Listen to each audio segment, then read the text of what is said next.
Oh, sorry, I muted myself. I'm not muted anymore. How did I do that?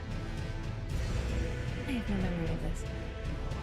I did something very different yesterday and it threw off all my shit. Is what I did. And that is I made a video. And I don't normally make videos, but not only do I normally not make videos. No, it's not that. For some reason, something happened and I muted my mic. Why did I do that? I did it on purpose yesterday while making the video. Why did I do that? Anyway, I made a video and it's very, very good. Well, at least, okay, I'm really proud of it because I did things that I never did before, which is very simple things. It's just things that I don't normally do because I'm like 99% live stream. So like I did like voiceover and I had a different audio track. And anyone who does any video stuff is like, this is the first time you've done that? And I'm gonna be like, yeah, I know. Right? So I'm like super excited. I got this idea because I was like, what, do I play Night Rain tomorrow, as in yesterday? Or do I play Elden Ring? And then I was like, I'll just make a video on Night Rain and then I'll play Elden Ring. So I'm super excited. Listen, I don't even, okay, anyone who's like, you have to be playing Night Rain today. Did you play Night Rain this week? Like before you point fingers, remember to check your own house. Today even, I'm playing right now. Okay, but did you make that comment?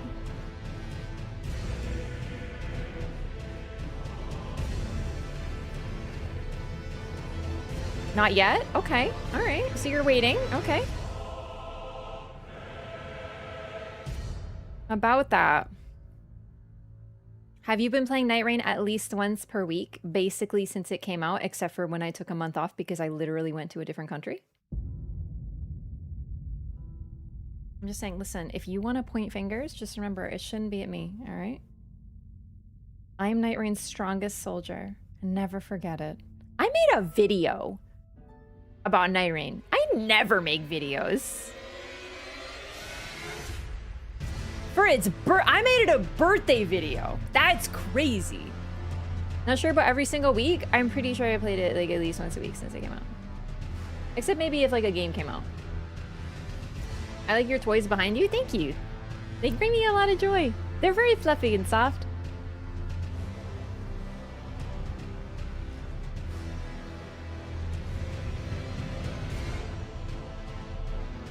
But yeah, check out my video. I'm really excited about it. It's basically just like a compilation of fun things that happened in Elden Ring Night Rain this year since it came out. And I featured a lot of like silly things that only happen once. Like, we'll just go watch it. I don't want to spoil it for you. Watching your reaction to all Elden Ring bosses? Oh. Clip choices were fire. Thank you, thank you. I worked way too hard on it. I really did, like way too hard for how simple it was. But it was a real learning experience. Could have done a 2-hour video easily? Yeah, but I don't have enough clips for 2 hours. And I had to go grab some from YouTube because I was like, I want this moment, but it's not clipped. So I had to like go get it. Or they are clipped, but it's like too short because a clip's only 1 minute. And then I had to like export the video and it took forever. Oh my God. It was like a whole thing. It was a lot of fun though. Like way too much fun. I think that's why it took so long. Although I am tired today because of that. Yesterday was supposed to be my like do other things day, and then, you know, well, I didn't. I got this idea for this video after making dinner, but at least it was after making dinner. I would have starved. There are at least 2 hours of incidents. I'm very famous for my incidents, I would say. I think that's definitely one of the selling points. It's just a silly video full of moments that made me laugh. It's not even all my favorite moments in Night Rain. It's not even my favorite. It didn't even have some of my favorite clips because I couldn't find them. I was looking for that clip. You remember?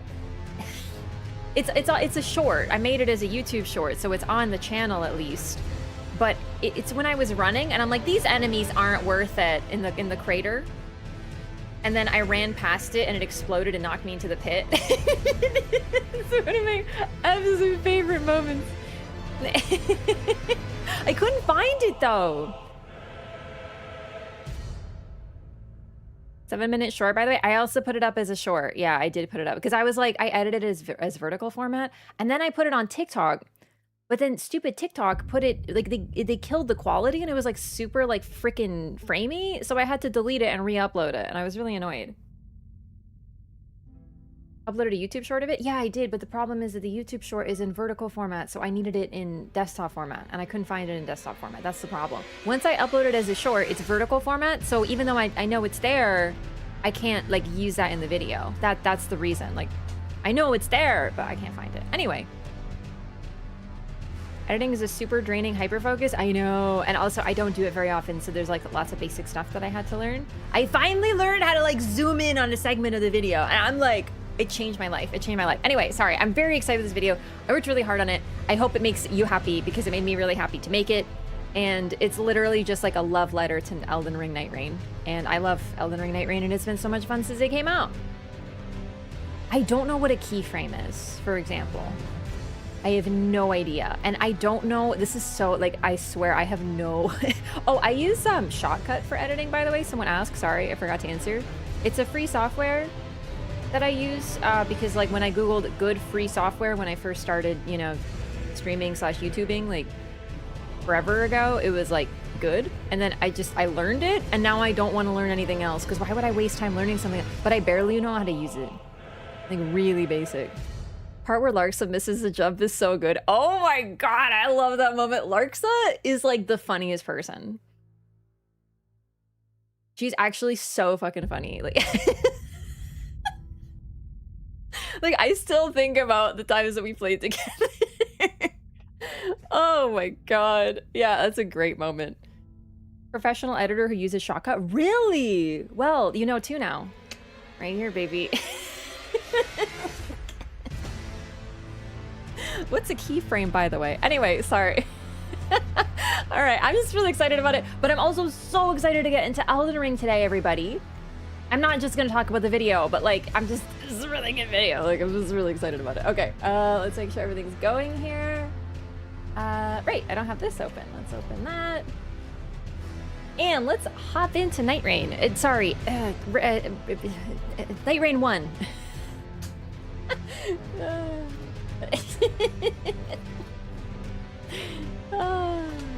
No, not Night Rain, not Night Rain, not Rain. Do you know how hard it was to edit that video? Because the whole time I was thinking, man, I wish I were playing Night Rain right now. As someone who's never played Night Rain, I was really moved and everything. Oh, I'm so glad, thank you. Please do more like this. I would love to. I would love to. Absolutely.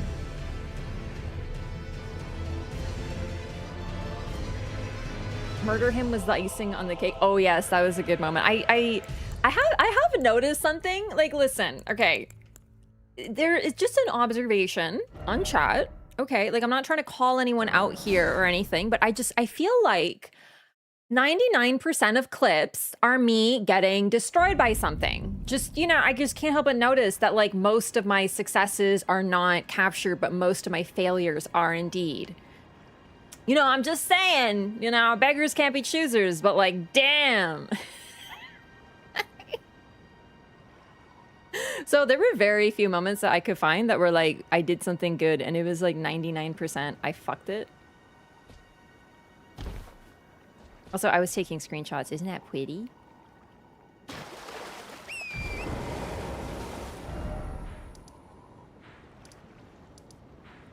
I had to dig deep to find any ones where I wasn't throwing. And I sometimes don't throw. Like, I can't believe no one... Well, okay, to be fair, it's because it took like 10 minutes each time. All the times that I clutched on Commander in Deep of Night 3 and 4, especially 4, no, not even a clip. Never. Not even... I could find no evidence of this, and I did it like 5 fucking times.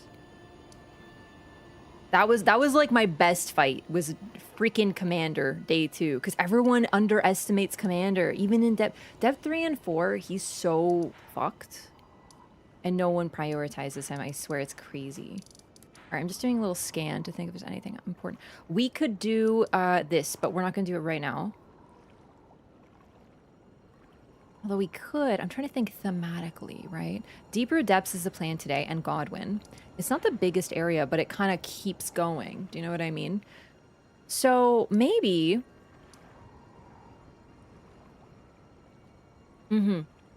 Let's do this first, as in Deeproot, and then we'll do this. I think that works out very well thematically. Okay, so we are way over here. Except when you got party wiped on Dancer, yeah, I had to include pain in the video.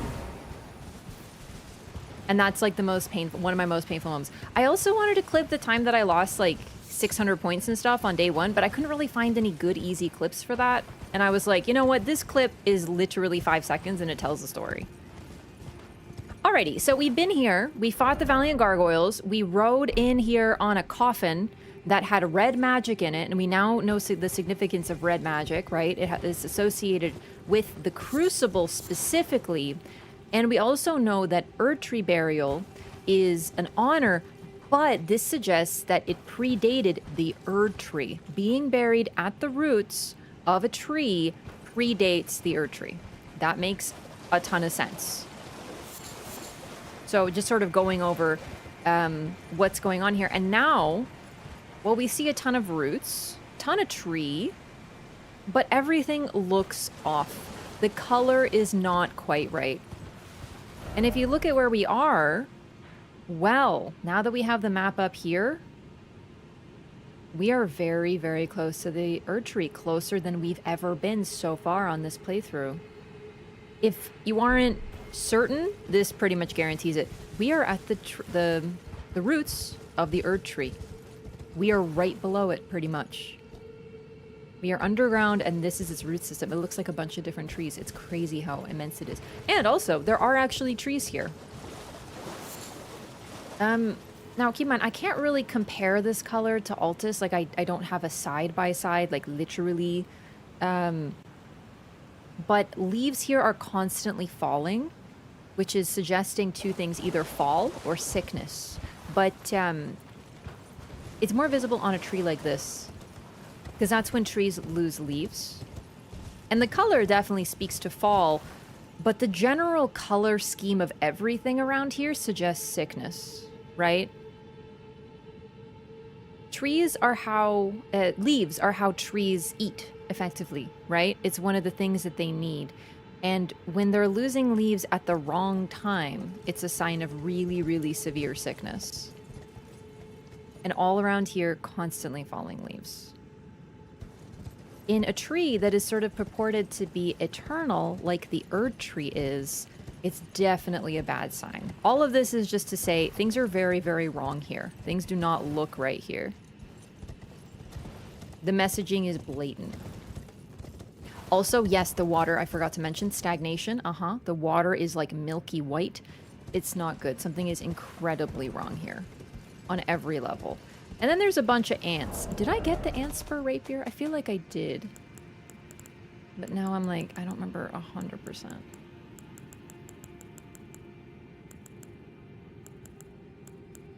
I can never find weapons, man. They all look the same to me. Yes, there it is, right there. Okay. So we did get the ant spur rapier. We talked about it in relation to Murray, who dropped it for us, right? But the one thing that I don't know if I really focused on is the fact that it is literally an ant stinger. Maybe it's literally called a spur, I don't know. So that's kind of weird, right? Because Scarlet Rot has been associated with the this outer god of rot that we've heard talks about, who is now sealed away by a dancer. Like the dancer who got a weapon. He's associated with flowing water. And then we have this place of extreme stagnation, and there's ants. There's been ants a lot underground. In fact, entirely. I'm trying to think, and I don't think there's been any ants above ground. But I think it's rather fascinating as well that they are Scarlet Rot. They create Scarlet Rot and can infect people with it. Also, just as sort of like thematic link, we now know that the dancer of the flowing water, the blue dancer, likely got his weapon from the Shifra River, or there's something associated with it. It's sort of one of those mythical stories meant to evoke something like King Arthur, right? Who was given, in some of the versions, was given the sword Excalibur by a woman in a body of water, right? The Lady of the Lake, I think it is. Which is also done in Witcher, which is why I'm not sure which part comes from which. Anyway, but Witcher is meant to evoke it because Andrzej Sapkowski is a huge fan of the Arthurian legend. Anyway, I'm digressing. Point is, this dancer got a sword from a fairy. And then, of course, this is the Shifra River, Shifra meaning elf, changeling, fairy, whatever, right? So the underground area is strongly associated with flowing water and the specific dancer.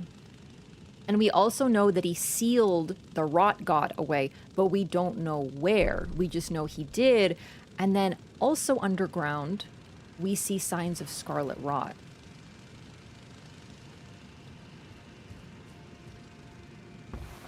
Just like some, more threads tying them together. Ow.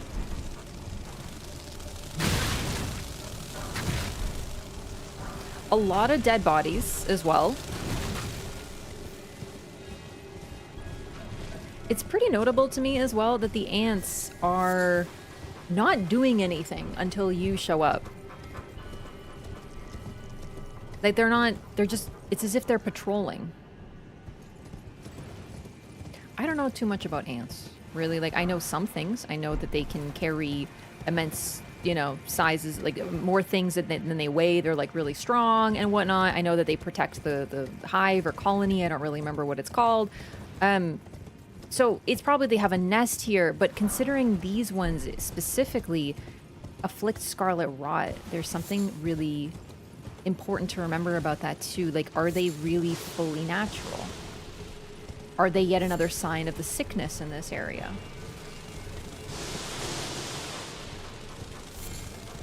Also, flying ants are terrifying. They do be flying though. I think ants develop the ability to fly when they're searching for a new colony or something like that. Like like I said, my ant knowledge is not super great. Ants can be associated with sickness. Yeah, they can infest too. They're not great.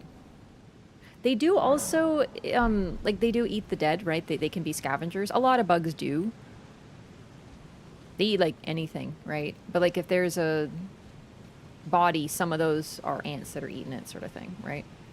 And then we see this lady, and also this view.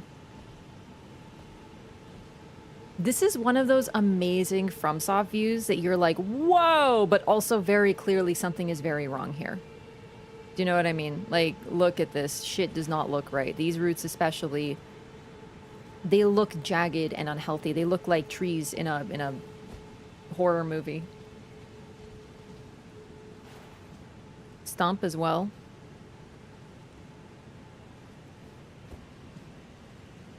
And then a sunken city, not to be confused with Dark Souls 2. And this is Nox architecture. We've seen this before. But unlike Nokron, there is no sky.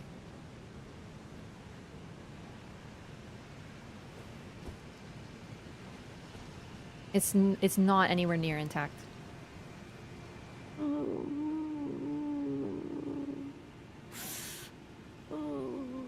Lord Godwin, such cruelty, such humiliation. Oh, my poor sweet lordling should have died a true death. As the first of the demigods to die, as a martyr to destined death.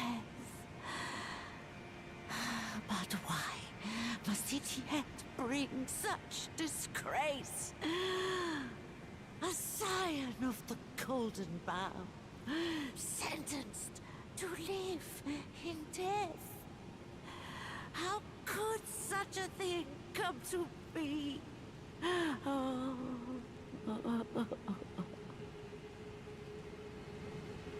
So this is the only finger reader that we've met, and in the game, who has absolutely zero interest in reading our fingers and is simply just in absolute dismay. Like, look at her face. Perpetually. And she gives us some really interesting lore. Godwyn is those who live in death. He's become those who live in death. Now, we've gotten a lot of hints on that. Godwyn, the first to die, but also he's the Prince of Death. And also there's like his face growing all over the place with pustules and whatnot. Like, right? But this is just absolute confirmation that he is those who live in death. Where is my pustule?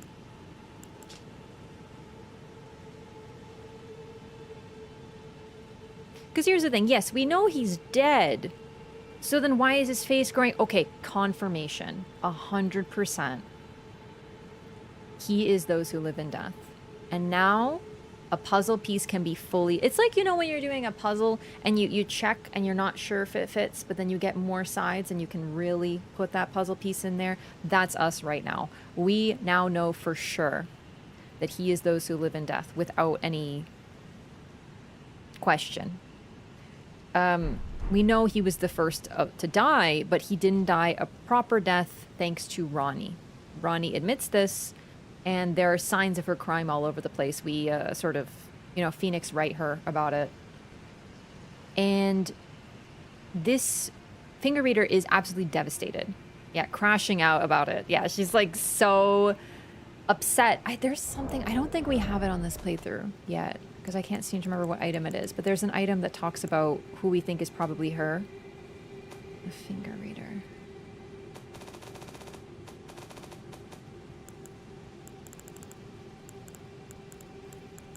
I remember some lore so clearly, but as a result, I don't know if it's because it's recent. There we go. We do have it. Okay. Finger readers are said to live lives eternal, and one is even supposed to have served as a wet nurse to royalty. That is most likely her. Oh my god. Show me the red weapon I have? Which red weapon? I'm doing sub hype. It's not a sub, but that's like worth it. Lyco, thank you so much for being a moderator for 4 freaking years. That is new. That's so cool. Lead mod, by the way. Personal headcanon with the ants. Most ants either store or stockpile food to feed the colony, so they could have been scavenging and spread rot through the massive colony. Yeah. The thing is, they're so strange. Like, are they... Rot is already associated with bugs, too. We should talk about that. That's really... The difference is that the rot, the pests, are not quite bugs, but they're bugs, versus the ants. They appear to be just normal ants, except far, far, far bigger. So are they natural, or are they being influenced by the presence of the outer god of rot? The similarity also to Bloodborne, where the blood of the gods makes everything grow out of control as well. On top of other things, it makes them more bestial. But like rats become huge rats because of it, sort of thing. That's a lore explanation for it. Yeah, the great ones. Okay, so what else does she say? It's a disgrace. He deserves to die a true death. And that also matches the phrasing of the golden epitaph. Infused with the humble prayer of a young boy, "O brother, Lord brother, please die a true death." So those who knew Godwyn are devastated by what has happened to him. I also think it's really interesting that this golden epitaph depicts that symbol that we were talking about. Do you remember? We're going to look at this again now. We were talking about how the Golden Order fundamentalists are linked with this symbol, that T-pose at the top. Basically, right? It's inner order, I forget which one's which. Inner order is like this, one arm out, one arm in. Outer order is the reverse, right? But this symbol combines them. So you could definitely say that this symbol is effectively inner and outer order, complete order, perfect order, you might say. And that is depicted here. This is also a weapon associated both with a young boy, which is Mikola. We don't have confirmation, but we'll just, talk about that. And also those who live in death, because it applies sacred order. It has the unique skill Last Rites, which applies sacred order to yourself and allies in the vicinity and helps with killing those who live in death so they don't get up again. Also, hang on, what else? Oh, hang on. Was it the spell or something else I want to talk about? Oh, yes. Discus of Light was a gift from the young Mikola to his father, Radigan, and is one of the incantations of the Golden Order fundamentalists. And here we see the symbol again. Creates an image of order, dealing holy damage to nearby foes. The role of the hunters is to stamp out defiled reason, all for the perfection of the Golden Order. So we're already seeing that at one point, we don't know if this continued yet, but Mikola was a Golden Order fundamentalist. But he was also raised by Radigan, thus he was raised in it, so we don't know if it was what's the full story there. Absolutely destroys death birds. Oh yeah, it's very good on anything that's associated with those who live in death. But we just see Mikola was a Golden Order fundamentalist. We know he's also the brother of Melania. We know he's a child of Marika. Well, probably. And, well, Radigan. So we kind of know his parentage, but he's still sort of a mysterious figure at this point in the story. Inner is to the right, outer to the left. Inner to the right. I think that's what I did. No, I don't remember.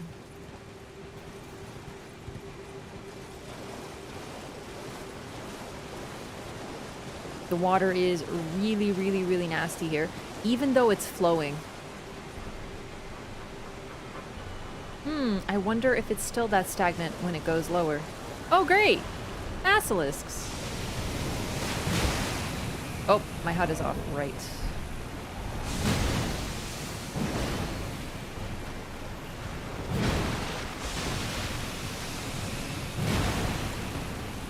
It's so hard to hit them because I'm trying to, gently touch them so that I don't get, what did I just change? There we go.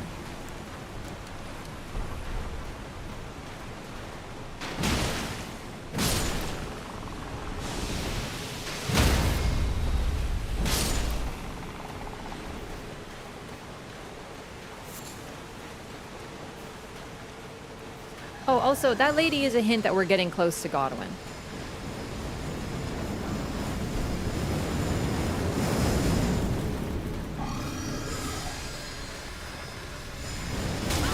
Ooh, a destroyed Valiant Gargoyle. Still semi-functioning, but barely.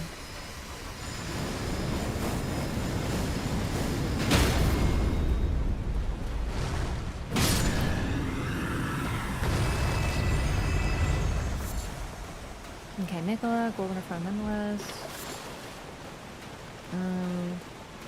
Oh, I also wanted to say, we know that Mikola was likely raised by Radigan, right? So it sort of makes sense that he's a Golden Order fundamentalist, but the fact that he created the Golden Epitaph, at least most likely he created the Golden Epitaph because it's associated with him, suggests also that he was reaffirmed in Golden Order fundamentalism by what happened to his brother, right? So he wasn't just like, I'm raised in Golden Order fundamentalism by my dad. He was a believer, strong believer, and I wonder if it wasn't also that he was, saddened by what happened to Godwin, right? He saw his brother turn into a zombie that grows like a disease. That's going to affect somebody.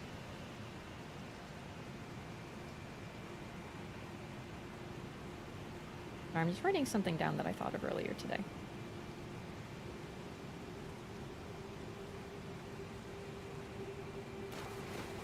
Why is he breathing perfumes? That's what happens if you spray too much perfume.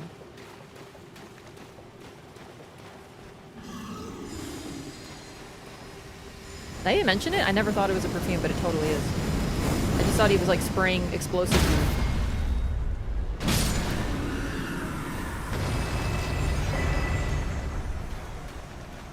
There really are so many Valiant Gargoyles. And you gotta wonder, were they all intact at one point?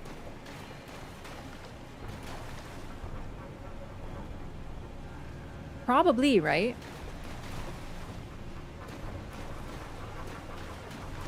Sephora employee the moment you walk in the door. Any lore to explain why these gargoyles are disposed down here? I don't think they're disposed down here. I think that they were functioning here, but now they haven't gotten any maintenance. And thus are falling apart. So we fought 2 Valiant Gargoyles to get here, right? We had to access the coffin.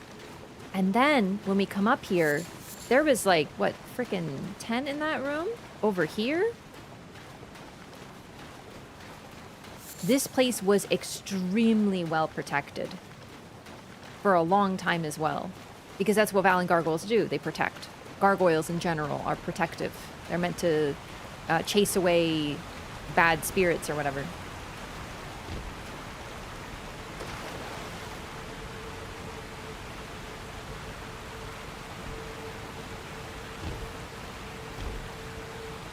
Lacking corpse wax? I mean, lacking everything.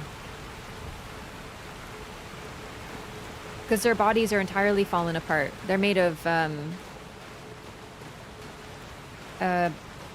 bronze, was it? Oh, now I've forgotten. I think it's bronze.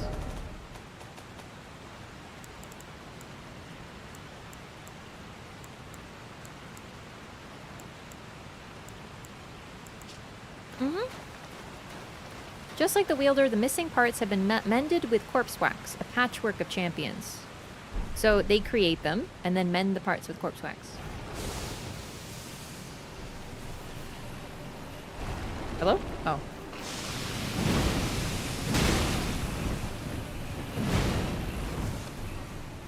Okay, they are, considering they're immune to rot. It's just straight up they've been working for such a long time.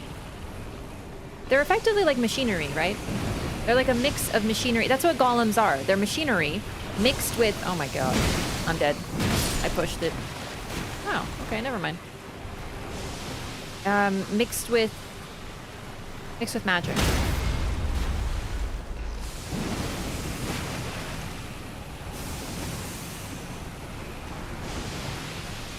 Assume they were mutilated? It's definitely possible, but the reason that I think it's more likely that they've just been protecting this place for a long time and thus are falling apart is because, well, A, it's been a long time, but B, the Valiant Gargoyles are protecting a coffin with red magic, specifically, not gold.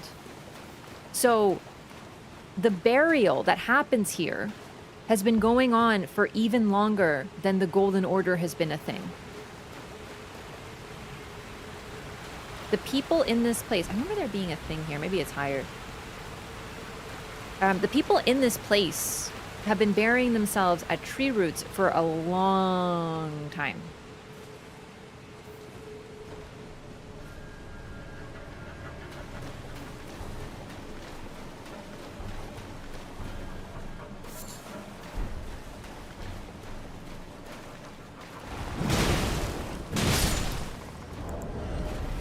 Also, we got the map.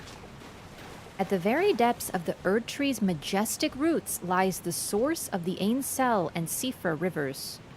Here too, or Shifra, sorry, Shifra rivers. Here too begins the network of great tree roots that spread throughout the lands between.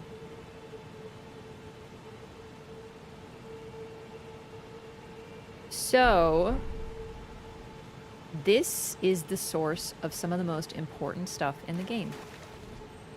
Great tree / Erd tree roots, and I say interchangeably, but it's more like both of them because the Erd tree is the great tree, but the great tree wasn't always the Erd tree. Do you know what I mean?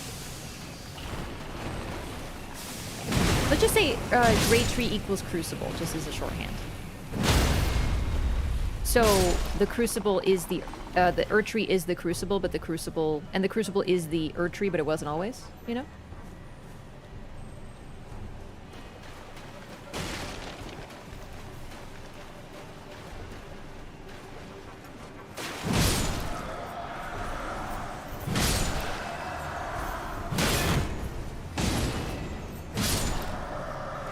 The guys that protect wandering mausoleums.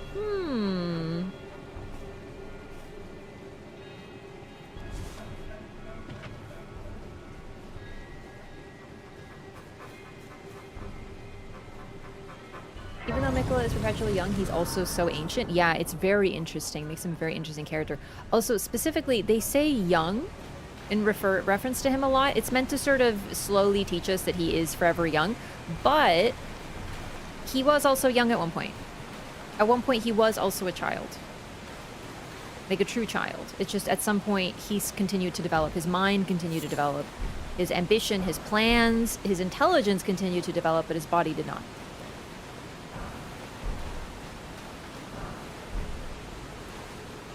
Lots and lots of corpses. This was yet another graveyard that we've been seeing all around the lands between. And a coffin. We'll have to wait for that. Where is this knight guy? There he is.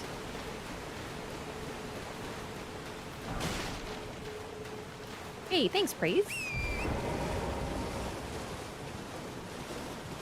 ChatGPT said it's possible that Godwin is the consort of Saint Trina. That's the type of lore theory that I would expect out of ChatGPT, yeah. Yeah. Uh-huh. Pretty much precisely that. Uh-huh. So this is my favorite, one of my favorite knights in the game, because it's one of the Wandering Mausoleum Knights. And his head, his horse is also headless as well. Love that for them.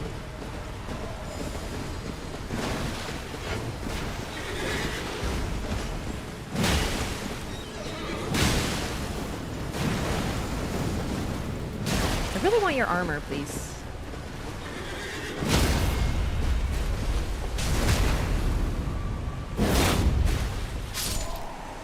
He's not getting up from that one.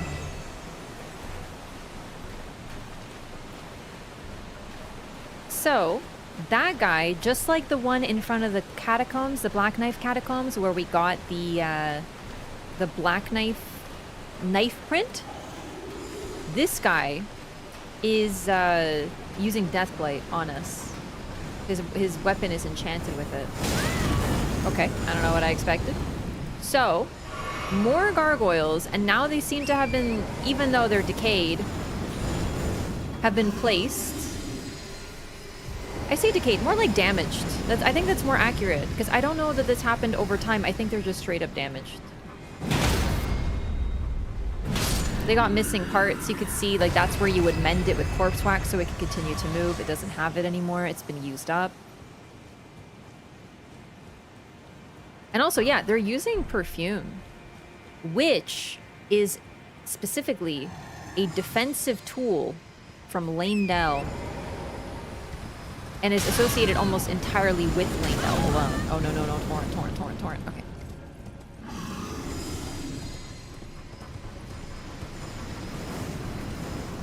And now we get more evidence of what the Valiant Gargoyles are protecting.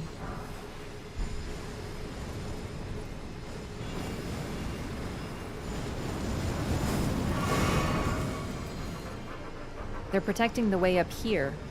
So whatever we're heading toward, or whoever we're heading toward, is being protected. And it's probably Godwin, because of the finger reader. Oh, right. I want to talk about her. She's probably the wet nurse, like Godwin's wet nurse. Because she's the only finger reader who's only fixated on Godwin, has no other dialogue.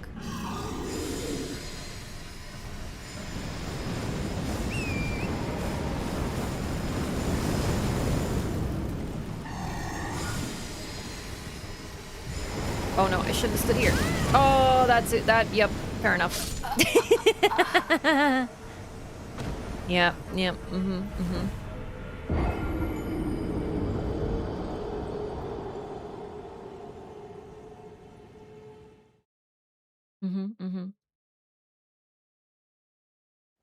Imagine if they were functional, probably would be one of the most secure places in the game.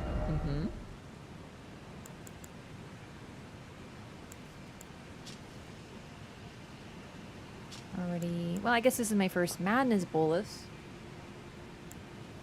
Interesting placement on this. That tracks them since the original placement of them was Lane Dell. It also just, yeah, so they were put down here to protect the roots. Or possibly someone at the roots.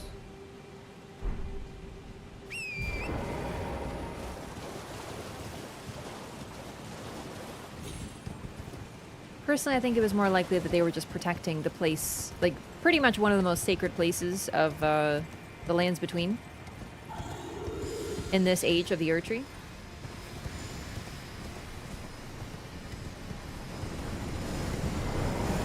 And the fact that they use perfumes is basically just like, hey, they're from Lanedell. Lanedell placed these. Gotta admit, it's like super good for locking down whole areas. It's really hard to get past these guys.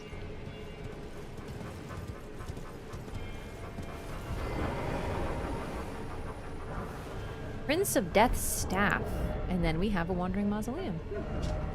Staff embedded with sullied amber, said to be a very part of the Prince of Death, enhances death sorceries.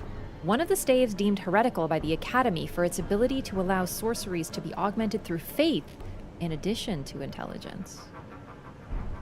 This is a really interesting weapon. Faith in death.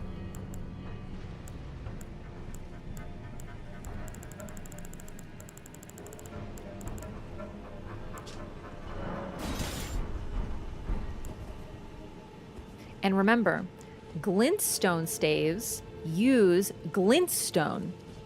This one uses amber. Now, this makes sense considering Selin tells us that glintstone is the amber of the cosmos. But nonetheless, this is the only one like this, if I'm not mistaken. I'm trying to think if there's any others. There's this one. There is one that I have to... No, that's just a different form of glintstone. I'm trying to think. I don't have them all memorized, but this, I think, is indeed the only one. Some of them are RNG drops, so, you know, at least I think they are. Yeah. Yeah, the Gelmir one is an RNG drop, so like I said, we're not going to be able to, like, get all of them guaranteed. What do I want to talk about? Oh, death sorceries. Int and Faith. It makes sense. In fact, most of them, well, okay, so far we only have 2. But the ones that we have always require more int than faith, but still quite a bit of faith. The antithesis of the Golden Order seal. Oh, right, yeah, that's another thing I want to talk about. Thank you. Yes, the Golden Order. Well, we don't need to look at the Golden Order seal, we just need to read it.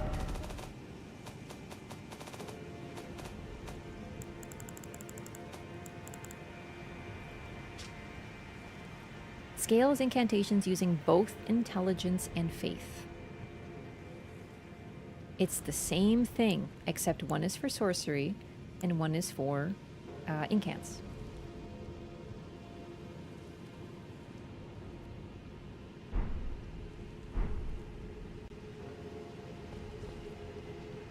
Also, yeah, what's creepy too is the... All right, it's a little... I think it means the staff is said to be a very part of the Prince of Death, but that suggests that the amber is also a part of him, right?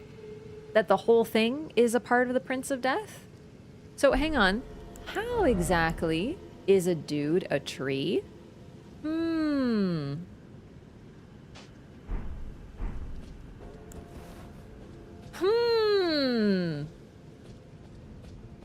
I mentioned this last time, but this is going to be one of my major topics as we get further and further. A guy who's like a tree, whose body is that of a tree, tree-like. Interesting. All right. Another spiral? Oh my god, is it? I didn't even look that close. My goodness, yes. Yeah, it's spiraling. Yeah, absolutely. Yeah. And look at the base. It's freaking spiraling. Another spiral. I gotta write that down somewhere. My notes are gonna get chaotic. I'm gonna have to remake them. I'm gonna add shard spiral, even though I don't know if that is. I don't think it's in the same category, but it's still interesting. Prince of Death Staff. I think that's all the spirals we found so far.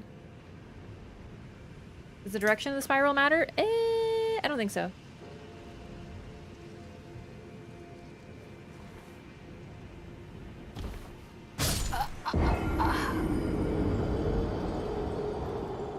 Something happened. No! I slipped! For some reason, I thought I was in a menu, so I clicked back to get out of the menu. I wasn't in a menu. I don't think I got my runes back either, so, like, I did lose them, but it was only, like, 40k, so I'm not that bothered. There was an incident. Okay, you know what? It is interesting that so many of them are specifically kept here. Does this mean that when this was a functioning city, they had Valiant Gargoyles in here? I think no. I think it's more likely that this city was fallen.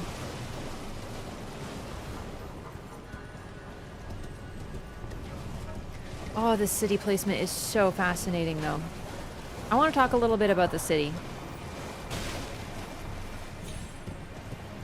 Now that we sort of covered Godwyn 4 now, we're obviously gonna have more to talk about with him.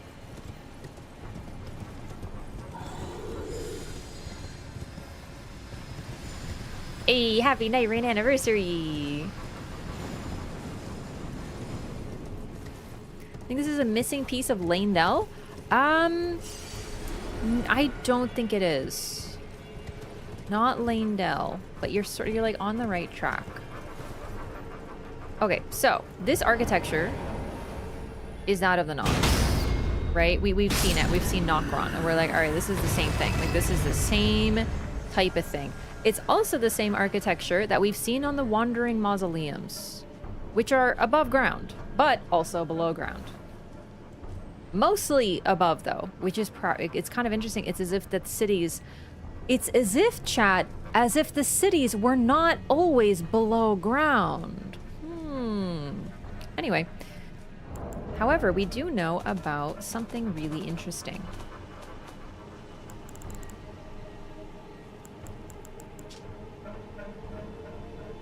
Said to be a fragment of the black moon that once hung above the Eternal City. What exactly does that mean? We know about a full moon, but there was a black moon and it got destroyed? Like, it no longer hangs there because it broke? Question mark? Interesting stuff going on here. But that's one of... This is apparently made of the moon. There is also... Let's see. Abyss? No. No. Below Celia, the eternal city of Nokron sleeps. This sorcery originates from the maidens of that place. We've seen them use it. Here it is. Eternal darkness. Forbidden sorcery of Celia, town of sorcery. Creates a space of darkness that draws in sorceries and incantations. Originally a lost sorcery of the eternal city, the despair that brought about its ruin made manifest. So... this is likely another one of the rediscovered sorceries, because there's been quite a few of those. It's of Celia, but it's originally a lost sorcery of the Eternal City. The despair that brought about its ruin made manifest. Something destroyed an eternal city. It ruined an eternal city. We are now in a destroyed eternal city. However, there's also a bit of a read we can have there. We've been to Nokron, and it's intact, right? The sky is still up there. It looks pretty good for a city that is, you know, completely and utterly abandoned, as far as we can tell, except for all those horrifying statues that look like people that just got stuck in place, with no legs either. They're just, like, stuck in the ground, forever frozen and turned to stone. So,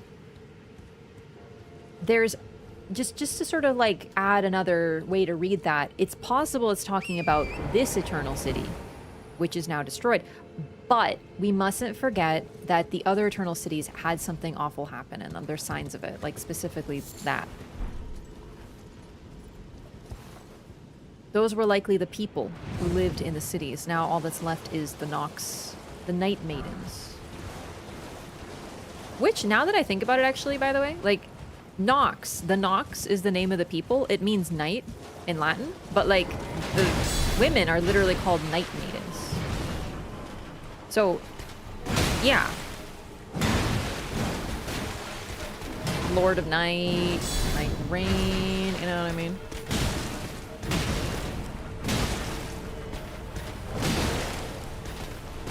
Maybe that's what pulled the Black Moon down? Mm-hmm.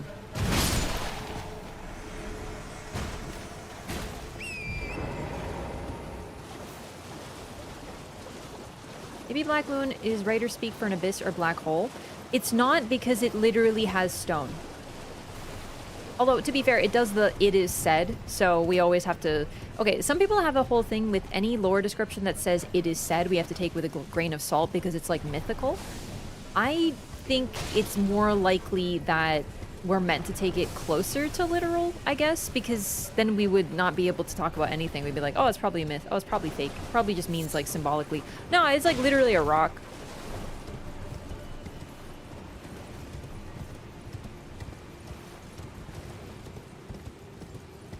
So the Nox had a moon. Like, literally, apparently.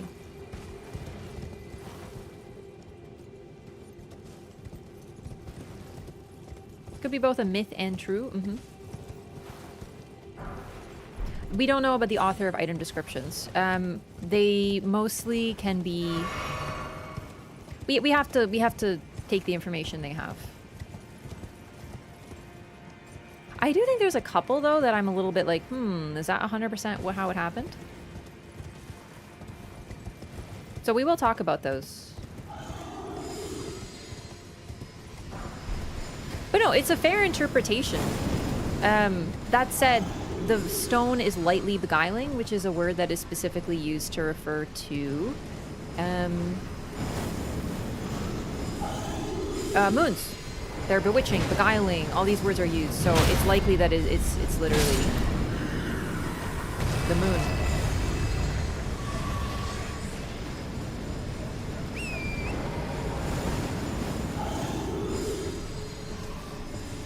There are a couple examples of well, I shouldn't say item descriptions.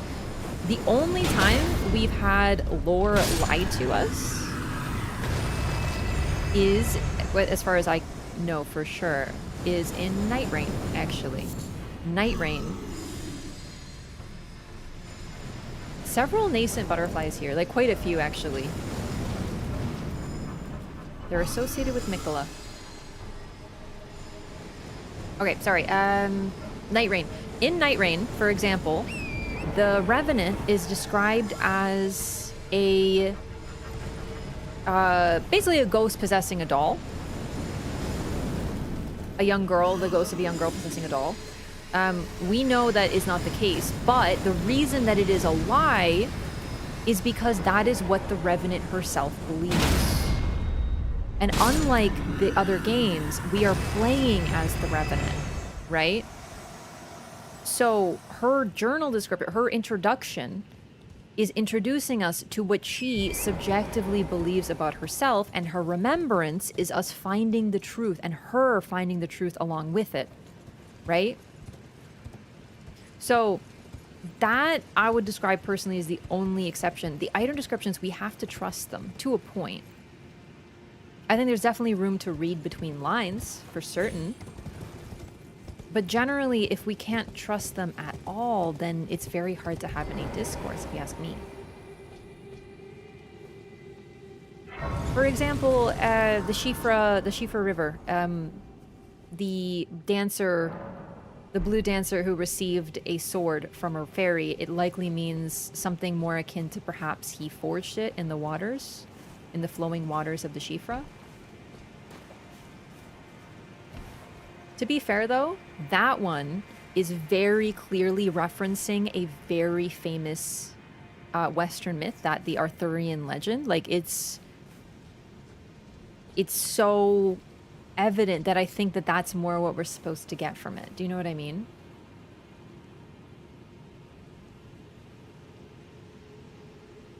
Also, hang on, there's a couple item descriptions that are sort of relevant to this discourse as well.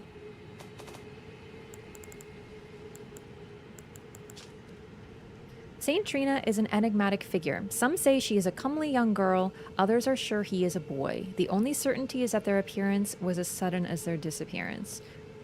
They don't know everything, but they're meant to introduce us to the confusion on what and who Saint Trina is. This is a very important description, and it's not lying to us, because this is true. It's almost like something you'd read in like a text on a historical figure, right?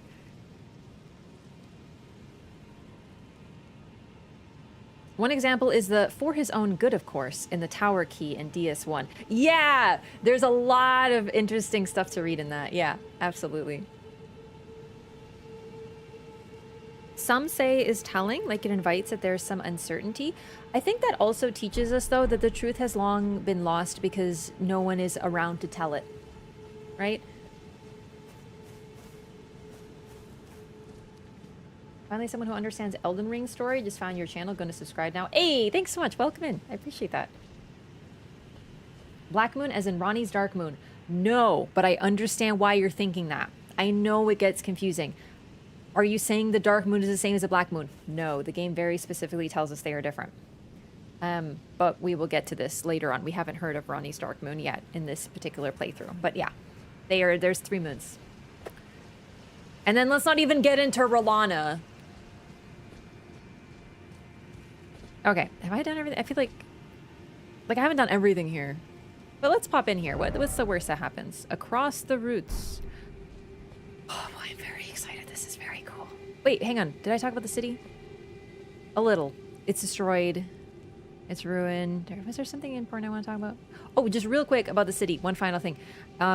This might very well be Nocladeo from Night Rain.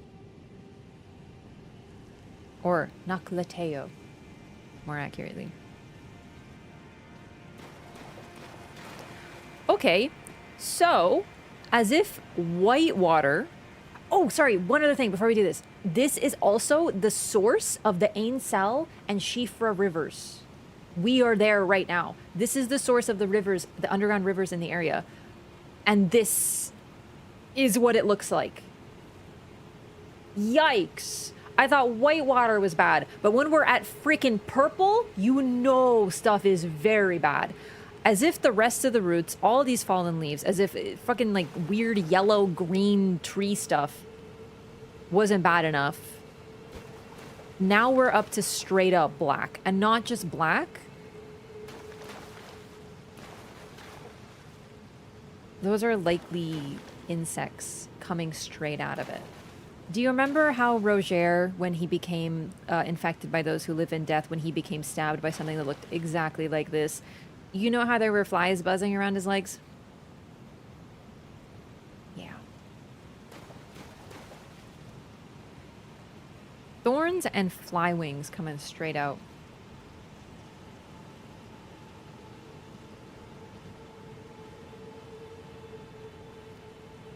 And then this. You can see flies just everywhere around this, swarming it as if it is a rotting corpse, which, well, that might sort of be what it is, except, yeah, the wings are also coming out of these thorns. This thing is not surrounded by flies. It is likely spawning them, creating them. we just found Godwin. Now, it's sort of hard to see what is going on with him because his face is also inverted, like upside down. But we can see certain parts of him from here. That is an arm. That is a bracelet. Golden hair, just like we saw in the cutscene. In fact, the opening cutscene depicts the Knight of the Black Knives. We see him getting stabbed. And what's very, very scary is of the parts of him that we can see, he's still stuck like that. You remember they held him up like this and stabbed him in the back as he sort of lay limply with his hair very much like it is like this, right? It's as if he's still like that. It's as if he hasn't changed since that very moment, because he hasn't. Because he's stuck like this, because he is those who live in death now. So the arm is still like that in this very unnatural position. We see thorns, like his skin is cracked, and it's the thorns are coming out of it, growing from within him. In fact, this whole mass of thorns you can see is growing all over. We've seen horrific things like this before, but if you look, they're eyes, chat. They are eyes, and they're growing out of him. That is an eye right there in the center. That is a nose. You can see the other eye there. His head has literally been flipped upside down. Like, not his face more specifically, not his whole head. His hair is still up here, but it's like his face is upside down. It's super disturbing. It also appears to have sort of like melted. He's almost become almost like a clamshell or something like that. Like you see, it was just like, and his other face that we saw at the bottom of Stormvale Castle was also sort of like melted into the ground, and it almost had what looked like tentacles coming out of it. And those are, of course, the thorns of those who live in death, of Deathroot. But it made it look almost octopus-like, like a face full of tentacles. Very disturbing. Different than what we see here, but like very aquatic as well. And then when we look down, he's got a fishtail now. He's become like a twisted mermaid. Now, it's a very, very... Oh, also like a fungal growth. Absolutely true. I think aquatic because of the tail, but no, it absolutely does look... He looks mushroom-like. Yeah. So, why does he have a fishtail?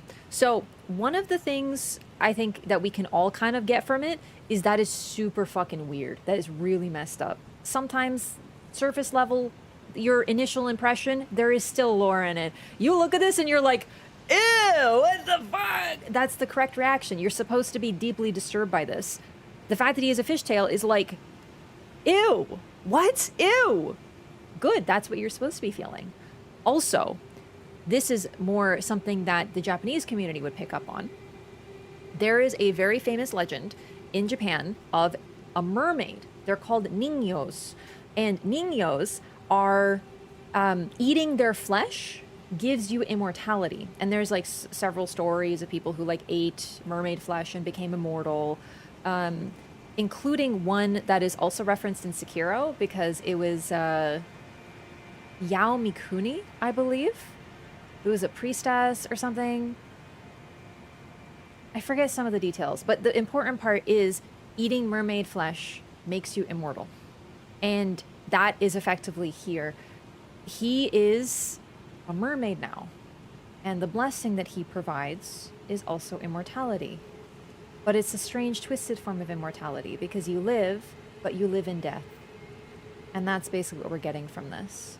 Because we're already in the Lands Between, which is said to be an immortal realm, and his death changed that. He was the first of the dead, but he did not die. It was an exchange made by Ronnie because she needed her body to die, but not her soul. So, Godwin took the other half of that exchange. His body died, or sorry, his soul died, but not his body. And that's what we see here. An empty husk that remains alive, but is not Godwin anymore.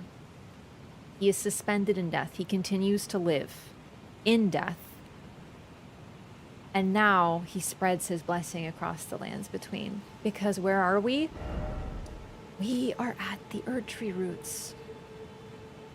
Because Erdtree burial is a great honor granted only to the most deserving. So who would deserve to be buried at the roots of the Erdtree if not Godwyn? This allowed him to spread prodigiously.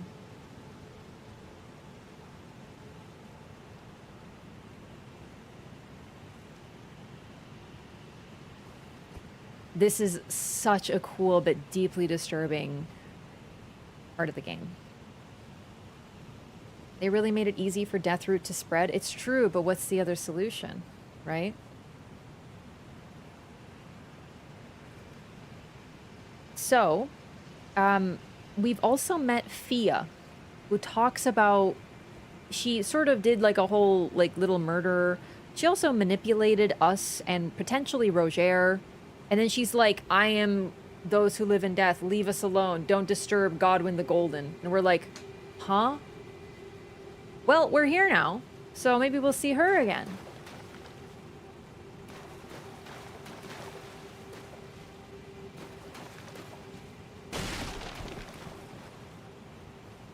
Let's go disturb him.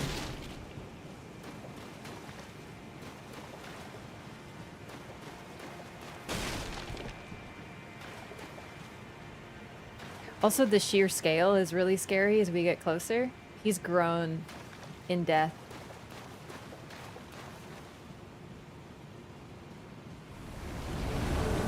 Oh, that can't be good. Fia's champion. Huh.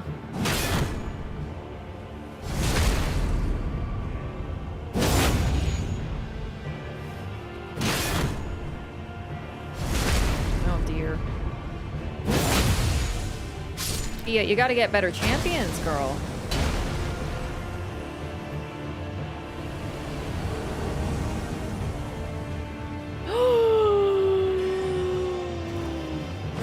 Roger, no! It's okay, he's still not that great.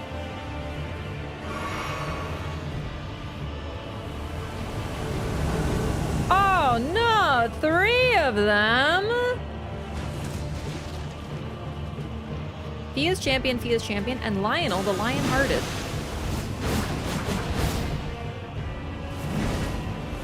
Only one of you is named. Are you quick-stepping me? Oh, Jesus!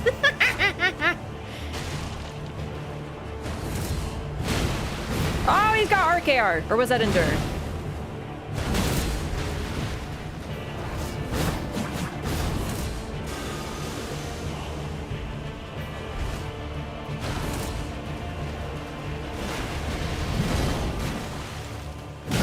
Whoop, missed.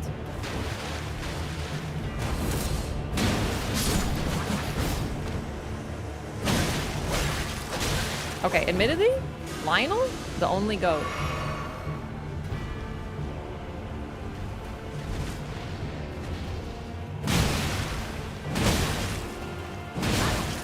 We're trading, and it is not great, actually.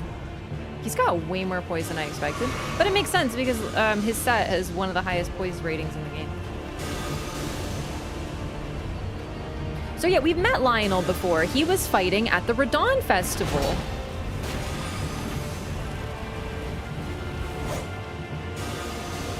Also, the thing about Lionel is he actually uses death sorceries. In fact, you might say he spams them. Ow, ow, okay, alright. I stopped running for a second. I fucking, oh shit, I might die here. Oh god, damn it. Shit, oh!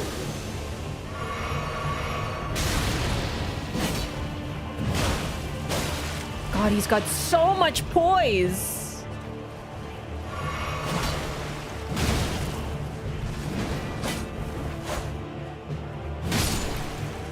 So the reason I shut off Lionel longer is A, he's the only named one that we've never met before directly. But also he actually uses death sorcery. So Roger told us something as he died. He said, I feel I may become like troubling, like I may cause you trouble, and sorry in advance. Presumably he could tell that he was sort of like losing himself to the Deathblight, because that appears to be what's happening here. These are Fia's champions. However, also there's an additional interpretation here. Also, that those are people that Fia has drawn lively vigor from, that she's given hugs to, because we know that Roger is one of them. So it's as if she can do something comparable to the defensive puppets that Ronnie makes use of. That she can sort of like use them to defend her territory, but rather than doing it through like some sort of magic or manipulation, Fia can do it inherently. So those are champions that she has absorbed life force from.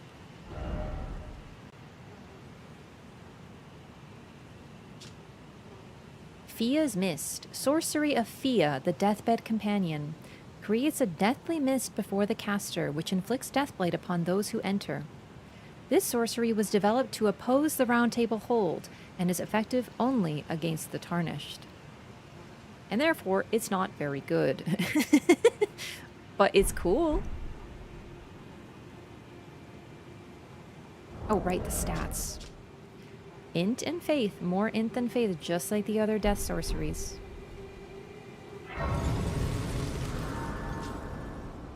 Oh, right, yeah. These are also sort of, other than Lionel and Roger, they are copies of online builds. Unless you're offline, then they're just like predetermined. But yes, if you get hugged by Fia, you can appear here. Jar summons are also online players, but I don't remember how they pull those.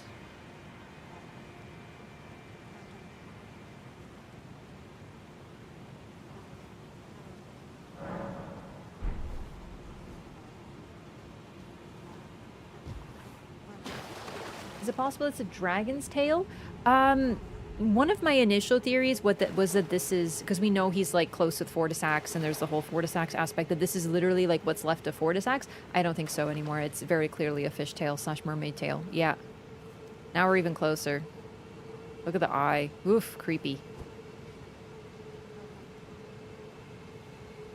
So, there are people who are against those who live in death, like very strongly, like the hunters of those who live in death. But we also have people who are very supportive of them. Fia, I believe, called herself a mother to those who live in death. She wants to protect them. Hi! Speaking of Fia, you're here. Ah, there you are. I knew you would come. What is it you intend? To deny us and our ways, like the dogmatic brutes of the Golden Order?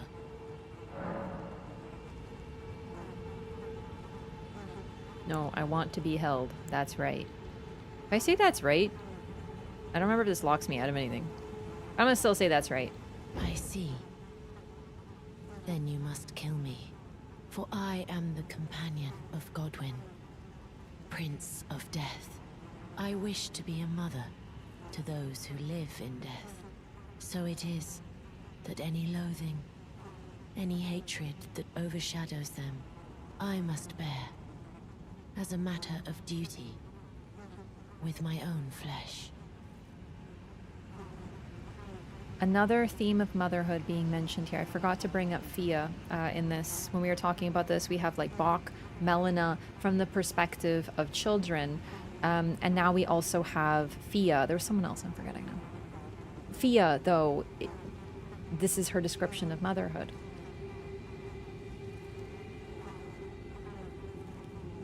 Go on. Kill me. You deny us, do you not? Because we deign to live in death, and wish our Lord to rise to glory. That's right. I see. Then you must kill me, for I am the companion nothing of new. Godwyn. I wish to be a mother to those who... So it is, I must bear. Any loathing, any hatred, she must bear. That is her description of motherhood. Go on. Kill me. You deny us, do you not? Because we deign to live in death, and wish our Lord to rise to glory. Yeah. No, I want to be held. I don't love this because to me, the reason this dialogue bugs me so much is that it's like, your options are, I'm with the Golden Order, or no, actually, I just want hugs. Like, what about, like, no, I agree with you. You've won me over with your points. No, it's just, I want hugs. Oh, right, Tanith and Raya. And then Ronnie and Renala. Yeah. So most of our perspectives are from the perspective of the child. We very rarely get the mother in the equation. Tanith is an exception, as is Fia. Anyway, yeah, I want hugs. You are an odd one. True. I am the guardian of those who live in death. They call me a foul and rotten witch. Yet you still wish to be held by me?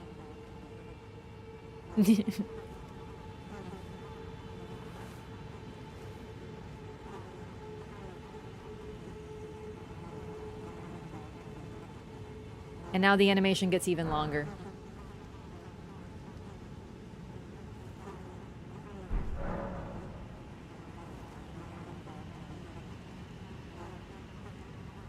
Hey, take it easy, Lindsay. Talk in secret. Have you ever seen a Hallowbrand? When the first of the demigods died, his flesh was marked with the half-wheel wound of the centipede. Godwyn's Hallowbrand has since been recovered at the Round Table Hold. Oh my god. But there is another Hallowbrand out there somewhere, and I must find it before the time comes we receive our Lord. He is so much like Ronnie there. Yeah, in this game you can basically, I don't think saying no ever locks you out of anything, so you can just do it for dialogue. It's pretty neat. And sometimes saying no multiple times does get you extra dialogue, like with Salivus. So, Fia, several things here. Roger tells us way earlier as part of his quest that Dee says he found the half-wheeled centipede. And Dee is hanging out at the Round Table Hold. Now, then Roger has us go look for it, but like the other half. And that's where we get sent to Ronnie, and then we join Ronnie. Then Fia kills Dee and takes the half wheel of the centipede. And now she's very much like Ronnie here. She's like, the half wheel of the centipede has been recovered. It's definitely one phrase that I would use for killing Dee and taking it off of his corpse, but okay. Just like Ronnie in the story trailer. Someone killed Godwyn the Golden. Girl, that was you. Come on. Anyway, the thing is, though, Dee really did kind of deserve it, though. So, like, I'm not, like, sitting there defending his honor or anything. I just find it funny. Anyway, any more lore? When Godwyn died, a Hallowbrand scored his flesh, but another exists. Another mark in the shape of the half-wheel wound of the centipede, and I must find it. Another centipede. Before the time comes we receive our Lord. My hands will be dirtied once more by the deed. Will you still let me hold you, even then? It really internalizes this, like, foul witch persona. Do you think Ronnie foresaw the death route? I don't think she was like, I'm totally cool with this. I know exactly what's going to happen. There is a major theme in pretty much any sort of story, myth, lore, whatever. When you play with something very evil, evil things come from it, effectively. She describes her magic as, the magic she used as forbidden right. A forbidden right. It was probably forbidden for a reason. Do you know what I mean? I don't think she knew. It's possible she knew exactly, because there are signs that those who live in death are not new, that they've been around before.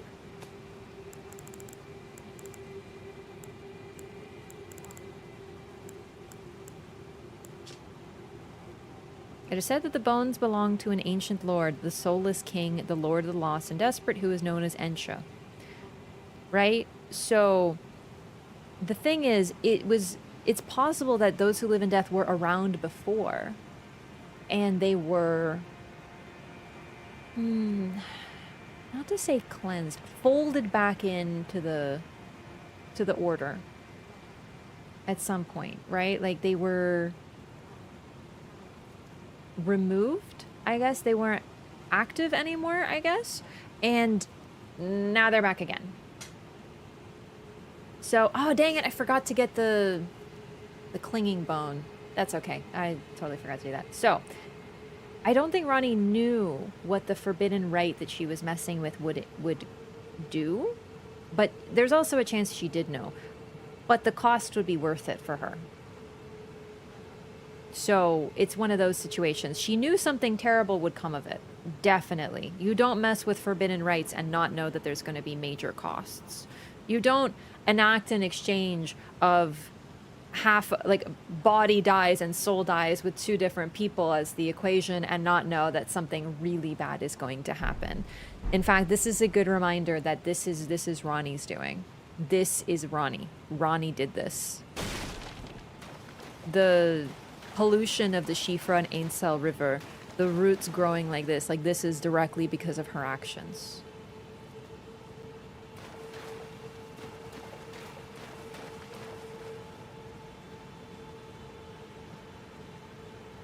Also, the Ench's armor, I didn't, I just, what do you call it? I used a mod to get the drops.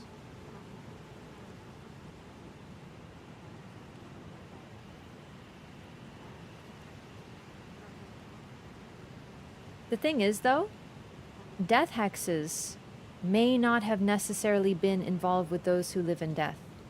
They may have, but they also might have been something different. Sorry, a couple questions. Do you think Marika was involved? No. She did not plan to... Okay, I don't believe Marika knew... Alright. My theory is that Marika was involved in the Night of the Black Knives planning, but the plan, and this is one of my newer theories we've been discussing, the plan was for Marika to be the target. But Ronnie changed the plan because Ronnie is Ronnie, and she had a different plan, and she didn't tell anybody, and thus the target became Godwin, and his death was only a half-death, right? That's sort of my theory, because it fits with both Marika's wants and Ronnie's character. But we'll talk about that more when we get every single scrap of detail on these characters. Oh, no. Let's not do that yet. No, not yet. Anyway, Fia, we have to get her this Mark of the Centipede. Let's go do that.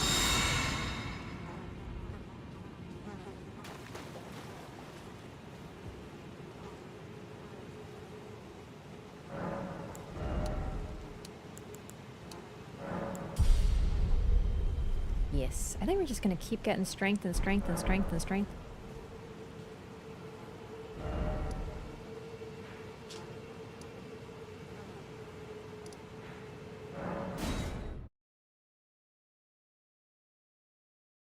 Did Marika want Ronnie to succeed her? I think she wanted any of her children to succeed her. The one who came the closest, though, is Ronnie. No. Remember, the plan was not for a half-death. The plan was for a full death. Ronnie added the forbidden rite. I don't think even Marika knew about the plan. Because, once again, that fits Ronnie's character. Because if Marika, I don't know what she would have been able to do about it, but if she had known that Ronnie's plan had changed, she probably would have stopped it. Because she does not want her child to die. She would rather die. In fact, her goal is to die herself. She would not want her child to die. Like I said, we'll talk about this more because this is something that's going to require evidence from every scrap in the game.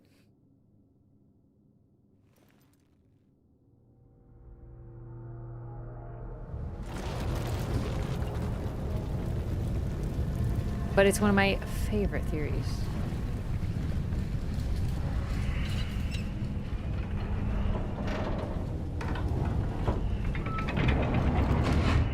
Come back in 2 months? No, come back in 2027.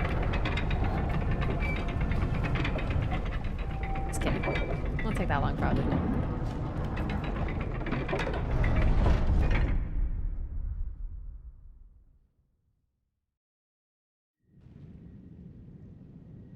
Do you think there's a connection between the centipede-shaped death marks and the Estelle creatures? They are kind of centipede-like. I think, personally, no, though.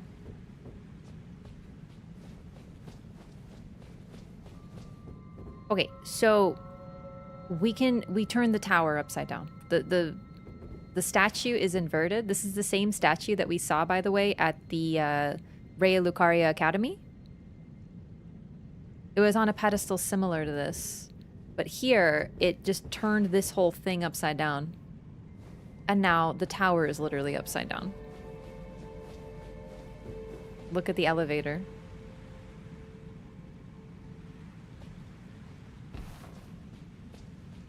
So we've been through this before. We fought Miriam, the preceptor. Bunch of hands, also. What the heck? She's freaking back? Oh, no. Oh, she's aura farming.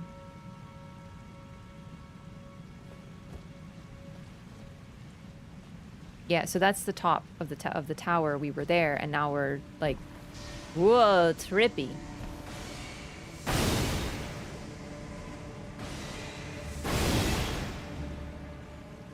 Lamenting the fact that he was supposed to be a martyr to destined death. Yeah, no, fair point. The finger reader is saying that I think what she means is if Godwin was meant to die, it should have been a true death. Because I think that that's a fair thing to say. Right? Oh!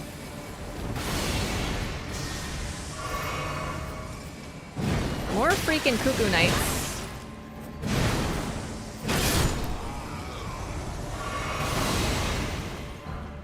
Ooh. Oh god, hands.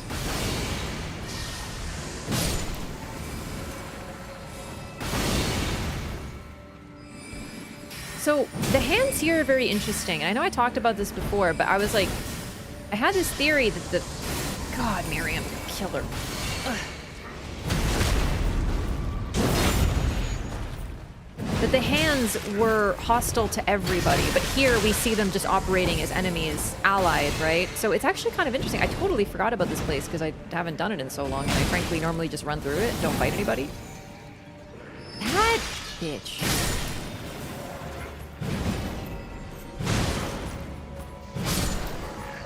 You know, they aren't hostile to the enemies here.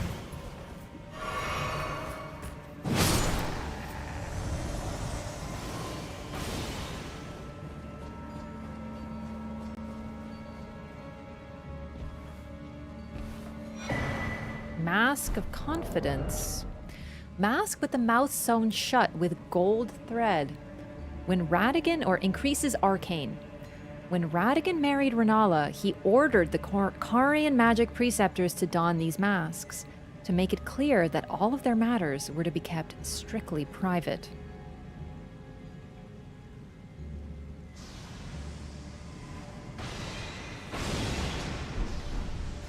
I totally forgot that, like, I did know that the preceptor mask, it was because of Radigan, but I forgot that it specifically confirms that Radigan is the reason they were sewn shut.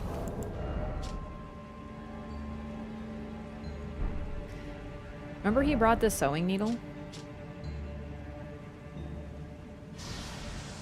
That's interesting, because it really does imply that he sewed the mask itself. I don't think he would be capable of that, because he's a being of destruction, so he shouldn't be able to create. It makes me wonder what matters he wanted to keep secret, though. Yeah, it implies that Radigan was a tailor, but my theory was that he just took that from Marika, or perhaps Marika gave it to him.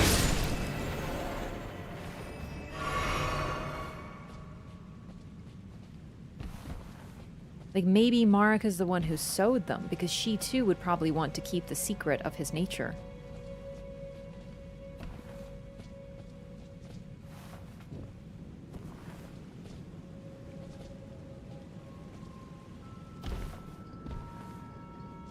That's very interesting.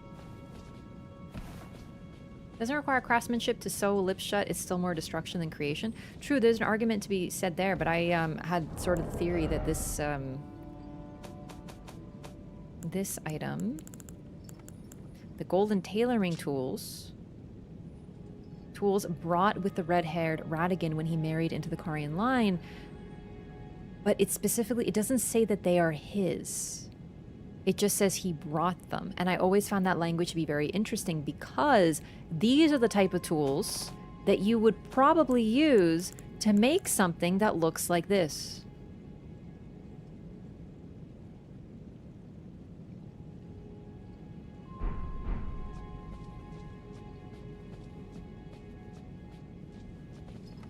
So I thought they were Marika's. Now, that doesn't mean that Radigan having them doesn't mean that they aren't hers because, you know, maybe she gave them to him. You have to remember, too, though they were in opposition, they at later, I don't think that they were always in opposition to one another. It's really hard to tell their relationship when it got so strained.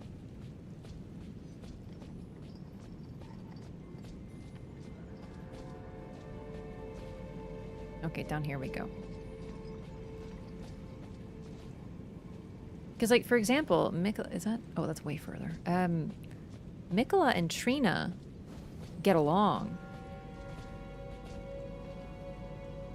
So perhaps Marika and Radigan did at one point too, but they definitely didn't when he became the second Elden Lord. Like, and probably before that. If he had the tools, he could still have used them. But that's kind of my thing, is I don't think he was capable of it at all. That he wasn't able to use them, indeed.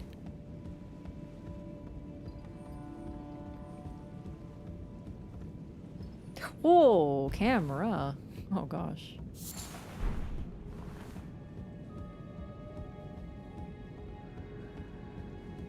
The reason for that, though, is because he would lack the ability, because it's opposed to his nature.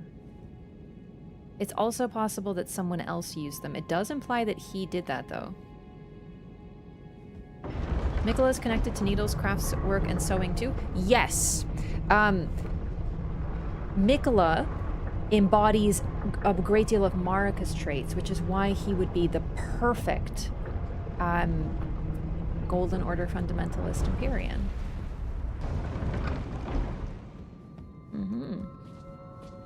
So Mikola gets that from Marika, and Melania gets her destructive capabilities from Radigan, effectively. And I'm not even talking about the usual, by the way, this is the top of the tower. It's so freaking cool because, like, gravity is distorted here. Like, look, it's hanging. Oh, it's so cool. It's really cool. And you can only get there with this elevator.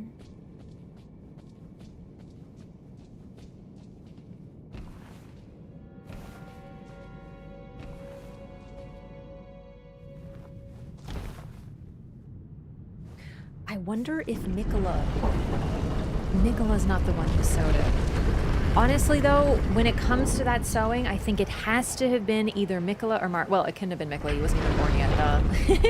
I think it was Marika. I think that makes sense. Because she, too, would be interested in keeping the secret.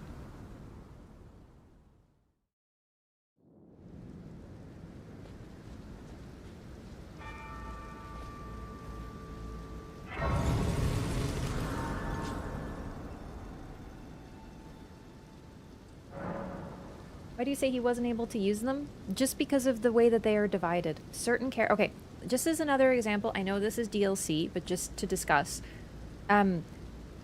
We are pretty much in agreement that when Mikola gave up Trina and separated from her, and that was, you know, he gave her up, he gave up the capacity to love. Because his capacity to love was Trina. Trina is love. That was her aspect. So when they were together, when they were more blended, though he was not the aspect of love, presumably he still had it within him.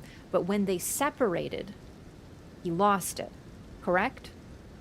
So generally, the agreed upon premise is that I cleave to for certain is that whatever one half is able to do, the other half is not. what one half's opinion is, the other's is the reverse, usually, right? So for example, Mikola is like, I want to do this, and Trina goes, no, don't do it. Goodbye, Trina. Right? So I sort of extend that too, and there's also evidence that when they are separated, they become purer versions of what they are. So for example, and over time, this is like a purification process. If Marika was kindness and Radigan is order, those are like their overarching aspects. Of course, they have more depth than that, but that's like their main umbrella of what they are. Then Radigan would become like more intense is what he is, which sort of explains why they might have at some point been in agreement, but then were opposed upon split. Right? Marika is the sower, is the creator. Radigan is the destroyer. Mikola is the creator. Melania is the destroyer. They're not even other halves, but you see how we can sort of use traits of Melania and Mikola and describe their parents with those same terms.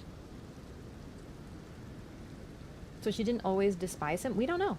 We really don't know. But yeah. You know what's interesting? As far as I know, though, Mikola doesn't sew. He creates needles. He does metalworking, but he doesn't sew. I'm trying to think if there's any examples of him sewing. Not that I can think of.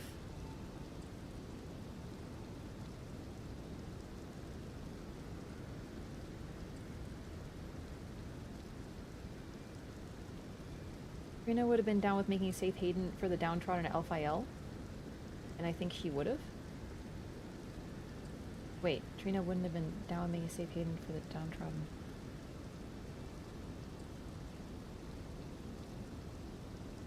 What?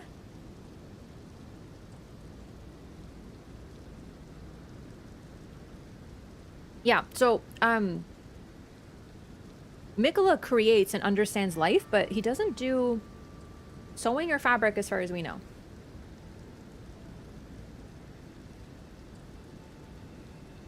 Tangential evidence is Melania's skin appears cross-stitched together with gold. Oh, yeah. Like gold graphs.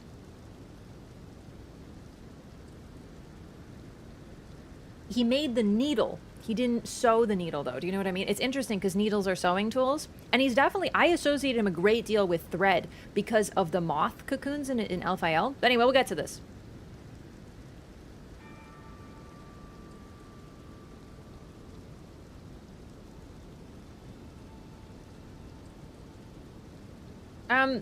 Marika is Radigan, and Marika and Radigan at this time were split.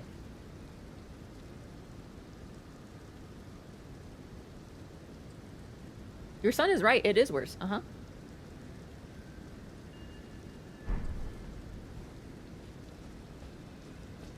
This is very interesting. The thing is, it's not like there's something on these needles that say, on the tailoring tools, I mean, that, you know, property of whoever do not use, right? Like, we can use them. So it's also possible Radigan brought them so that someone could create the... could sew the mouth shut.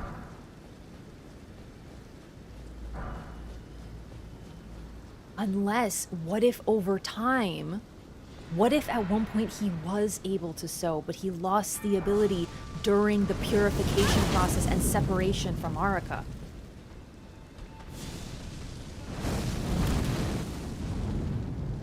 Like, what if he lost the ability and became more of what he is? Sort of like Trina represents sleep, but when left alone, she becomes purer and purer poison until she does nothing but kill. Right?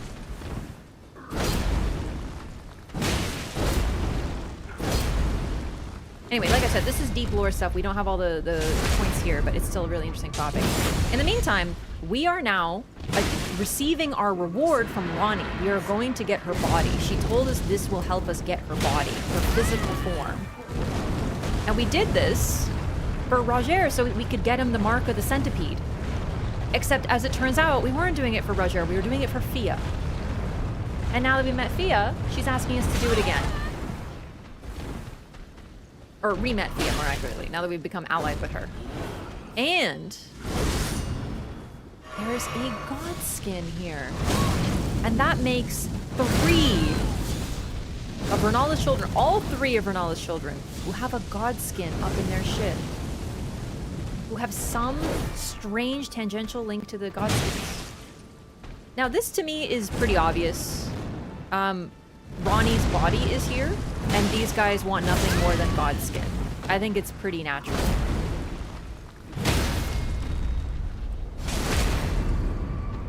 Riker, he's squatting in the place that the Blow My Queen likely... Like, he's squatting in their home, so also makes sense.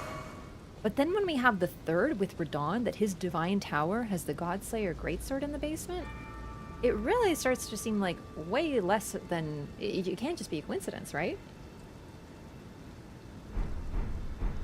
And now we get the Godskin Noble outfit. Hood made by sewing together patches of smooth skin. Subcutaneous fat makes it plump and soft. Worn by Godskin Nobles. Nobles are the most ancient apostles who are said to have assimilated inhuman physiology. Not unlike the Crucible, the Earth Tree in its primordial form. They are very, very ancient. The apostles once said to serve destined death.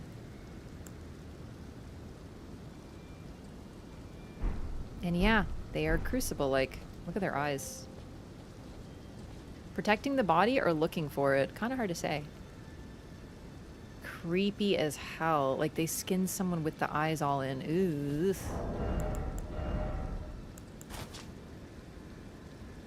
Strengthens the Noble Presence incantation. Oh, worn by Godskin Nobles, known for their 7-face aprons. 1, 2, 3, 4, 5, 6. Ah, it's a belly button. That's a whole belly button. Where's the other faces? Oh, 6. Yeah, where's the final face?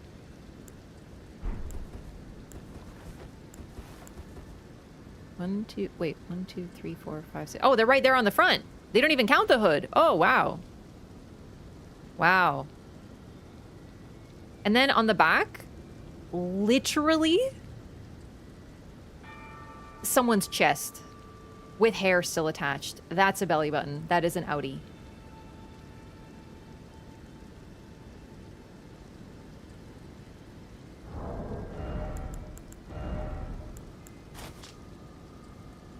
Black bracelets of the Godskin Nobles.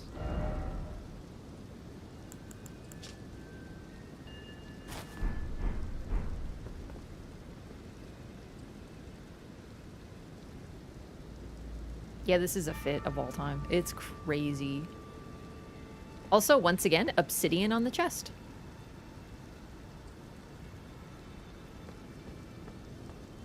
Looking kind of cute. Okay, hang on. What do you do if you go on a date? Hang on, no, I have a better one. She's a 10, but she dresses like this.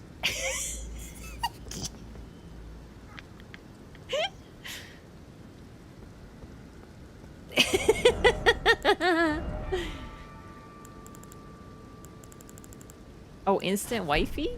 Damn, you got a lot of... Oof. Imagine,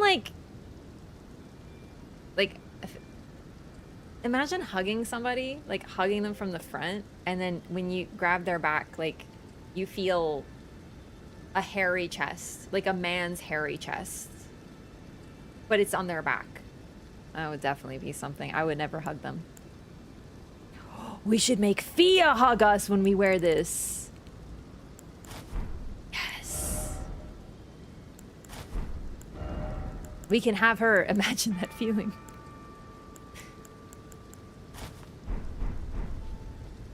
The perfect woman doesn't exist.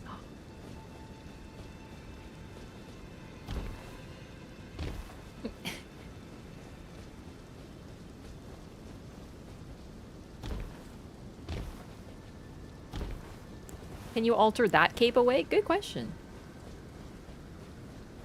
But yeah, the Godskin shows up to sort of like protect Ronnie's body. But is it just keeping it for itself? Honestly, it's a little hard to say. 10 subs if we don't? Well, it makes it easier on me.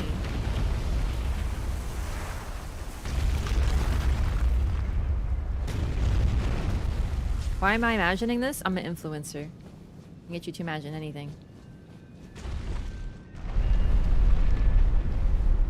Yeah, that is 2 out of 3 of these Godskins being associated with not only the Children of Renala, but in Divine Towers. Or near them. Which is weird.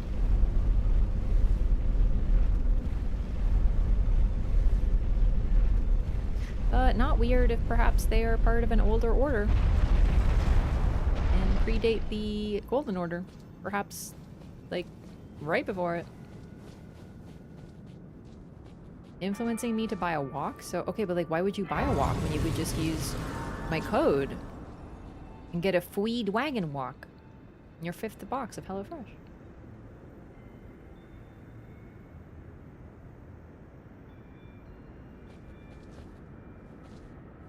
Alright, so that Divine Tower is... Redance. That one is... Ah, we haven't been to that one yet. Important. Divine Towers might have served a different purpose before the Order. Yeah, so... They are sort of like... I don't know if conduits is the right term.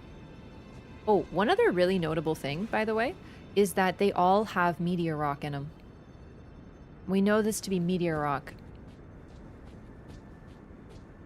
Oh, shit! Not only that, but this is the Fell God symbol. Oh.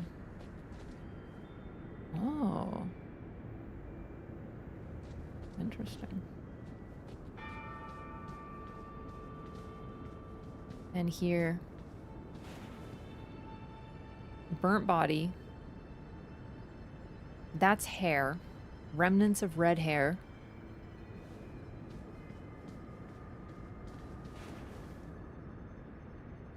With the curse mark of the centipede on the back. This is Ronnie's body. She too was redheaded, just like Radon and Rykard. Man, her aesthetic was like entirely different. Also, no 2 fingers here. The others have had dead 2 fingers.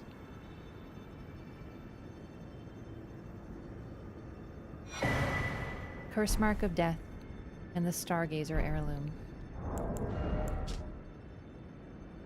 Curse mark carved into the discarded flesh of Ronnie the Witch, also known as the half-wheel wound of the centipede. This curse mark was carved at the moment of death of the first demigod and should have taken the shape of a circle.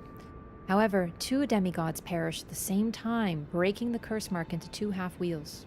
Ronnie was the first of the demigods whose flesh perished, while the Prince of Death perished in soul alone. And now we get confirmation of that. Although Ronnie also told us this, effectively. Although this tells it in a more confirmed way, I guess is how I'll verbalize this.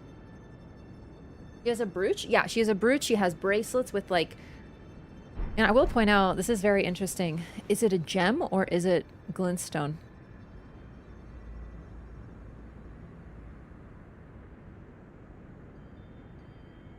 It doesn't match any glintstone colors we've seen. It's similar to red glintstone, which we haven't seen yet, but does exist.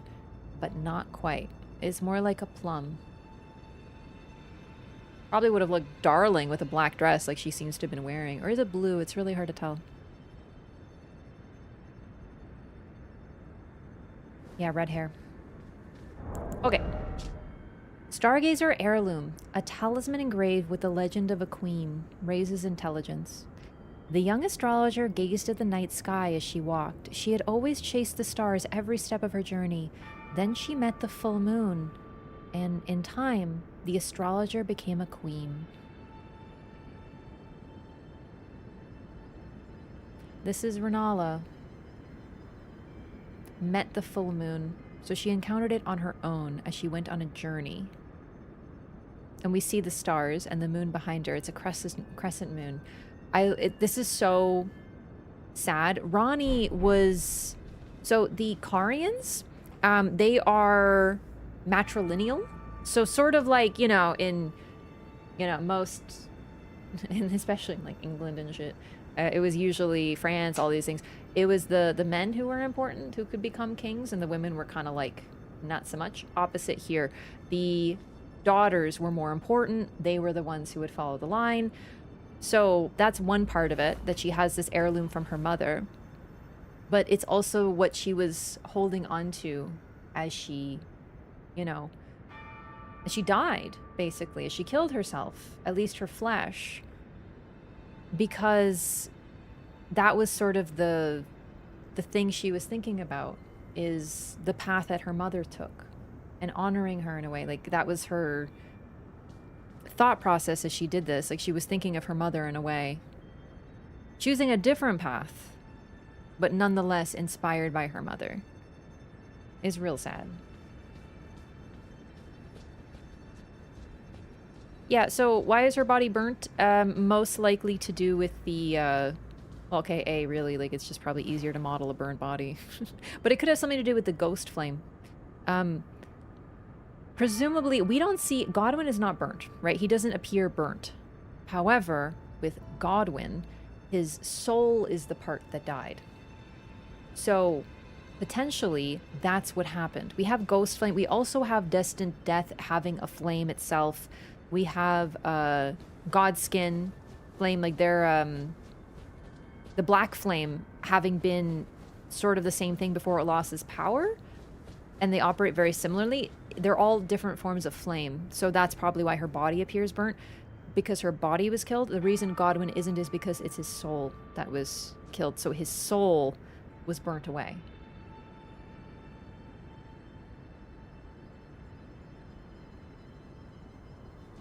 Looks more petrified to me, like she turned to stone. Yeah, but like... what else would do that, really, unless she was burnt first?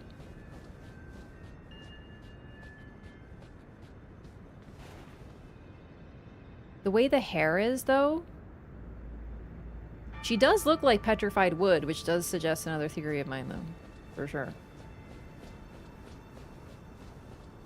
Almost looking like she's a tree or something. Only reason I thought she was burned is because Melina was burnt and bodiless. That's another link. I totally get why people had that theory for a bit. Yep. The burnt NPC little bodies?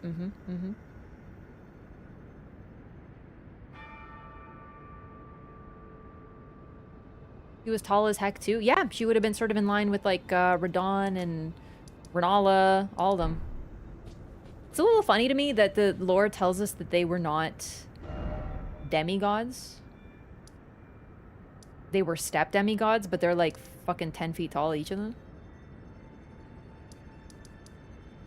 Alright, we are done here. Divine Tower of Liurnia. Let's go back to Fia. Prince of Death's Throne. Rykard is a redhead too, yeah.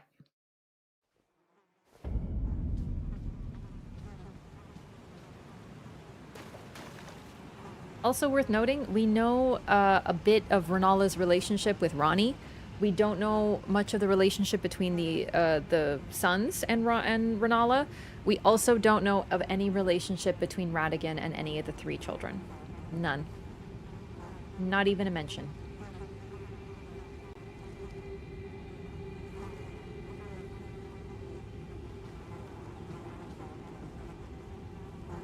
Many plants can reproduce asexually as well through cross-pollination, so I'm down with your shaman theory. Yeah, I mean, also, how can you propagate plants via cuttings? It's pretty interesting, especially considering that, from what we know, all the Newmen that we know of within the story are women. All of them. That doesn't mean they didn't have male Newmen, but we don't hear about any, so it's pretty interesting. So yeah, the asexual thing, but also I think cuttings are very important. Grafting as well. Yeah, it's like lore all the way down. You know what I mean?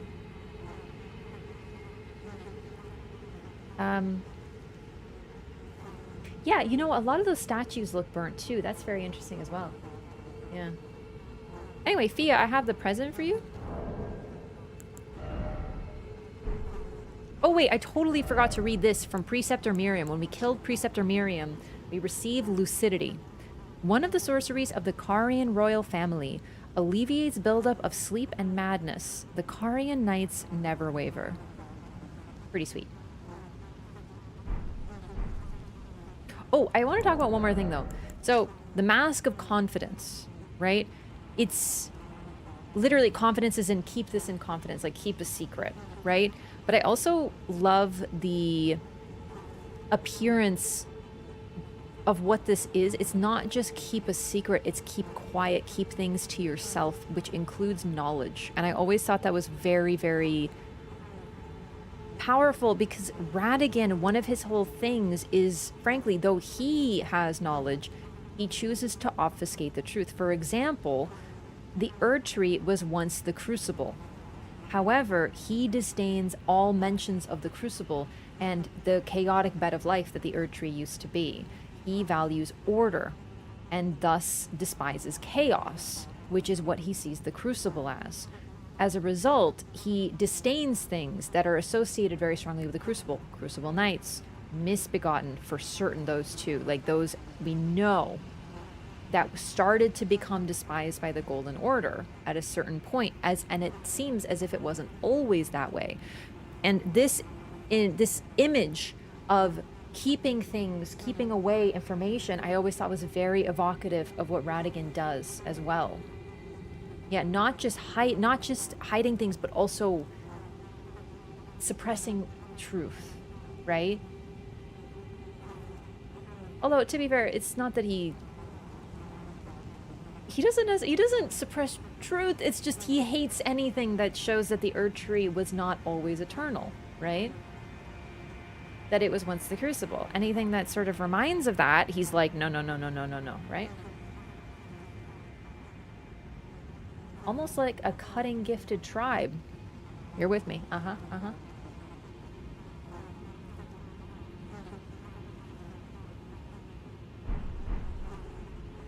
Hi, Fia.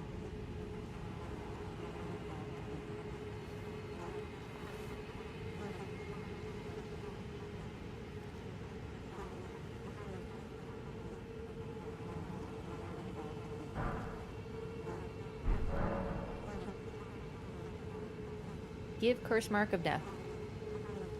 This is the other Hallowbrand. How did you... Oh, my utmost thanks. With this, Godwyn can take his rightful place as first of the dead, and claim a second, illustrious life. You are our true champion. And though I can't be of any use to you, can I hold you tight? If only for a moment. Squeeze. Radiant Baldachin's blessing. So, I didn't change into the Godskin outfit for this. I thought about it. Talk in secret. I will soon lay with Godwyn, and it will surely stir within me the new life of the Golden Prince, and first dead of the demigods, as the rune of those who live in death. Please, do one thing for me. Brandish this child, my rune, and take for yourself the throne. Stay the persecution of those who live in death by becoming our Elden Lord. Okay, so it's like we just got back from vacation, because there's a lot to unpack here.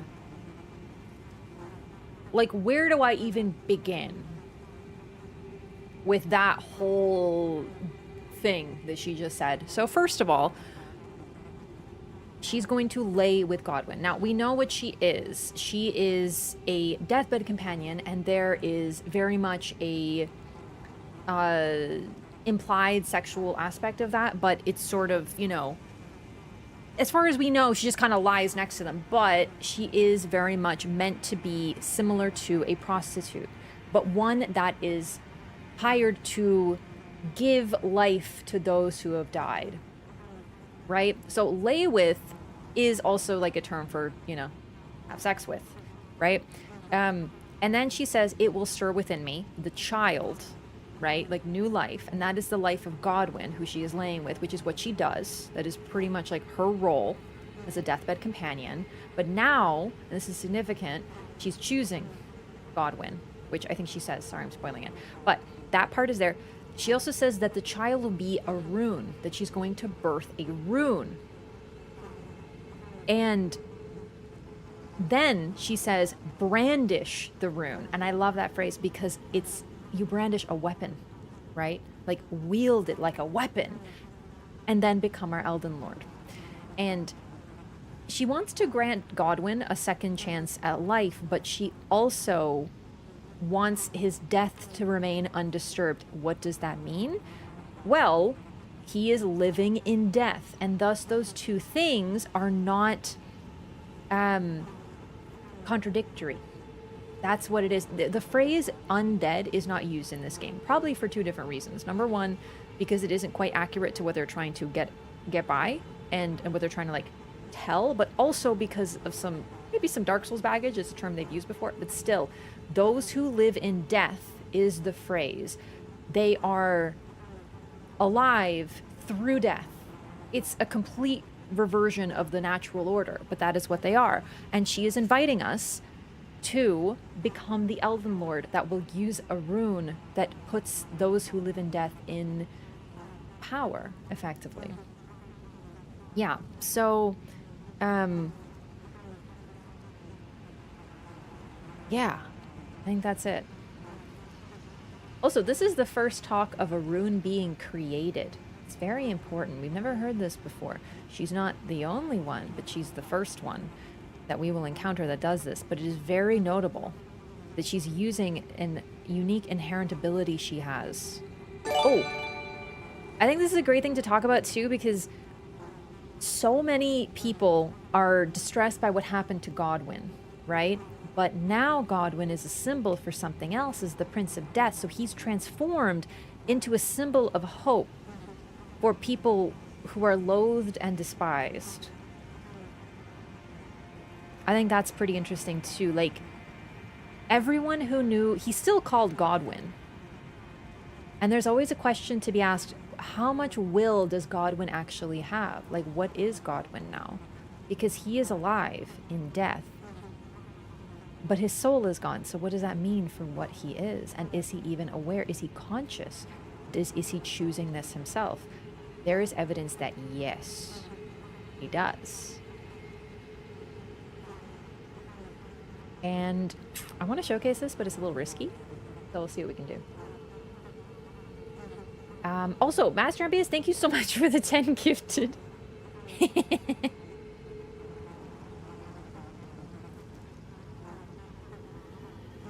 There is some evidence that he is choosing this, though. It's just stated the birthing language is fascinating. Yup. Honestly, was thinking of his consent. Yeah, there is evidence that he is... Okay, so keep in mind. How do I put this? He has been reborn. He is no longer Godwyn the Golden. The people who knew him as Godwyn the Golden bemoan his state. They are devastated. They are in dismay. Mikola, the finger reader, others, like they were probably Marika. Like, most definitely Marika. They are devastated by what happened to Godwyn, both in terms of his death, but also the fact that he is not dead, that he is those who live in death. However, he is now the Prince of Death, Godwyn, and people are following him in that role. He has been reborn. And like I said, I'll try to show it because this is really important, but it might fuck something up, so I also have to be careful. We'll see. All right, anyway, let's talk in secret. Give me more lore, Fia. I will soon lay with Godwin to conceive my child, the rune. Brandish my rune and take for yourself the throne. Stay the persecution of those who live in death by becoming our Elden Lord.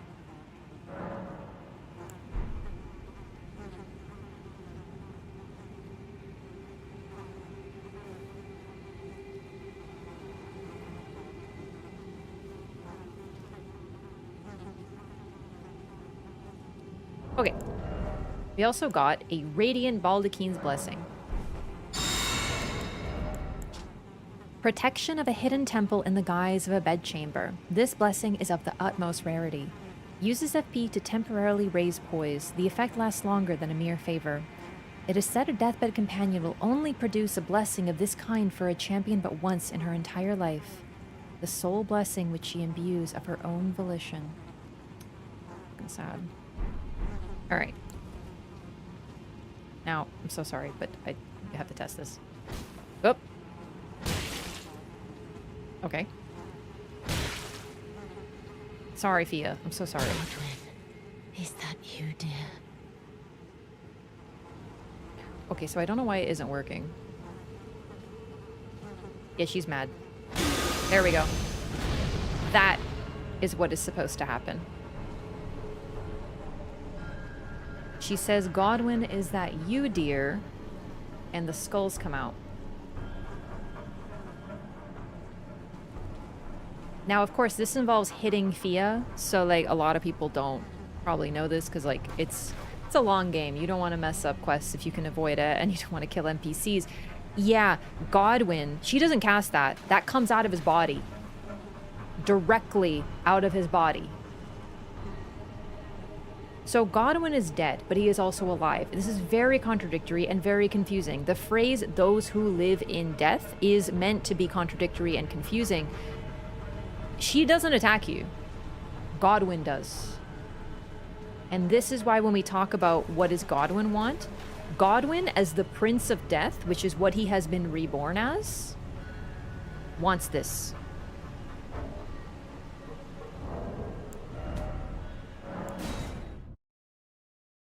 He protects her.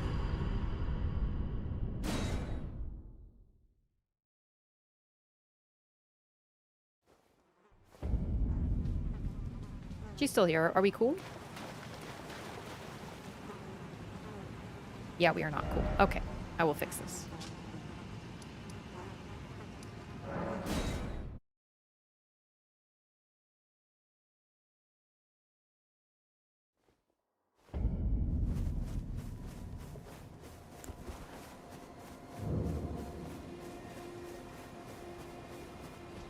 Now, it's probably a good time to talk about... Oh, look, great animation, too. Really that simple. Your sins are absolved. Everyone's cool with me again now. Godwin has become akin to a cancer, and I don't use that term idly. He is simply growing out of control.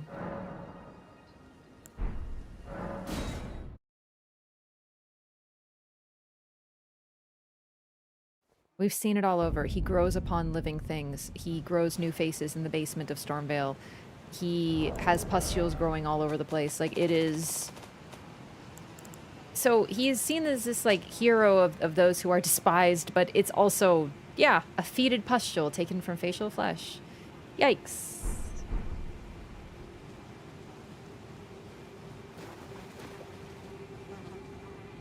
Alright, we cool.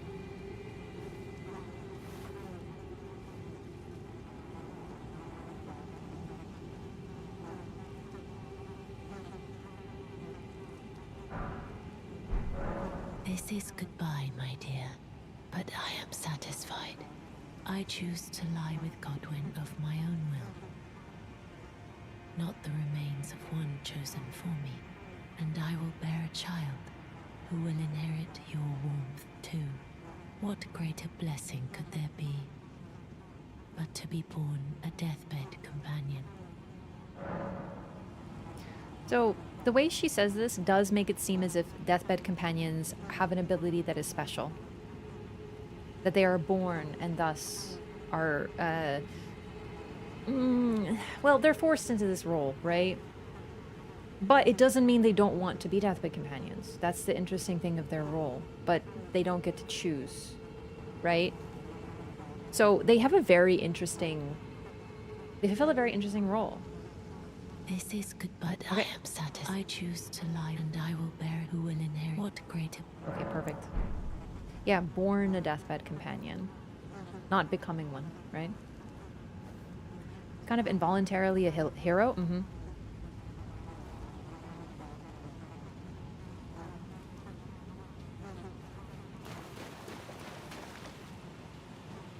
I don't fully understand her ending.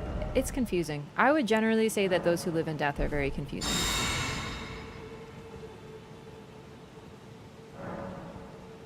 Okay.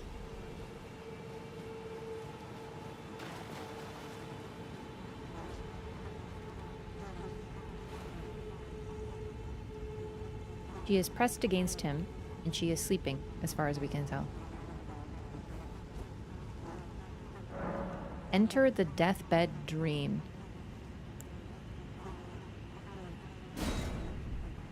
So we enter their dream.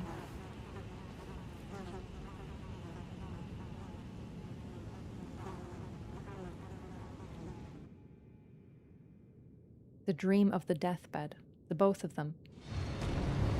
Lich Dragon Fortisax. And here we are in the arena, but look at that sky.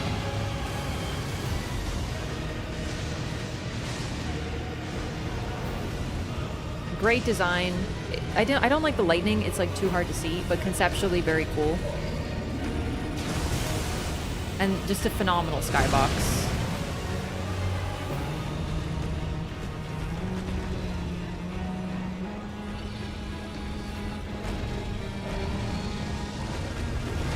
Lich, basically undead.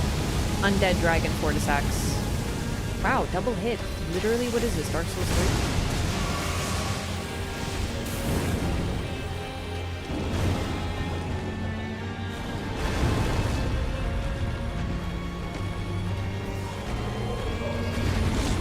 We can see golden scales.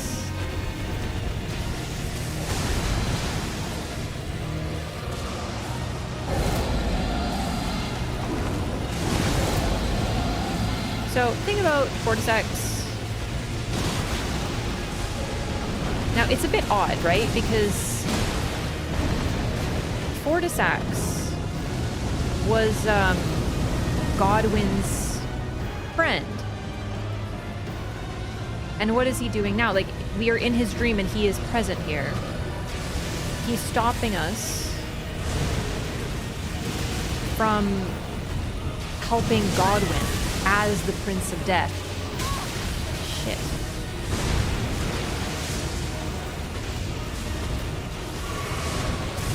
Also, red lightning, very notable. We saw another ancient dragon, Lanciax, use this.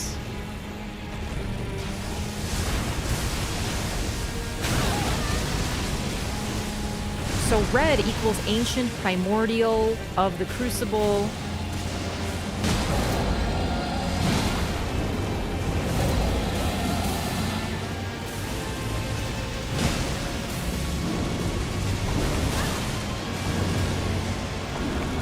God, that's so nice. Oh my goodness. Yeah, I really do love this song. It's very neat. No death dialogue from this? No.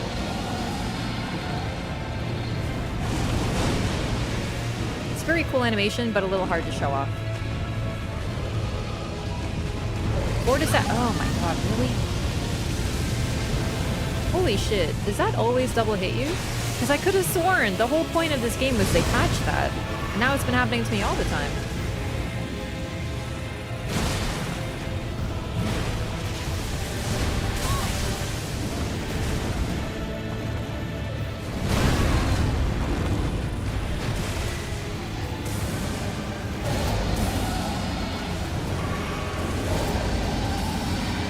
Fortisax would be so cool if he wasn't, like, also terribly annoying. and covered in this awful lightning.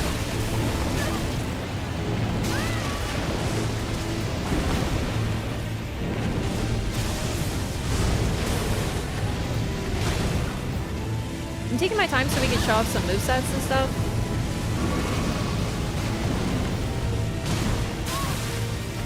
Really just like the constant lightning on your body.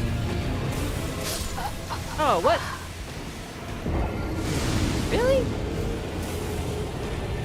Okay, he spawns a lightning that's literally just always on you, so...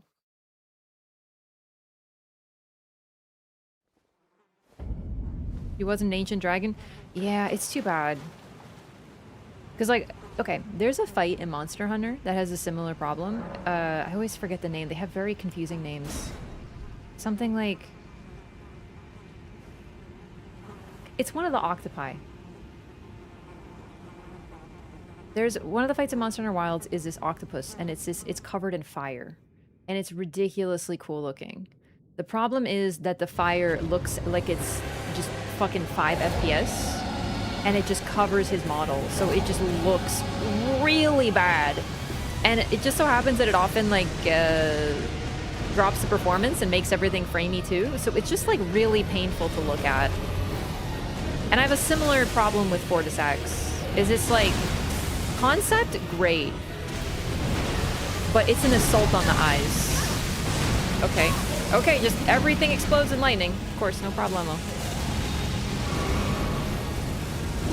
Nudra, thank you, Nudra from Monster Hunter Wilds. Great fight, but only when he's not fired up, which is like never. Hitting toes and grundles, lightning on the ground, so you're like, you know, getting double hit, hitting toes. Yeah, I don't love the ancient dragons. Okay, did you see how far away from that I was though? Like, I was at the back foot. It was like 10 feet. And they're in, like, impossible to stagger. Yeah, it's just not the... It's not my favorite, these things. Visually very cool. Especially when someone else is playing, sort of moment.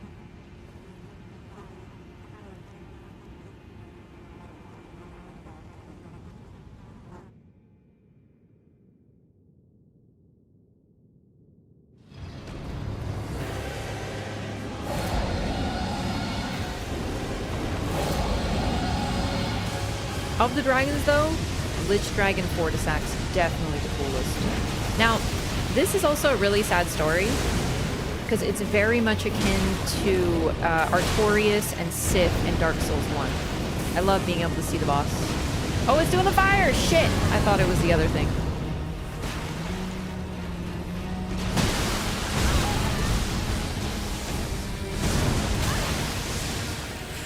Fun fact, lightning, when it hits the water, does a second hitbox.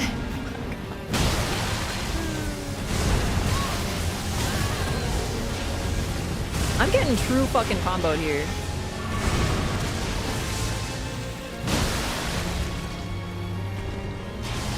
Oh, cool move though.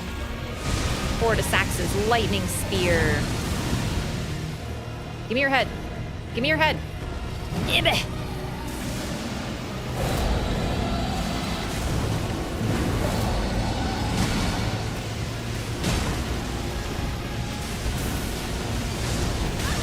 Fucking second fire. Or second lightning, I mean. Missed that dodge, that's okay.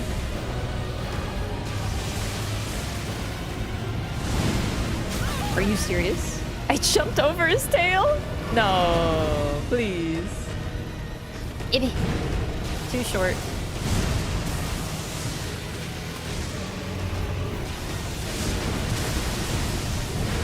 Too short.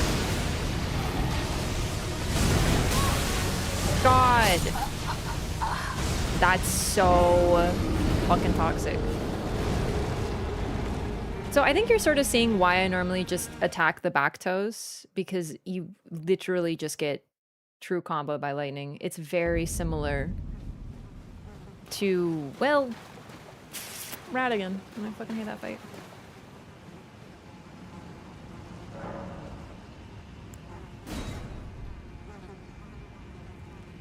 It's always cooler to fight them by looking at their face. Yeah, I get so frustrated when I miss attacks. I despise it. I prefer consistency. So I know that you probably noticed I don't normally go for heads on dragons. It does more damage, I know, but missing drives me bonkers.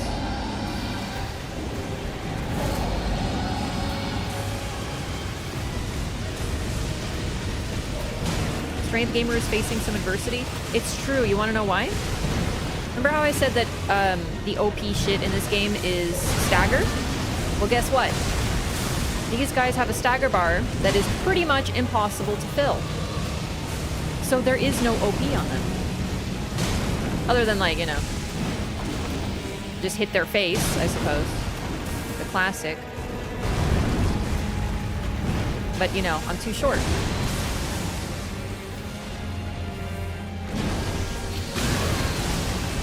I'm just saying, if that had been them hitting me, I would have been hit, because everything in this game does an AoE. But I scraped his chin, and no, that doesn't count.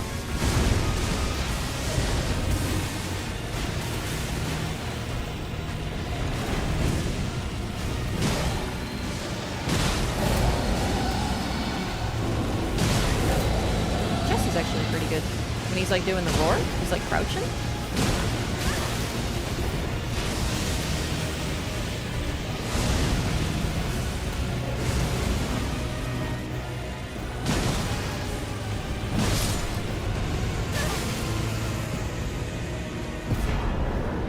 To show him off a little bit, but I showed off enough to remind me why I hate ancient dragons. Like, I wanted to show off his moveset and like the things he does, and then I was like, man, I really hate ancient dragons. Just in time to be like, God, I really hate them.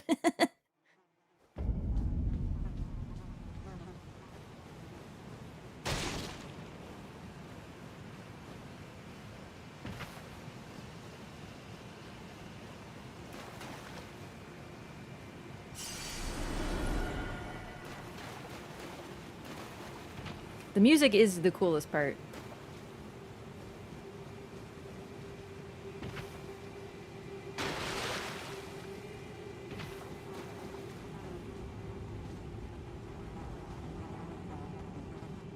Receive Mending Rune. This is the first time we've heard this phrase, and we see the perfect wheel of the centipede. Now, okay, I definitely see why it's called the wheel of the centipede. But doesn't it kind of look like a sun, chat?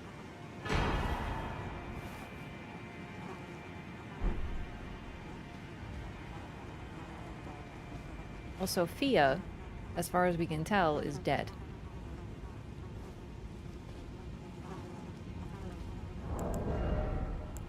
Remembrance of the Lich Dragon.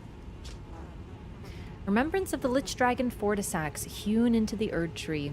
After Godwyn the Golden became the Prince of Death, the ancient dragon fought long and hard against the death within its companion. Alas, victory was never achieved, and its only reward was corruption. So, Fortisax he attacked Leyndell along with the dragons, the ancient dragons specifically, and then Godwyn defeated Fortisax and befriended his fallen foe, and they became friends. This was the start of the dragon cult, sort of reiterating some of the stuff that we've learned throughout the game. We've seen this in item descriptions, whatever, where they were friends. So the dragon cult was also very accepted in Leyndell. I don't know that it would have been forever, but even Radagon appears to have been okay with it. Now, there's two reasons for that. One would be that he actually was, but the other reason is that it was simply too powerful and he couldn't contest it.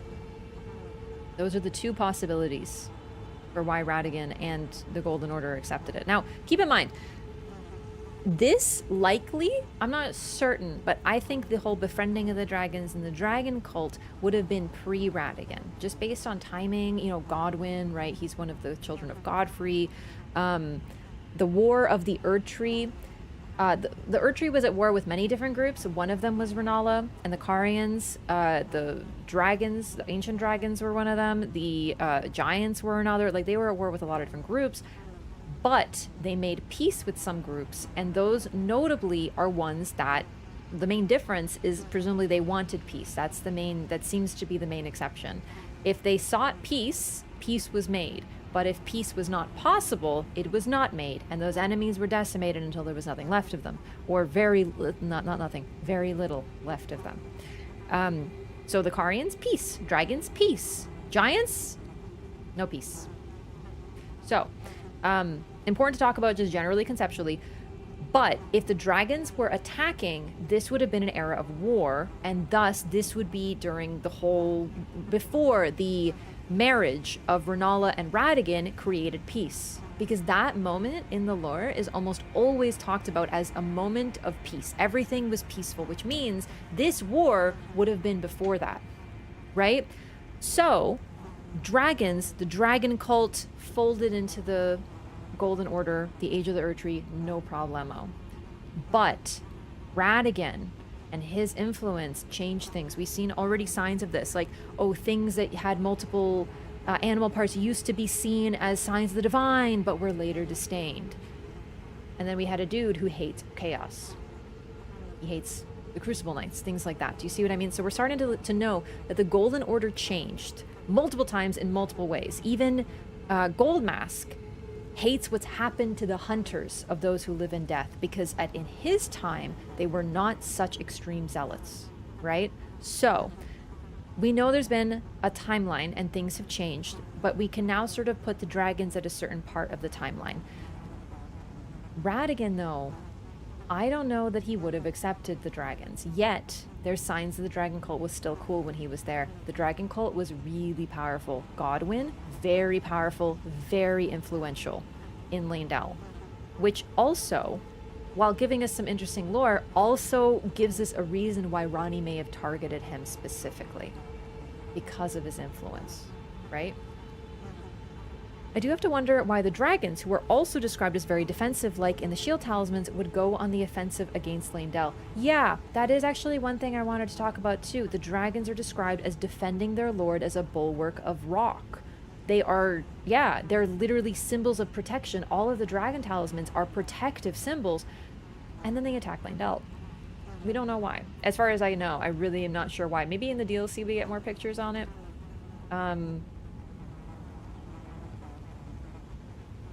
I suppose it could be argued that they were attacking because they were underneath the Carians. The dragons were allied with the Carians, so maybe this was after the peace was made.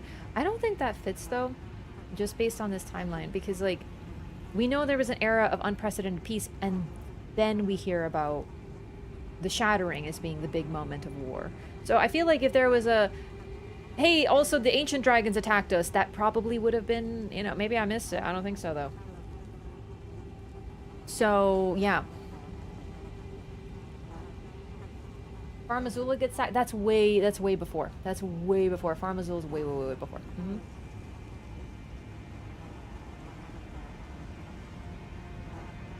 Kind of weird because Godwyn made one friend the entire war stopped. Well, he's very influential. And presumably Fortisax was too. And keep in mind, it's one of those very pure moments, because, like, this dragon was, like, doing everything he could to protect Godwyn. They really, he fought against the death root within him and became corrupted himself. It's heartbreaking. Also, I mentioned during the fight Artorias. In Dark Souls 1, Artorias tries to fight the Abyss, and effectively he fails. However, he also has a compatriot named Sif, a wolf, and the specific phrase is compatriot, which is really sweet. Not like friend, not, you know, they fought as equal, not pet. They fought as equals, right? They were compatriots. And Sif was there, and unfortunately, when Artorias fell to the Abyss, he became corrupted by it. It has a corruptive force. It's not dissimilar to Deathblight, but the source is different. And Artorias left his shield behind because the shield protected him from the Abyss. He didn't want Sif to become corrupted by it. And that's sort of the reverse, is here, the dragon, Fortisax, knows he will be corrupted by it, but he fights anyway because he's so loyal to, you know, Godwyn. It's really sad.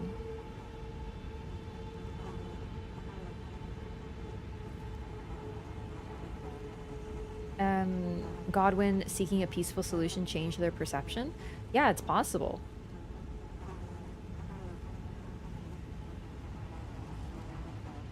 see Renala with a lesser dragon on her side? Yeah, the lesser dragons were despised by the dragons, but we don't get the details on that till DLC.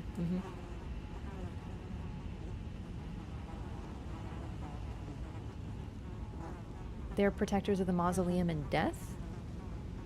The dragons?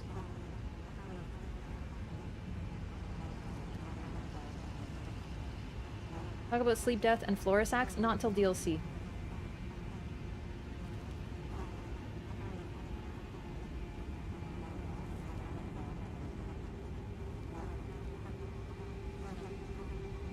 Mostly because I hardly remember the DLC, but also because we can't talk about it because it's DLC. Victory was never achieved, its only reward was corruption. But yeah, so the Lich Dragon was also in the dream. It's very interesting that the only way we fight Fortisax or see him is in a dream. And it has a material effect. It's almost as if he has become a part of the... Okay, hang on. So, Roger describes falling to Deathblight as saying it is as if he is falling into a deep, fathomless slumber. Sleep and death are linked. This isn't the only example of this, but specifically, Deathblight and living in death is described as a sleep. Fia creates a dream with Godwyn. This is the deathbed dream. We know that Fortisax was corrupted by the Deathblight as well. Thus, he would be a part of the Deathblight. It's almost like, well, it's a root system, right? It corrupts, it forms from Deathroot, and then it spreads from there. And all of it is just Godwyn's body growing and growing and growing and absorbing more things into it. Fortisax has also been consumed and thus is a part of the deathbed dream. He's the only part that doesn't want this and thus fights. He's also mighty as an ancient dragon and thus is able to resist more. And we enter the dream, defeat him. It's almost like an antibody. The body fighting against something. We go in and we destroy the antibodies so that a mending rune can be created and be succeeded. And succeed. And then we have the mending rune of the Death Prince. Rune gestated by Fia, the deathbed companion. This, of course, is another, birth term. Used to restore the fractured Elden ring when brandished by the Elden Lord. Formed of the two Hallowbrand half-wheels combined, it will embed the principles of life within death into order. The Golden Order was created by confining destined death. Thus, this new order will be one of death restored. And that sounds great, except the problem is that it's specifically death will replace life. That's sort of the thing that I would argue is being stated here. Rather than life, there will be death where there was life, but it is a life within death. So restoring death, good! Life within death, maybe not. That sort of seems to be the thing. It's like life within death is enforced. The way that immortality was enforced. It's... I don't know, man. I really wish they'd written Fia a little differently, because like I said, I talked about this before. Bloodborne has two characters who are basically a combination. Combined, they are what Fia is. And they are so interesting with a fraction of the dialogue. Ariana and Annalise, specifically Ariana. And Fia just to me is like, I shall give you hugs. Anyway, zombies. And it's like, something just missing here. Like, I get it, they're downtrodden, they didn't choose this, right? Like, Roger makes that clear. He feels bad for them, he wants to help them. This doesn't seem to me to be helping anybody. Maybe we could help them, but it just... I feel like this isn't really, like, discoursed properly for me by Fia. This idea, like, okay, they're the downtrodden, we hate them, everyone hates them, that sucks, we feel bad for them. But, like, what if perhaps we just make them... What if we fix them, I guess? Never mentioned, never discussed. So it just makes her feel like there's just so much missing with her, unfortunately. Personally. And that's just, like, that's my just sort of feel on her. I think that's why I find this to be an ending that is very hard to justify. Because we also know that death... So, once again, it's an immortality that is granted not by choice. Because sort of with the story of the Niño, the mermaid in Japanese myth, you choose to eat the flesh. This is a flesh that is shoved down your throat. It is not asked for, it is not wanted, it is forced upon you. I don't love this, and I feel like this isn't discussed enough, or Fia doesn't really sell you on it.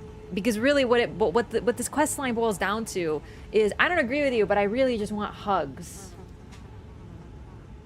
So it's not the most compelling. D, I really hate to say that D is right about anything, but like, I think my issue is that D despises them. Also, well, let's see what happens next.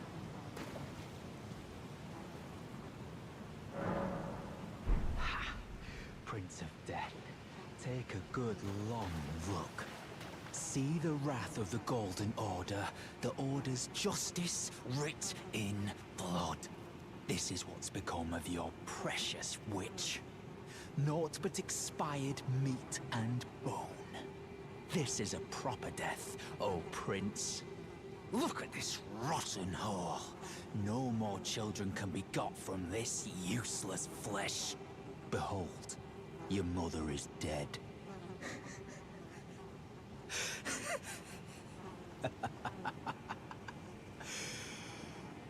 This is revenge, you witch, and you ghoul.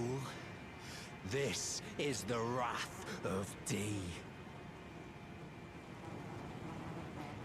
So, I talked about how Fia is sort of meant to be like a, frankly, a discount Ariana / Annalise, and this is the moment that sort of cements it, and we have our discount Alfred from Bloodborne coming in to smash the queen. And I'm more talking like with a hammer. He obviously is very vulgar. And frankly, like, remember I hit Fia, and you know, when he says this to Godwyn, he is aware. Godwyn, he's just rubbing it in like a piece of shit. You know what I mean? He's like, yeah, look what I did to your... Look what I did to this witch right in front of you. Take a look at your mother, he says to those who live in death.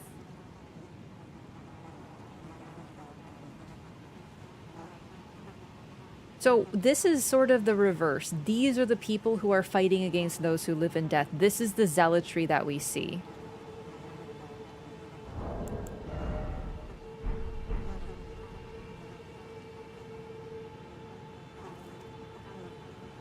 He doesn't have a... He's not necessarily wrong, but this is sort of our moment of like, this is supposed to justify coding those who live in death into the order, is by seeing how they are treated by no fault of their own. Because remember, they didn't choose it. But that's kind of the thing that I have a problem with. They didn't choose it and they are mistreated. That isn't their fault. They don't deserve to be mistreated. D is wrong here. But codifying them into the order is also not the solution, and she doesn't justify it enough. He's so smug too, it makes him contemptible? Alfred drank the executioner Kool-Aid, meanwhile D is in fact composed of Kool-Aid. Yes. And there's a very fun thing with D, is that he's also a hypocrite, because his nature, and I have descriptions about this, but it's a good time to mention it now, a little early. He is also unwelcome under the Golden Order because he is an aberration. He is two beings who share a soul. Remember, I mentioned on the Discord, I know this is a little spoilers, we get into some extra lore in the Discord. I talked about how Morgoth is a very compelling character because he hates himself as an omen because he is an adherent of the Golden Order. But he doesn't wield it like a weapon. And that's sort of the difference here. It's sad that Morgoth despises himself for what he is, an omen, and he internalizes that hatred. But he doesn't go, screw all of you, you don't fit in the Golden Order. That is why he's so compelling, because he doesn't go like, haha, so you see, I'm king, so even though I'm an omen, fuck you also. That's D. D does not fit within the Golden Order. He is not welcomed by them, but they use him as a tool, and he just chugs down all that Kool-Aid anyway. Someone like him in the Golden Order would kill him because he doesn't belong under it. And he has awareness of that fact and nonetheless behaves this way. It's why you kind of want to hate him rather than pity him, right? Anyway. Hi, D. Hello. The rotten witch is dead. The Golden Order unsullied. Now I can look my brother Darian in the eye. Honeyed rays of gold, deliver my spirit. Darian, now I have no regrets. Honeyed rays of gold, deliver my spirit.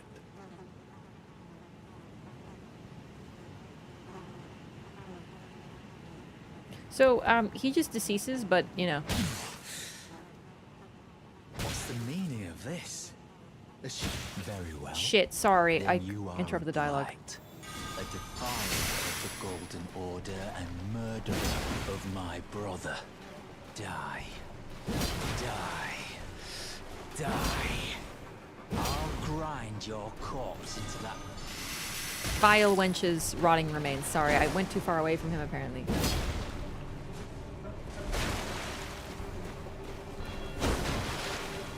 So, we didn't kill his brother. We did help her kill his brother, but we didn't know that's what we were doing. We were manipulated, right? But that is what we did. So he's not wrong, but it's also like, he isn't going to attack us, and then he goes, fine, then you are also someone who killed my brother. And it's like, did everyone kill your brother?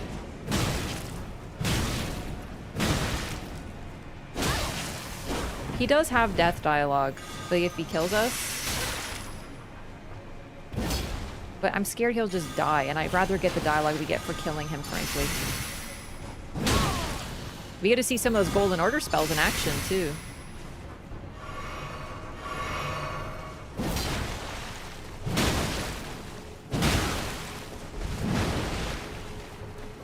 No more juice?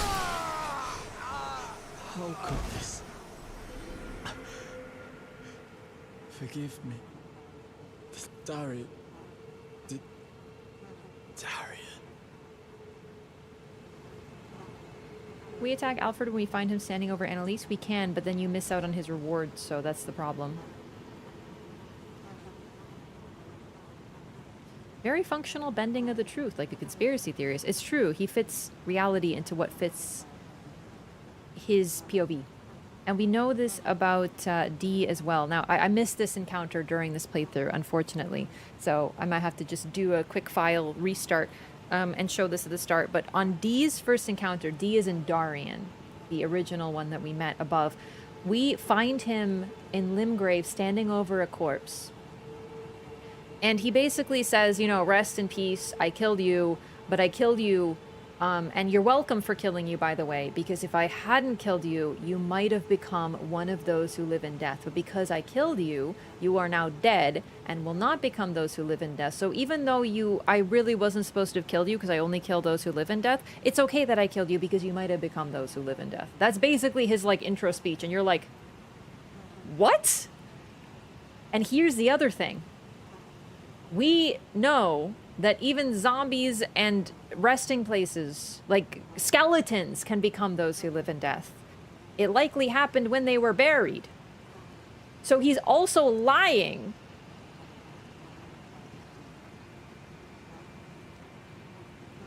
He's not a good dude, even from the get-go, right? Like, he is an absolute zealot who will lie he'll manipulate reality to talk about, an hypocrite and a liar. He just says whatever is convenient so he can continue to do what he does. He would literally stab someone in cold blood in the back and be like, well, because of this, I've saved you from becoming those who live in death. You're welcome. In fact, that's probably what he did. So, yeah, he's not great. He's not healthy either. He's not doing great. We get his armor back. We got it before. The two known as D are inseparable twins. They are of two bodies and two minds, but one single soul. Not once do they stand together, not one word do they speak to one another. Perhaps this armor longs to find its way to the other D.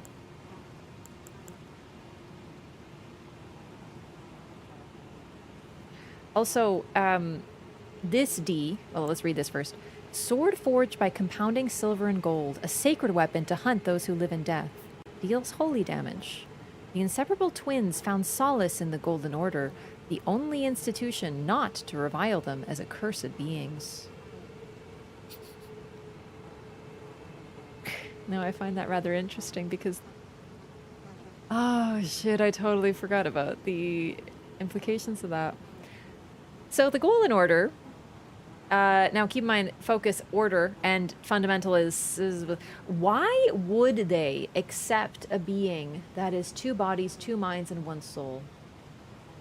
Why would an order created by Radigan and under his teachings and his whole school of theory and thought accept a being like that when everyone else reviles them as accursed?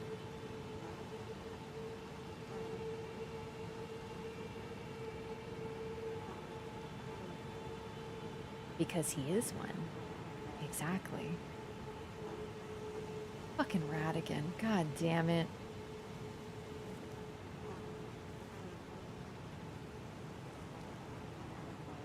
It's really interesting, too. It's probably because D is a Tarnished and not a Newman, as far as we know. But it's pretty interesting that his 2 halves are in line with one another. 2 minds still, but they both seem to agree and they both care about each other.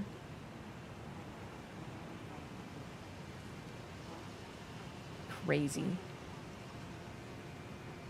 Fucking Radigan. How did that guy get Miquella's light disc? It's a Golden Order fundamentalist incantation. Didn't Fia kill his brother? Fia did kill his brother, but D is literally hired to kill the beings that she, or not hired. He works to kill the beings that she has taken on and identified as her children. Also, well, let's read her garb now.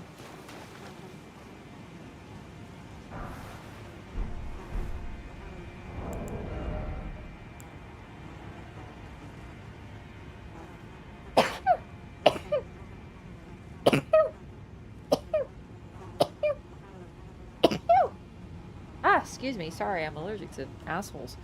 And I'm right next to, I just killed D, so it's like real fresh. Anyway, sorry. Fia's hood. Hood of black cloth that covers the whole head. Worn by Fia, the deathbed companion on her journey after being exiled from her home. The fabric itself is soft as silk.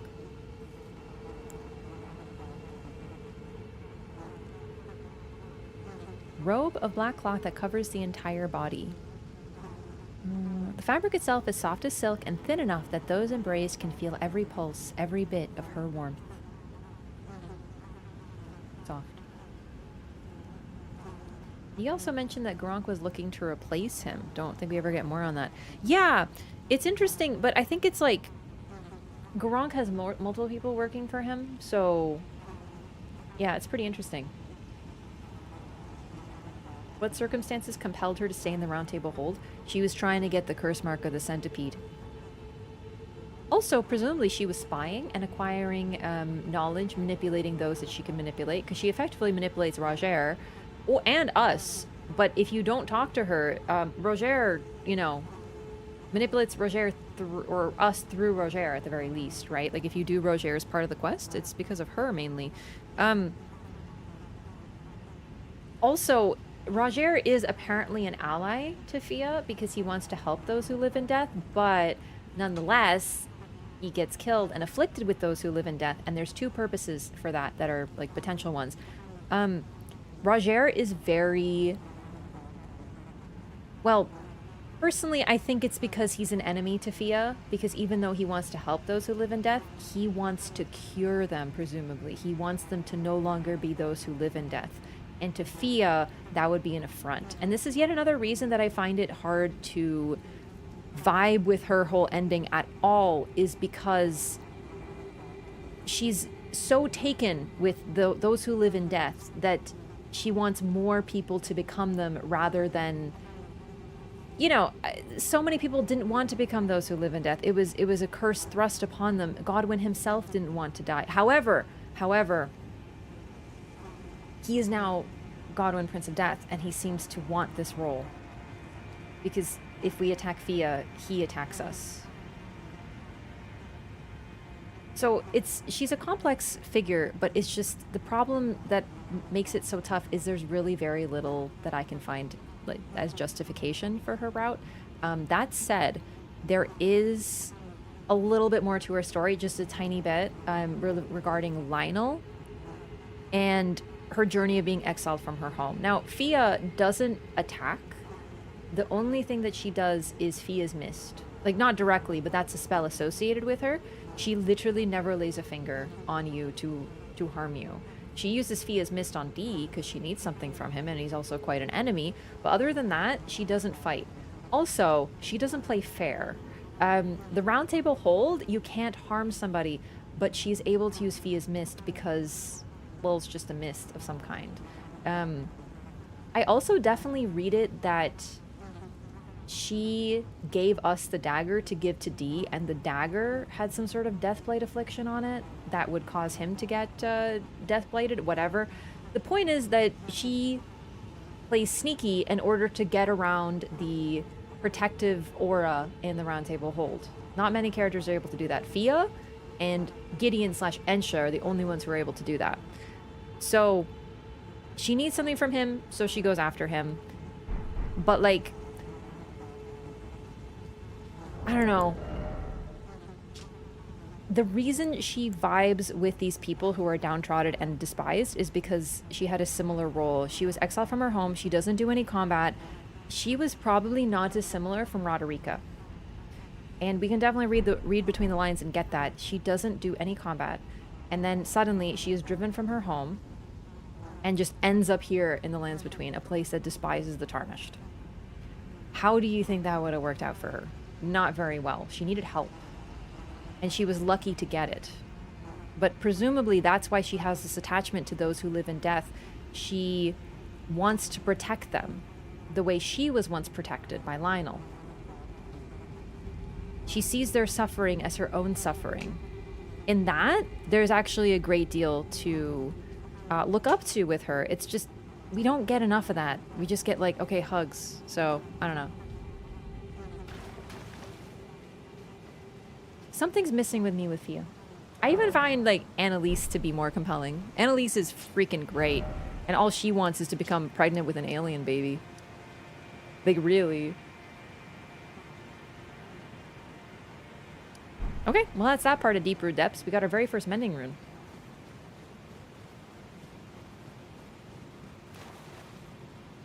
Like, really, Annalise is incredible. And all she is a character who just wants to have an alien baby. It's fucking sick. Bloodborne's just peak like that.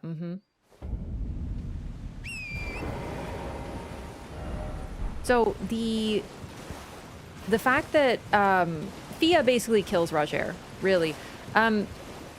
We go to that Godwyn head and we are not harmed. Yet Roger was afflicted by Deathblight. Probably because Fia wanted it to happen. And thus Godwyn did. They seem to agree. In whatever way Godwyn is able to communicate, he is able to communicate with Fia.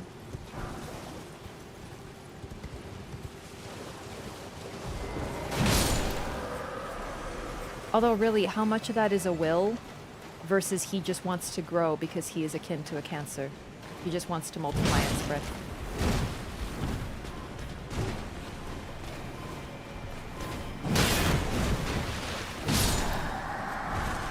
And Roger meant so well, so it's devastating to see this happen to him and realize that this was sort of because he wanted to help those who live in death. And I think that's why generally Fia, I don't like her very much. Is there's very little justification. So, okay, she wants to be a mother to those who live in death. But Roger wants to help them and he still gets killed by her and Godwyn. It's like, this sucks.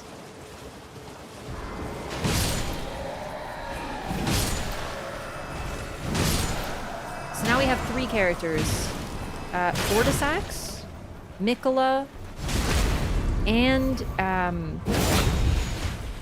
the Finger Reader, who are sad about what's happened to Godwyn the Golden. Makes sense, right?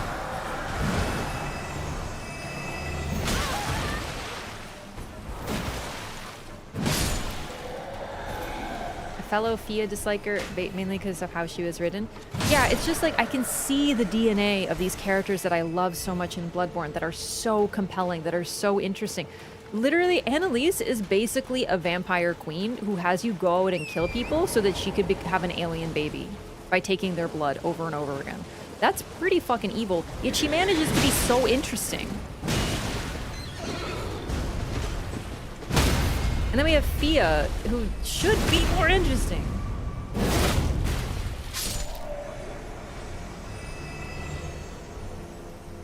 But yeah, in her fight against the Golden Order, Fia is correct, yeah. The Golden Order ain't right.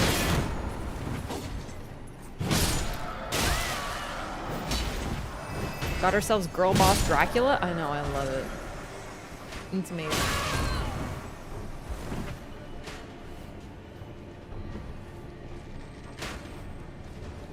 Bono's basically dead. How can you communicate? That's the thing. Not easily. Alright, yo.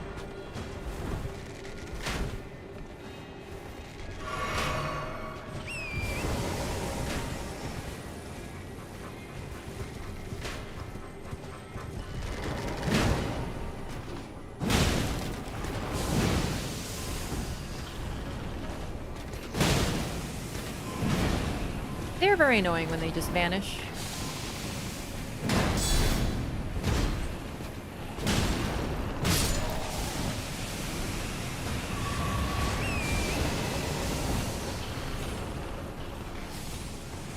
I was hoping to get a drop from them, so killing a few.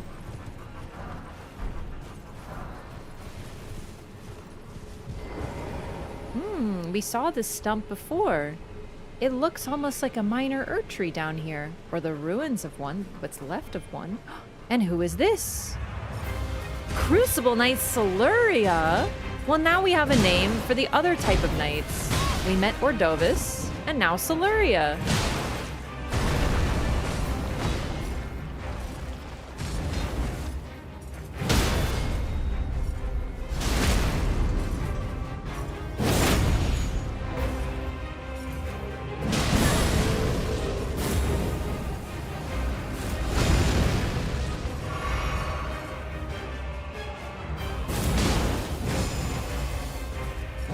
Whoops.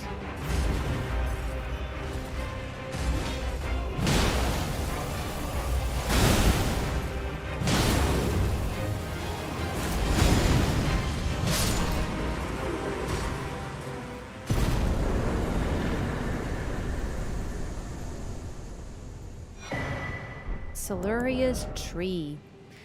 Weapon of one of the 2 honored as foremost among the Crucible Knights. The primordial form of the Erd Tree is close in nature to life itself, and this spear, modeled on its crucible, is imbued with ancient holy essence. Unique skill, Siluria's Woe. Thrust the weapon in a spiraling motion. Spiral mentioned. That's important.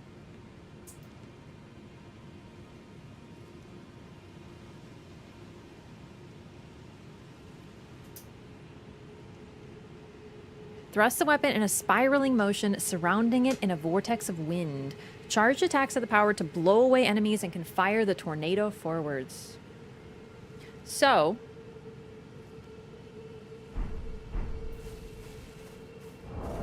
this is what the Erd Tree used to look like, or specifically, the Crucible.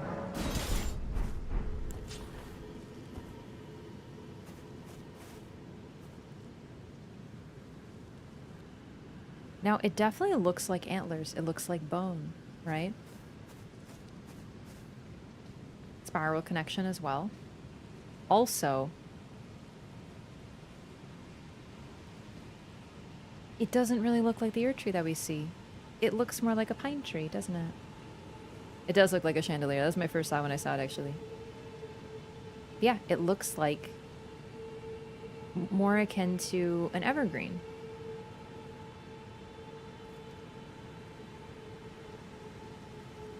This is what the Earth Tree used to look like. And look, you really do be spinning it. It's easier to see if you actually don't have the stats, because you see how it spins like a drill, basically. Not having the stats can be a boon. So yeah. Also, the Crucible Knights, their patterns on their bodies, their weapons, evoke the Crucible. I just want to reiterate again, though they are Godfrey's knights, they are not Erd Tree knights. I think that's really interesting. They predate the Erd Tree, and I think that this suggests that they were not created by the people of the Erd Tree. They existed already in some way as protectors of the Crucible, but when the Crucible changed form, they sided with Godfrey, and they fought with him.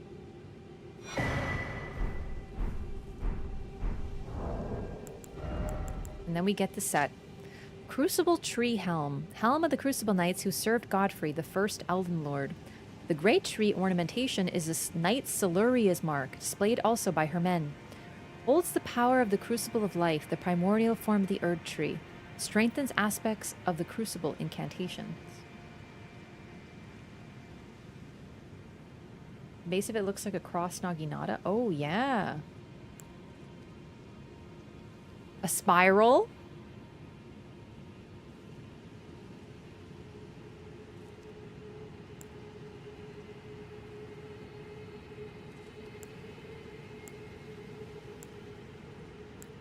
Spirals on the arms? Yeah, spirals on the... Yeah, more spirals. Once again, in time, the strength shown by these knights and even their appearance was seen as chaotic and deserving of scorn. Chaos, the opposite of order, right? Like... I don't see the stump being red.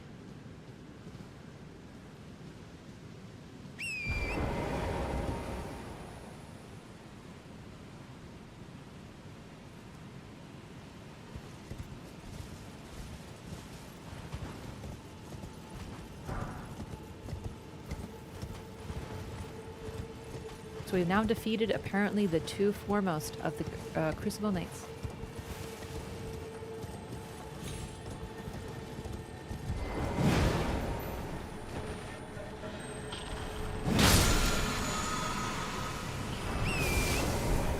Somber Smithing Stone. Oh, that was not smart. Oh, I shouldn't have done that. Well, I'm dead anyway. It looked a lot more makeable.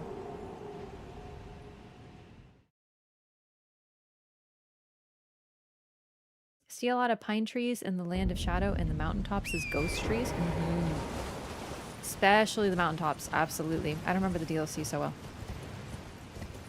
DLC is going to be fun because I really don't remember much of it. It's going to be like akin to a first playthrough again. But that'll make the lore hunting very natural. So that'll be fun. Silver linings.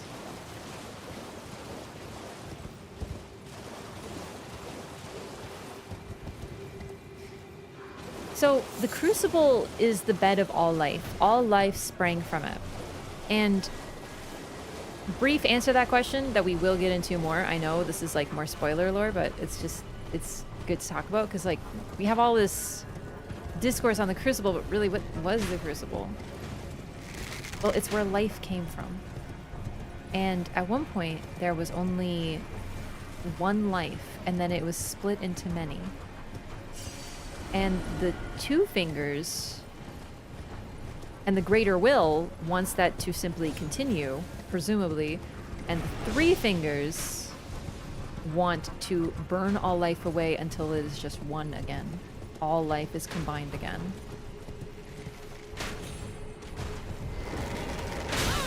Oh, please. Give me.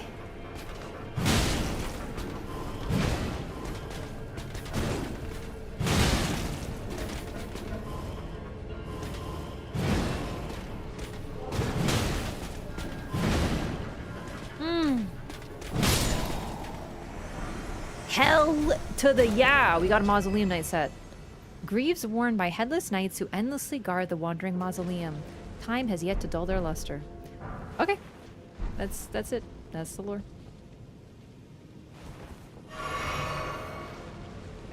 So, first form of life, make contact with the Greater Will, were they created by the Greater Will? The Greater Will is credited with the creation of life. Yeah. From what I remember.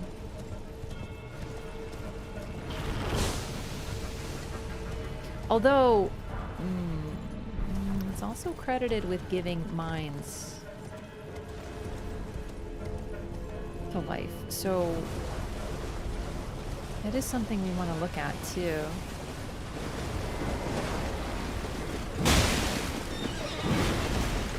I think Fia is really cool, like I said. It's just, like I said, I mainly blame it as a writing issue. Because, like, too much of her stuff is just like, yeah, you want a hug?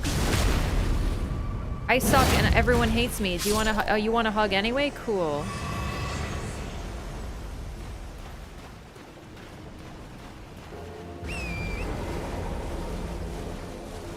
I guess it just isn't that compelling to me the way it's written. They could have done it a little better.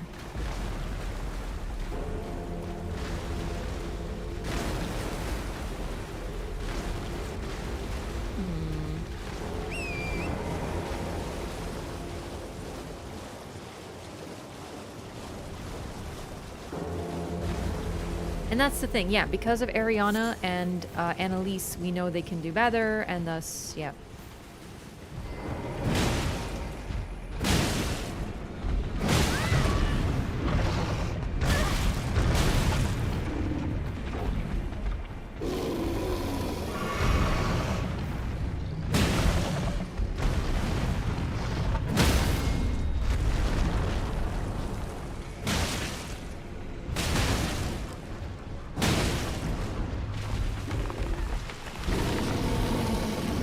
I read that as a charge.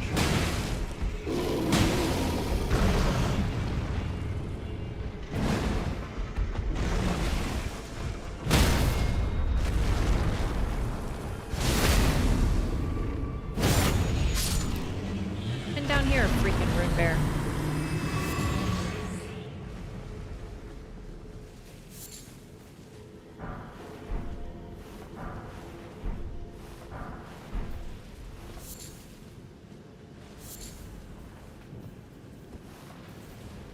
I thought there was something more interesting in here, but I think maybe it's like on a ledge or something, because like...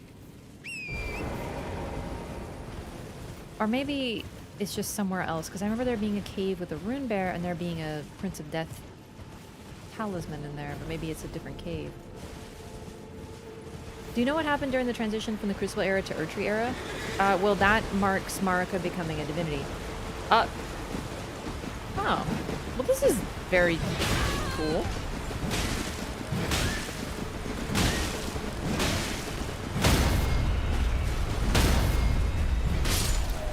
Wow, he got stuck and I could actually hit him. That was awesome. Do you think we could do that to Knights Cavalries?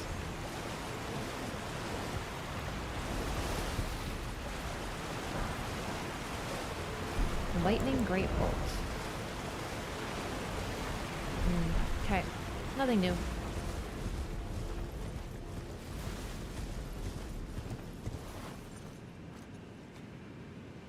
Right, we jumped there. Okay, okay. I haven't done these in so long. Is that when everyone with horns started to get persecuted? No, a little bit more complicated than that. The horn scent were... Okay. We'll talk about it in DLC. Because it's a lot more complicated than that. The horn persecution was not just, oh man, we sure do hate horns now. Frick all that. It was... Well, the horn scent started it, right? In their quest to create divinities. They tortured and mutilated people. So... And then, when they lost... Like salty little bitches, they curse the victors. Hence the omen.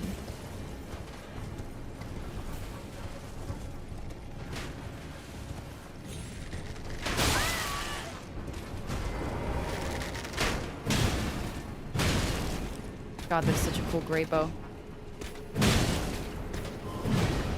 I love this armor. It's incredibly cool. Oh, cool.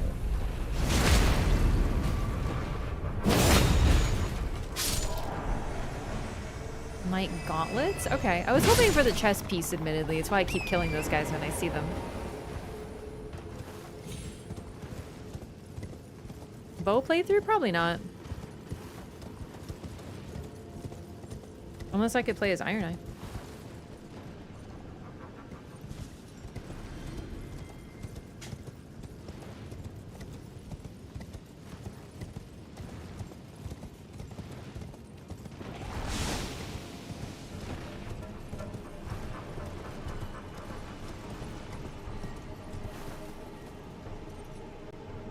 Wrong tree.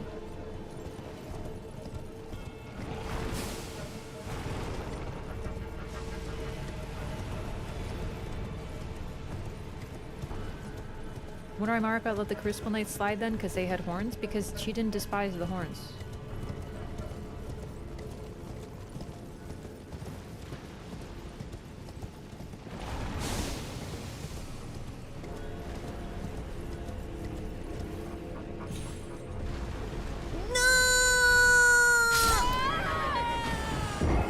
Torrent couldn't stick the landing. I'm so bummed about that.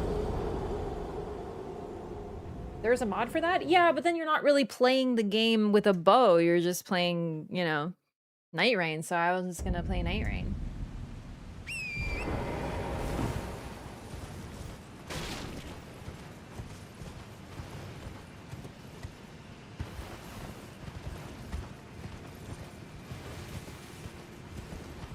Like, really, I just want to play Night Rain. Gravity do be winning a lot here, which is really funny because we're really far underground, so you would think this is a place where, you know, gravity is less dangerous, but it turns out it's basically just a bunch of cliffs.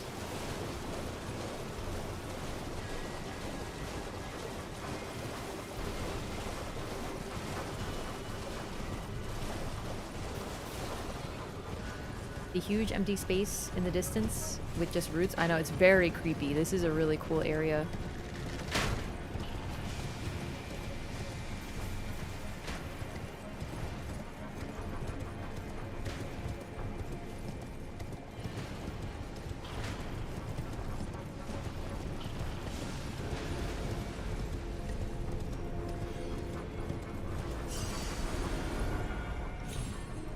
Easy this time. Okay. Oh, right. Yeah.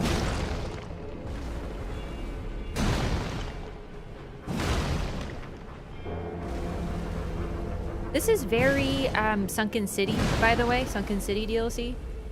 Dark Souls 2. The knights here are forever protecting a place, like something, so their skulls are upon it. I know it's supposed to happen, but it's still really scary.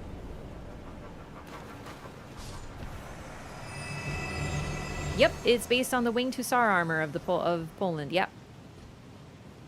I talked about that first time I saw one. They're very neat.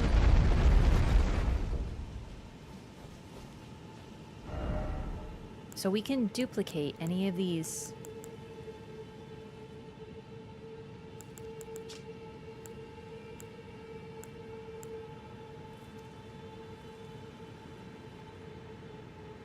Feeble man sought power through the grotesque act of grafting. One day we'll return together to our home bathed in rays of gold.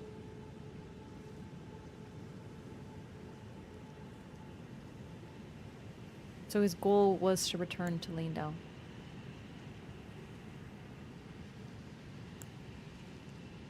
Okay, we have another one of these. I'm gonna mark it. There we go.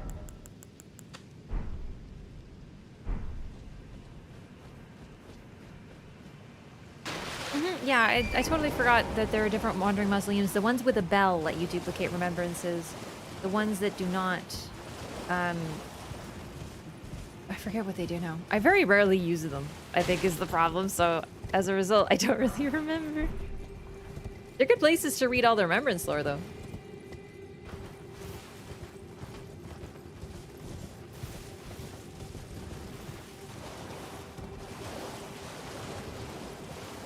The lore is going very well, thank you. Let's... Yeah, that's everything here.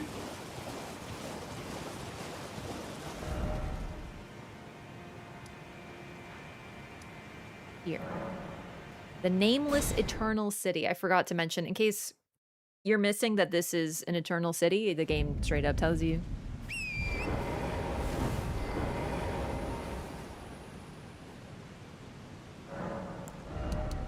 2 levels. Let's get more strength. And now we have 50 strength. Whee!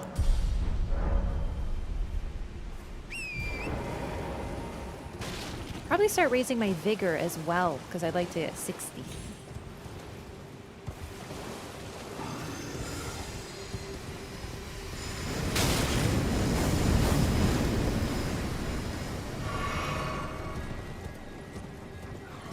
Are all the Eternal Cities home to the Nox? Yeah, presumably. Speaking of which, let's take a look at what this one is under on the map. I think it's just Lindell, but still.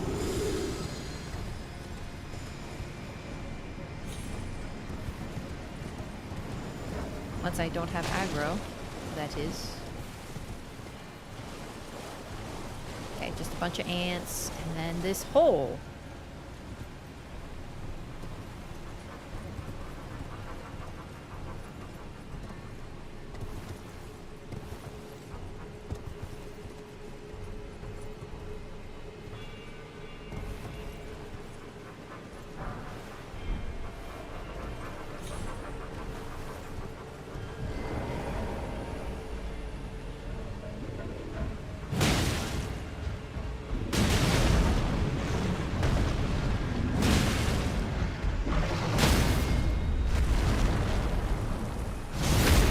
Eepy sweepy.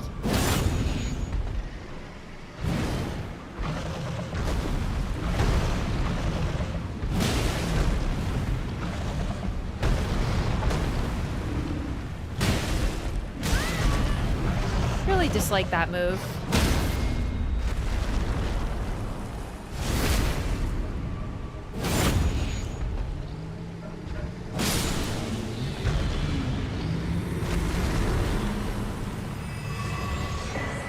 Prince of Death's Cyst. This is what I was looking for. It's a secret underneath a waterfall, or you can drop from above to find it. It's near the center of the city. Yeah, so more faces. A fetid, overgrown cyst taken from facial flesh greatly raises vitality, which governs resistance to the effects of death. I actually find that very interesting that we wear Godwyn's face to raise our resistance to death. Actually, it's so obvious. I can't believe I didn't think about that. That's very strange. It's like having it close as a ward against it. It's strange. It is said that this cyst came from the corrupted visage of one unable to die a true death.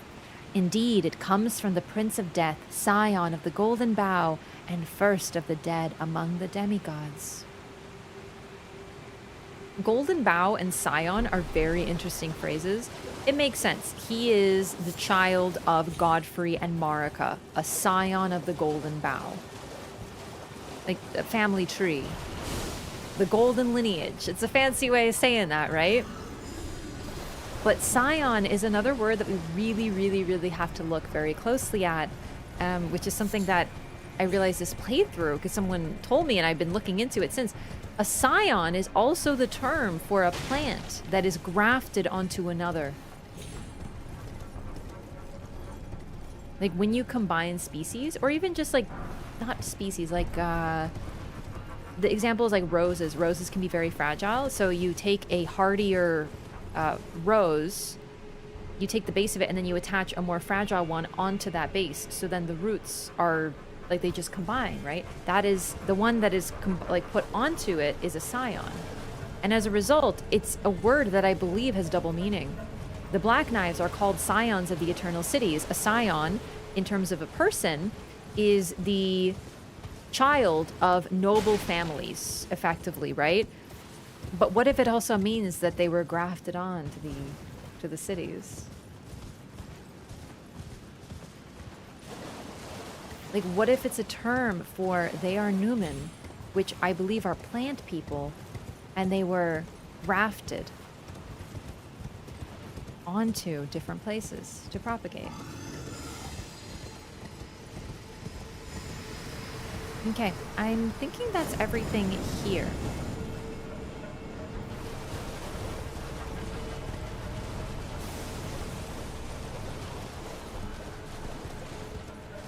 Golden Bough is a now discredited theory about commonalities across numerous mythologies. Interesting.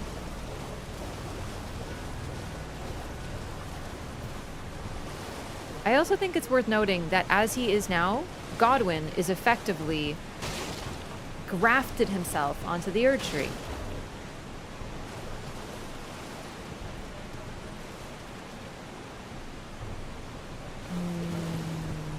Is one thing I'd like to do here, actually.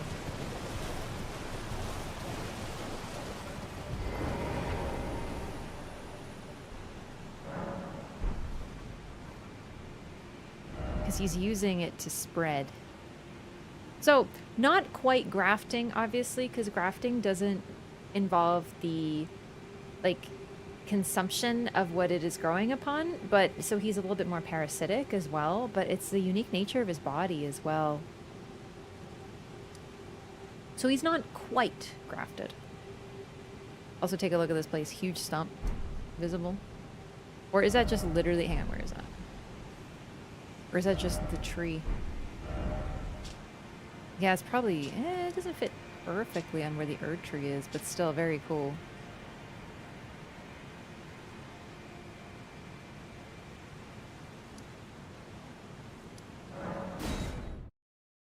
There's something that I want to try to find.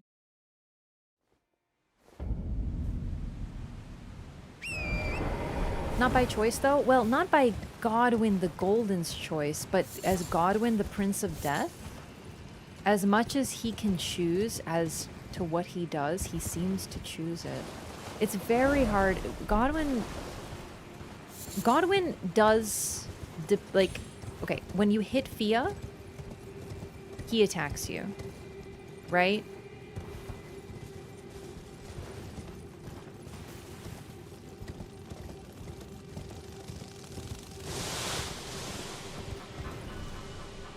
Okay. I slipped. I meant to jump a little differently there. That's okay.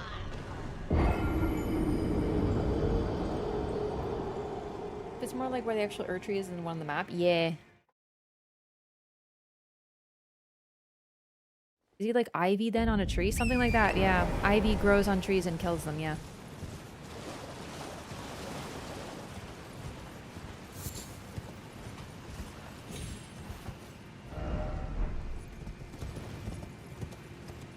Not the only depiction we see of a tree being changed either. Elphiel, the tree is rotted. But that's later. Alright, I did click the pick up runes button, and yet...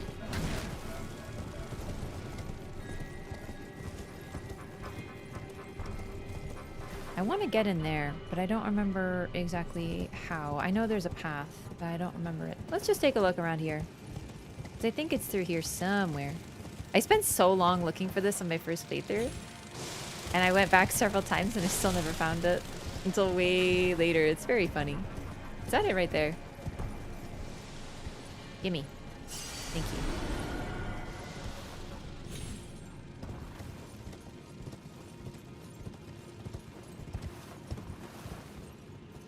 Yeah, it looks like there's a path there. Hang on. Oh, there it is. That's it. That's what I'm looking for. Yep.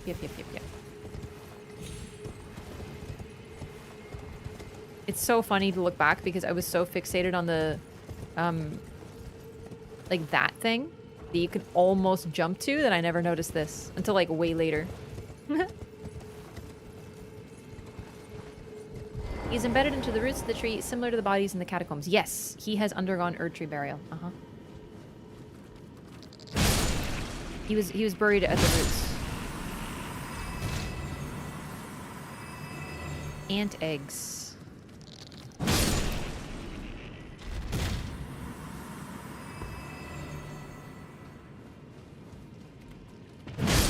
Also probably noticed there's a lot of ants on the ceiling as well.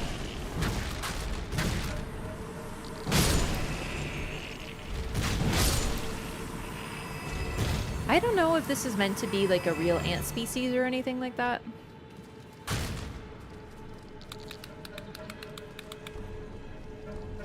Too big to attack you.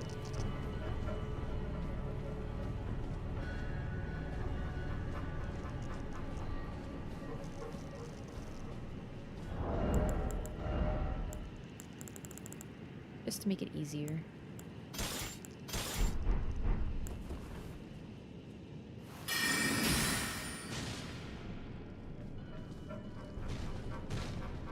So many.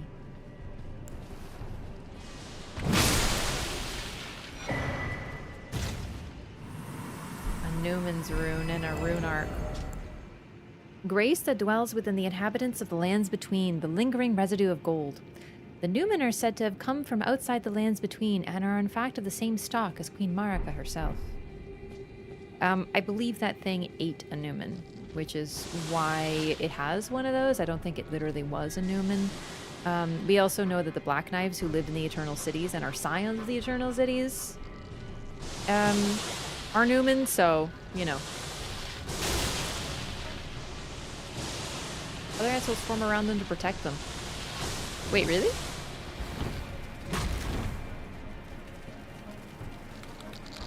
There's so many of them. Holy shit. I might be dead here.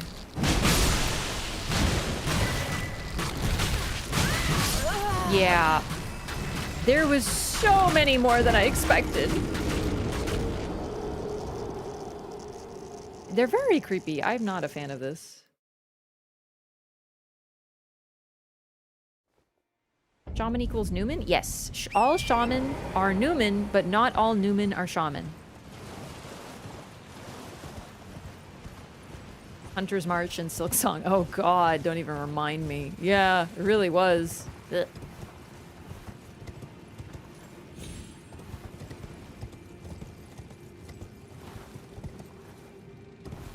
That was honestly really scary. I'm not super affected by creepy crawlies in video games, but like that almost got me. I was like, ooh, it's very good.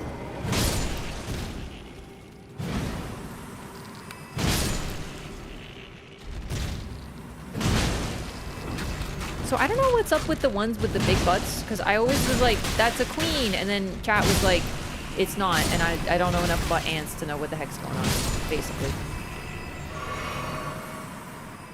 Any entomologists in the chat? Any ant experts?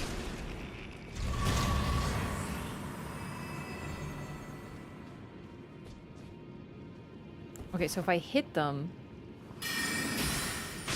Okay, oh shit.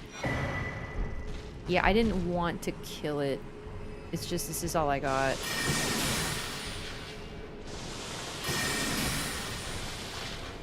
Alright, they're pissed.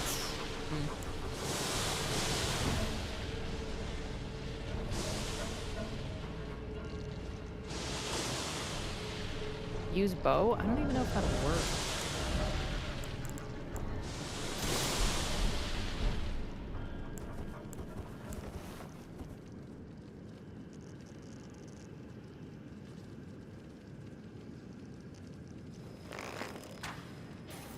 No, move your ass.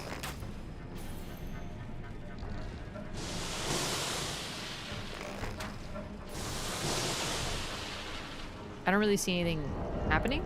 Is it because I already have aggro? Could be. Shoot the butt, but that'll kill it.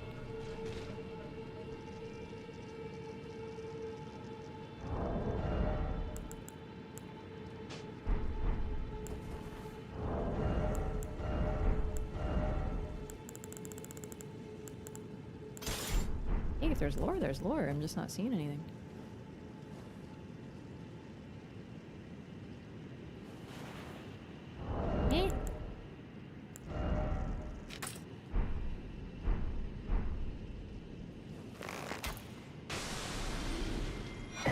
Yeah, shooting the butt kills it.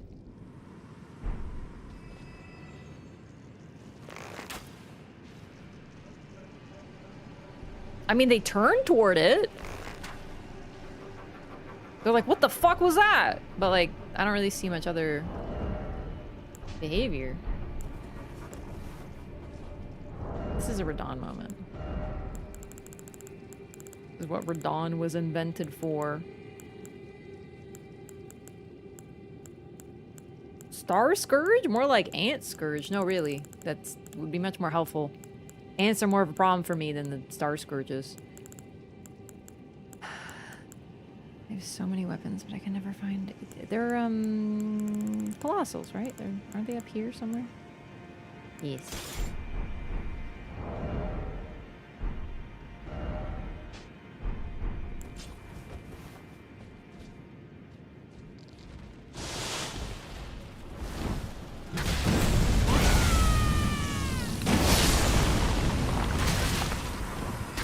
I am Ant Scourge Radon!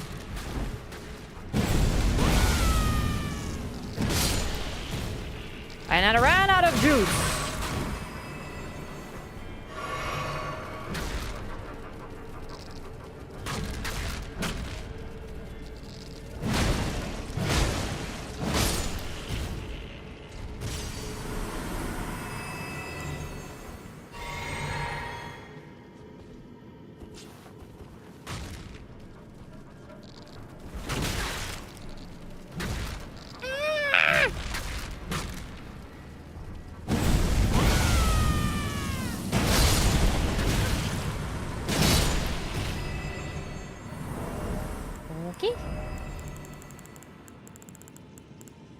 Oh, a Night Rain video? Yes, please watch my Night Rain video. I love Night Rain. And I had so much fun making it.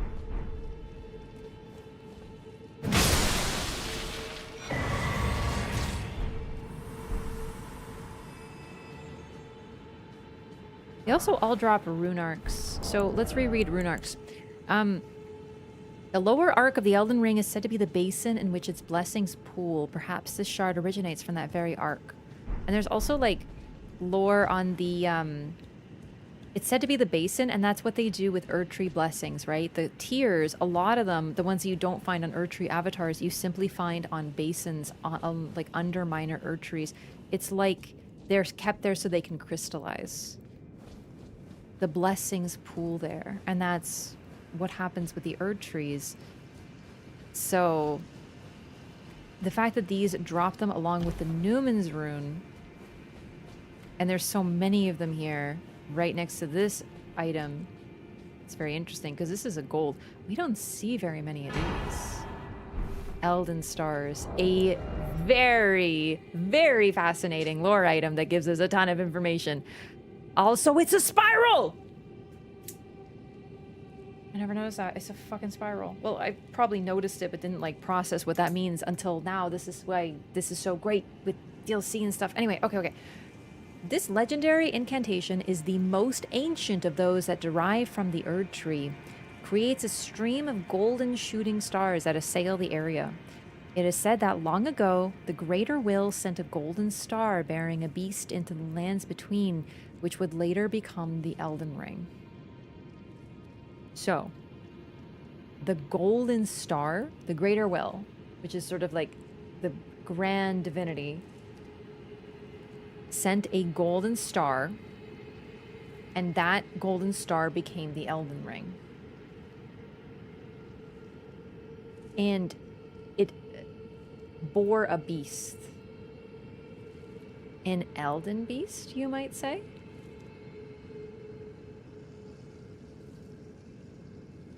Spiral, ancient, crucible,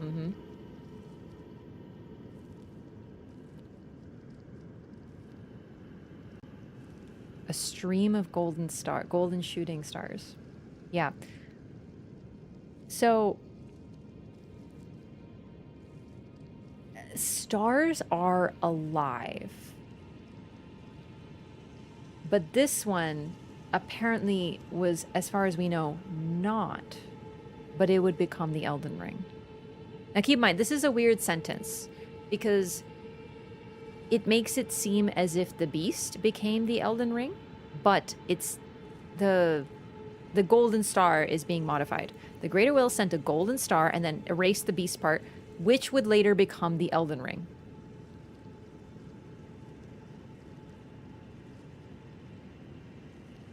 Massive lore.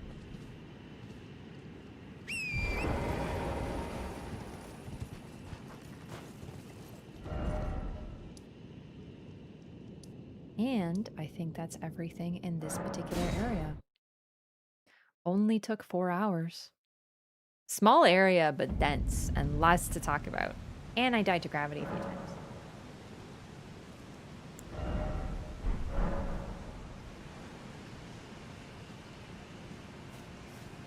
But, Wraff, you might say, there's nowhere else to go here. It's all a dead end. Surely you can't just fall off a waterfall.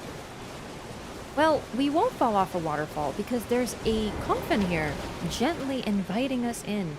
And good things happened last time we entered a coffin. Surely we're not just gonna careen off of Niagara Falls over here. You know, last time we were gently lifted into the air by magic. So...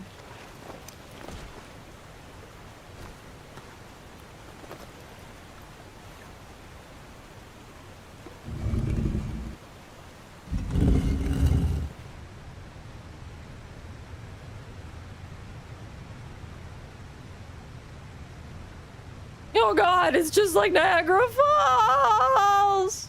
I fucking love this game and I love that cutscene.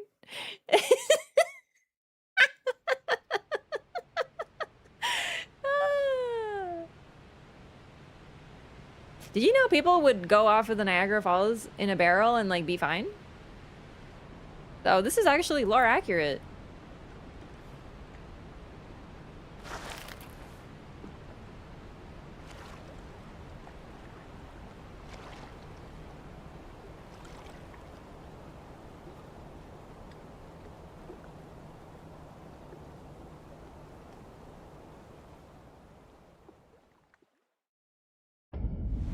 Ainsel River, Maine.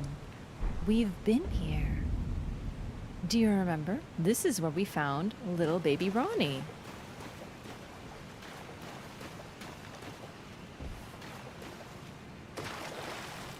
Oh yeah, it was a long time ago. Right here, I think. Or was it here? I actually don't fully remember. Either way, one of these coffins had a little Ronnie doll in it. So... it's pretty interesting because this is Erdtree Burial, and from what we saw, you're buried at the roots. Oh, sorry, just to reiterate.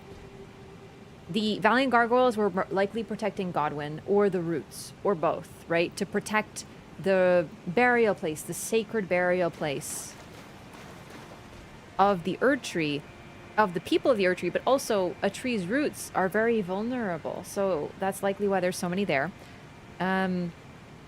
These coffins, we rode one down that likely wasn't what we were supposed to do because we saw what happened. A coffin took us upward. There was still some residual magic. This is how they buried people. However, no one is being buried anymore, so all those coffins are just laying there by the waterfall, and we reuse one, I guess, and take it down instead. It's possible other people are going down here too, I suppose, but the burial, as far as we can tell, was at the roots.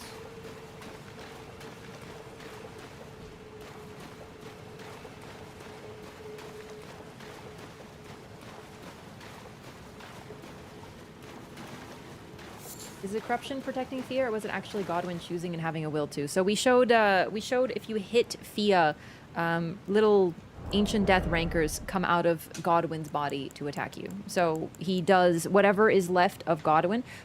Keep in mind, the game kind of creates a division between Godwyn the Golden and Godwyn Prince of Death, because whoever he is different now. He has been reborn as those who live in death, right? However, that Godwyn does seem to want to not only continue to exist as he is, but protect Fia. He does have a will, whatever that will looks like, whether it is conscious, whether it is anything other than wanting to continue to spread, we simply don't know.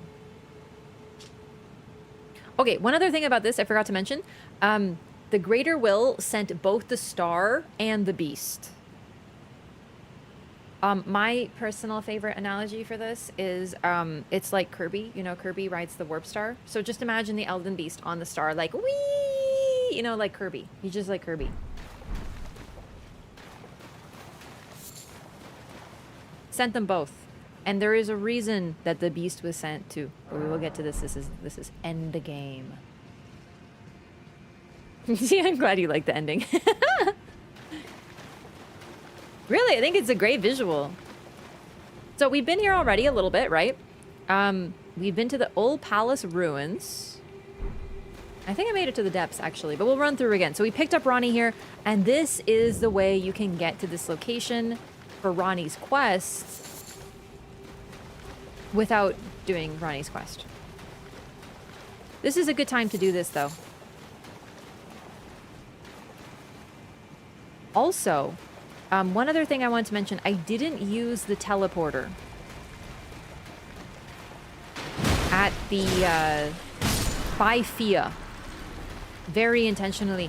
That will take you to Leyndell, directly in the middle of the city. That might be another reason why there's so many valiant gargoyles.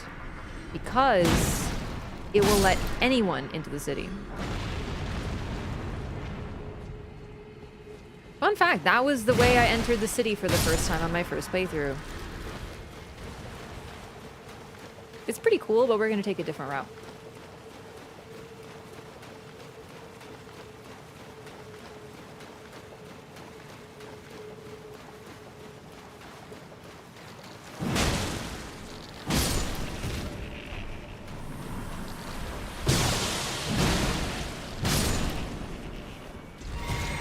Oh, whoops.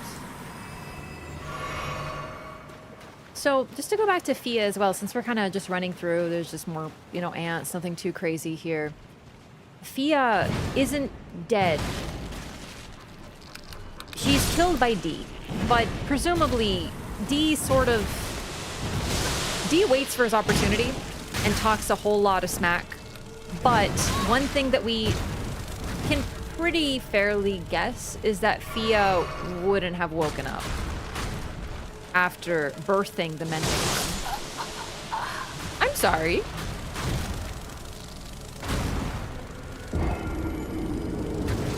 That ant just one-shot me.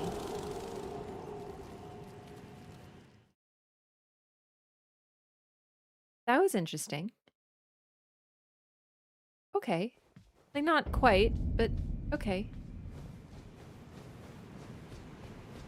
I guess that's what I get for fighting ants. I could have just ignored them.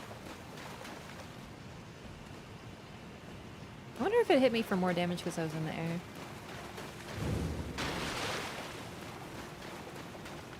Always found it so peculiar. There's a night city directly beneath the capital. Does it not compromise their ability to defend themselves? Yeah, I agree.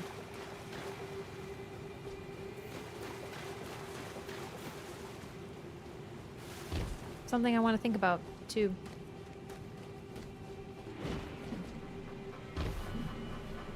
Because it's also destroyed. I don't think that's a coincidence either.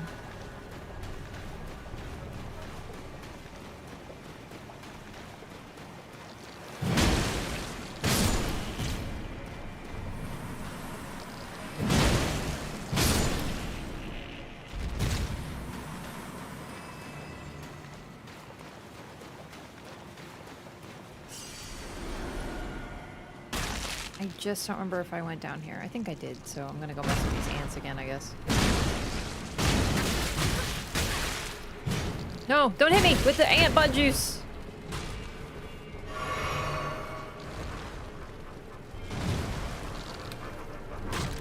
No, it's a destroyed Eternal City.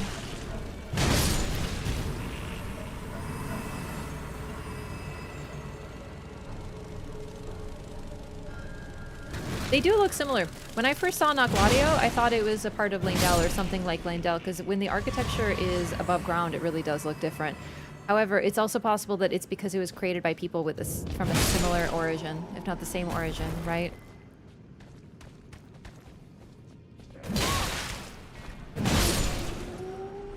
Right, we did go here. We got the Wing of Estelle. Perfect, so I don't have to go here again.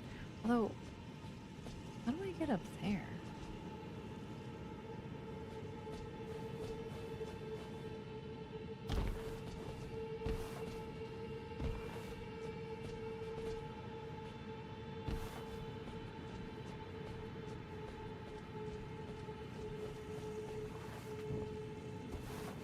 Right here. Easy.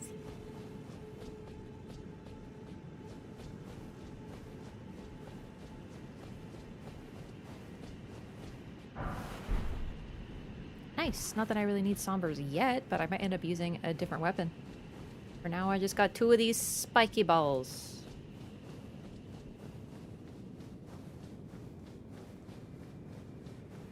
I also think it's notable that unless I'm thinking... Like, I'm thinking about this... I don't think there are any black knives anywhere near any of the Eternal Cities. Like, not anymore. They're all super spread all over the place. Okay, here we go. Another night city. And I'm not talking about cyberpunk. Noxtella, the Eternal City. We heard Iji talk about Noxtella. And Stella means star.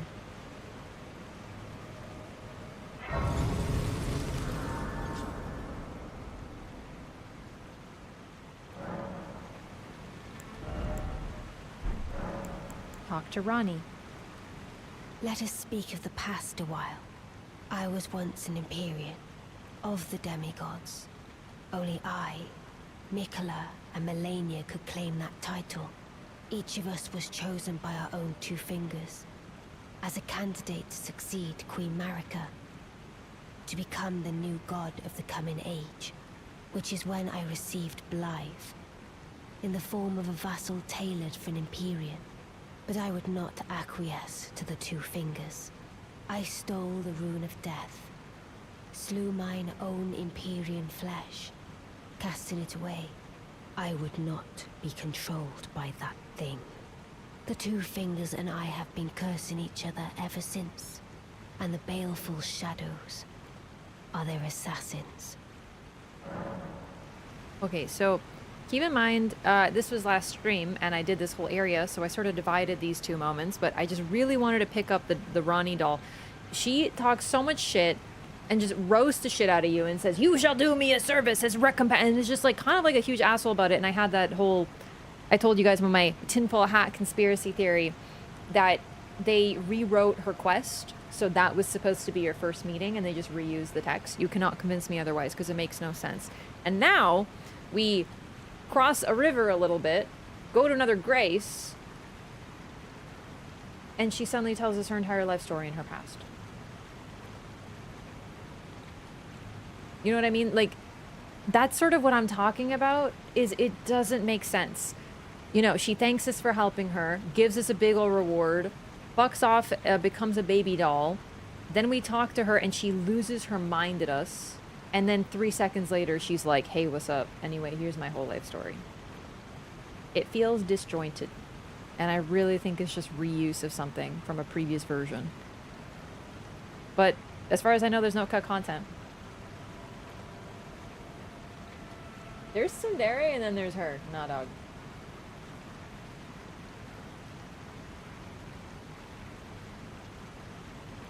So, huge lore. Mikola, Melania, her. The only demigods that are also Empyreans. The only ones able to succeed Marika and create a new age, which is very interesting. Because the 2 fingers are always ready for a new age, but as far as we knew, the Golden Order was meant to be eternal. And who's the one that really seems to have cemented that fact, right? Created the Golden Order as... well, the symbol for it is the triangle, right? And it's not exactly a circle, but it's a symbol of order. It keeps going in this shape. It contains all that they accept, and that's it. The Erd Tree was meant to be eternal, no seeds.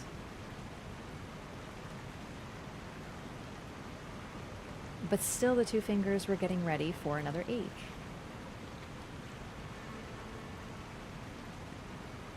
Ronnie and Marika the only ones to get shadows? I think it's less that Mikola and Melania didn't get shadows as so much as they just aren't relevant to the story. We just don't hear anything about them. Presumably they had them. However, from a narrative perspective, like, you know, meta, like getting outside the game and looking at it, Ronnie, it's meant to link Ronnie and Marika together. Ronnie's story is very much like we learn a lot about Marika through their relationship indirectly, and she also is the only Empyrean to succeed in creating an age because they side with us. Right? She's the only one who has an ending, the only Empyrean, the only demigod to have an ending. So she's the only success. I find it pretty interesting. I also think that there's a lot that we can learn. Like, why...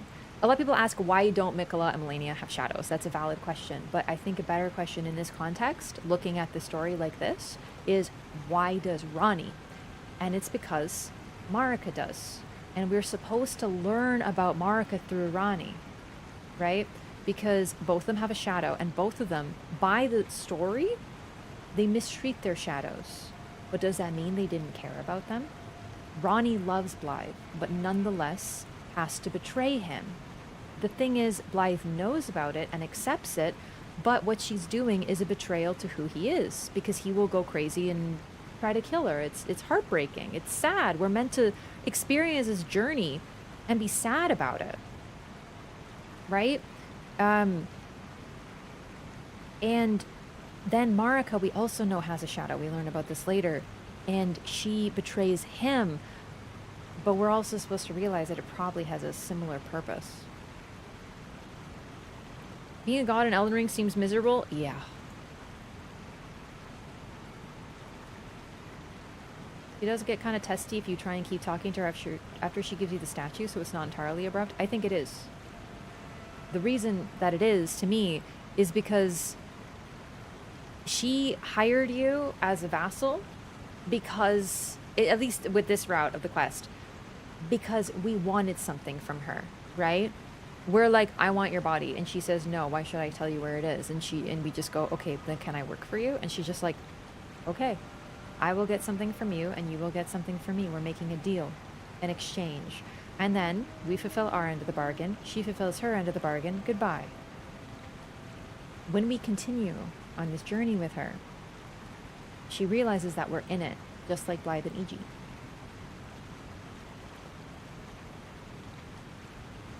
Heard Melania's Mikola's shadow? Sort of, but like I'm saying, I think this is one of those things where we look...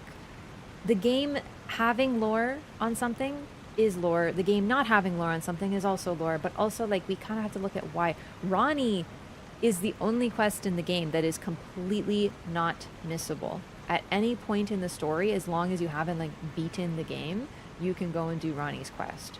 It's clearly very important. It's predicated entirely on what you do. It doesn't move on without you. You cannot miss it at any, you can't fail it. So it's clearly the most narratively important, and a lot of people connect with the ending. It's the only one that involves a demigod of the shattering. It's the only one that involves a shadow, like Marika's. Like, it's supposed to teach us something about the world. That's why they put so much effort into it as well. So, do you consider the Elden Beast a god? Good question, but we will get to this. I don't want to talk too much about this because I had a thought about the Elden Beast and I want to show it rather than just talk about it, you know? Anyway, thanks for all the lore, Ranni. That was sick. We also learned about Blythe. Blythe was tailor-made for her by the Two Fingers, which is also why Iji basically says that Blythe will become a threat to Ranni. I turned my back on the Two Fingers, and we have each been cursing the other since. The baleful shadows are their assassins. I also feel like this dialogue... She says, go kill for me the baleful shadows. They are in this area, and it makes it seem as if there was like a point to the quest where we do a service for her and then she helps us or something.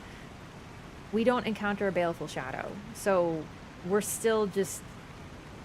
You know what I mean? Like, it feels inconsistent. There's something weird here. I really think they did something else with this quest. You will never be able to convince me otherwise. Because the writing otherwise is so consistent that I really notice these moments.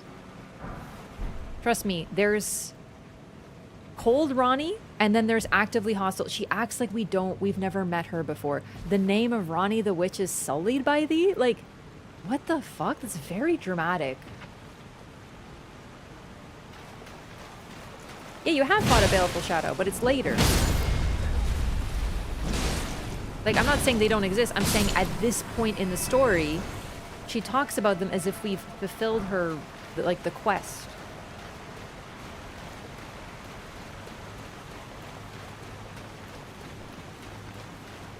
That's not true. You can attack her and discard all the Celestial do in the game, and then she won't talk to you anymore. A completely normal thing to do. You're correct. There is actually a fail state. You're absolutely correct.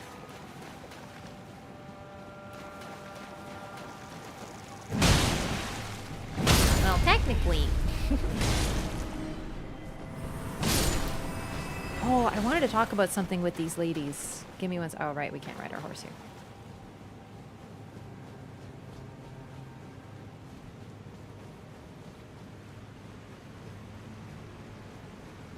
Gods of Elden Ring, slaves of the Elden Beast. A lot of the information for what the gods exactly are is DLC too. So we can't fully talk about that. We don't even know fully yet.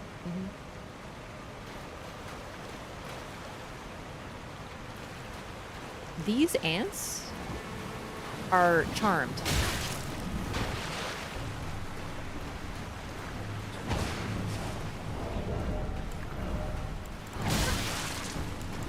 And very notable, if you kill these ones,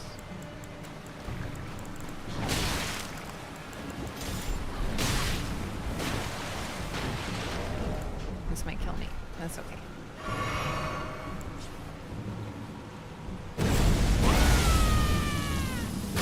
I'm trying to like pull her off.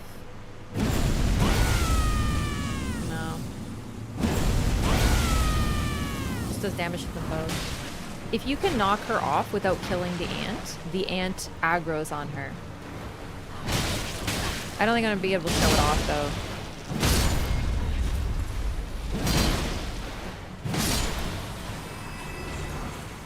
Yes! Nox bracelets. Monastic bracelets of the Eternal City. Long ago, the Nox invoked the ire of the Greater Will and were banished deep underground. Now they live under a false night sky in eternal anticipation of their liege, of the coming age of the stars, and their Lord of Night.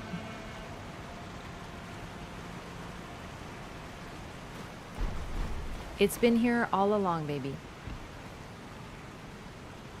Night Rain has been here all along. We just didn't know.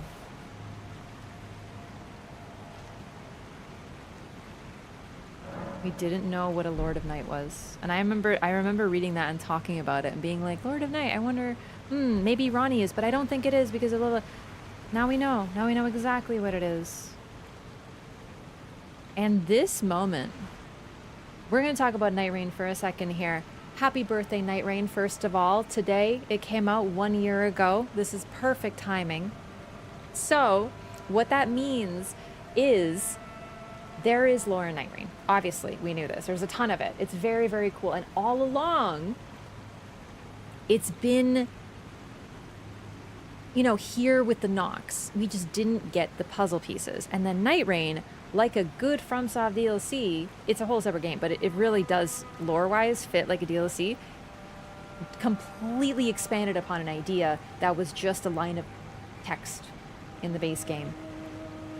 So, monastic, as in life of asceticism, they're all like of this religious order.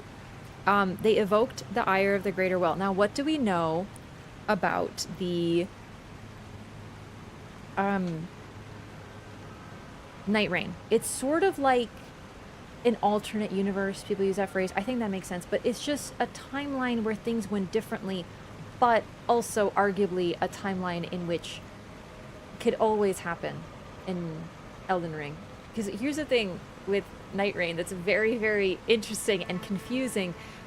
It all takes place in the span of the same 3 nights over and over and over again. That's sort of the concept of Night Rain. It's how it fuses gameplay with lore. As usual, FromSoft takes gameplay and matches it with lore. So that is the story. You are not fighting 3 nights over and over and over again. It's the same 3. It's like Majora's Mask. You only got the 3. And they have to keep pushing back the night by succeeding. And they have been doing this for eons. They are locked in this battle against the night and the Night Lord for an unknowable length of time. But now time is running out, and there's multiple reasons for this. We'll get into the details. But some really important stuff in Night Rain is someone committed a great sin, and those were likely Newmen, because they're buried there, and they're buried at roots underneath the Round Table Hold. Newman, roots, right? Trees. We have this like tree burial thing. And then we have the Round Table Hold being present. The Round Table Hold here is not a place for the Tarnish, it's a place of safety for those with nowhere else to go. So it sort of evokes a similar role. We also have the fact that we have an eternal city there that is not mentioned in this game, Naklateo. Or Naklateo, we say something like that. I always forget where the stress is. Anyway, we can go there, and it's above ground. Here, all the eternal cities are underground, and we know that they invoked the ire of the greater will. Perhaps this is a timeline in Night Rain where somehow they succeeded in creating their Night Lord. Although Healstor's lore makes it pretty clear it was sort of like fate, but something happened. And then some Newmen who elected to become the Foundation, that's the phrase the game uses in Night Rain, in order to make up for a great sin. So I wonder if that wasn't the Black Knives or something like them. Either way, I think it's inarguable that they're Newman, whoever's buried there. And the whole purpose of Night Rain, basically the ending, is you push back the night, and then the Elden, the Erd Tree comes back. That's effectively what Night Rain is. Suddenly it's just back again. Are we recreating it, or are we going back to a time when it was there? It's very interesting. So Night Rain has some cool lore. But I wonder if the fact that in Night Rain the city is not underground, as if it's never been punished by the Greater Will, the Eternal Cities, it's almost like there was a plot that here in Elden Ring failed, and thus they were punished. Their sky was taken away from them. They were thrust underground, and they toiled for a great length of time in order to try to create the Night Lord that they never succeeded in creating. But then, in Night Rain, they succeeded, were not punished, because the night came and everything else was torn asunder, and Naklateo stayed above ground.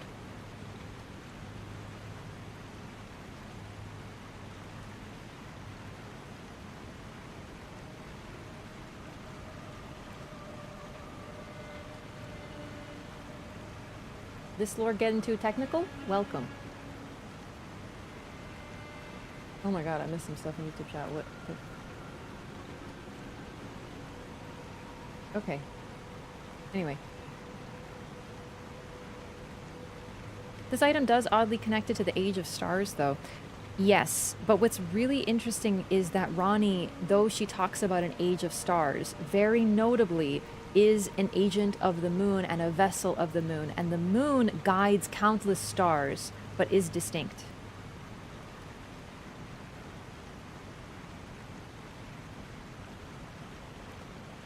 Healstor, the Night Lord, is distinct from the Lord of Night, either as some kind of mythical figure who inspired the Nox, he was drawing on the same powers they were trying.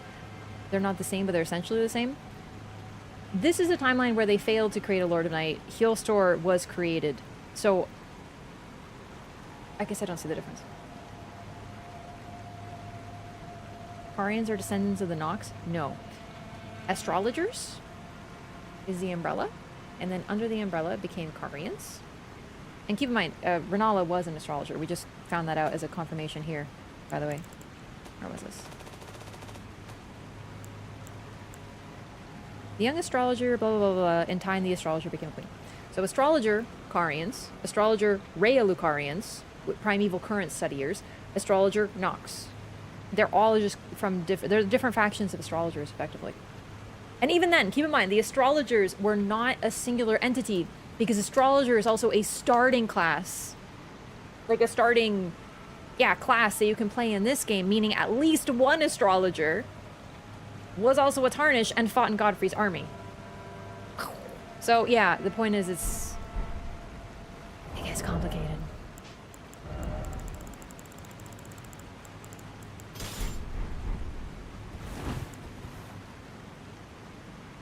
I was really hoping to get that piece. Also, I wanted to read this helmet now.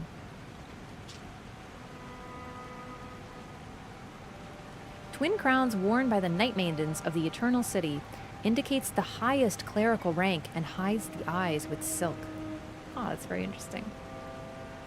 And yeah, internal anticipation of their liege of the coming age of stars and their Lord of Night. Keep in mind, Hjosthor in Elden Ring Night Rain is just a vessel for the night. There can be others. There may be others. It just happened to be him.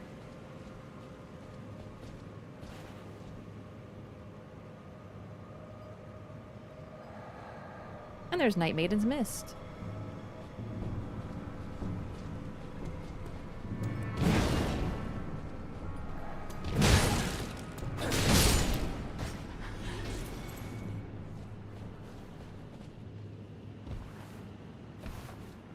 Gimme. Gimme. Oh, god damn it.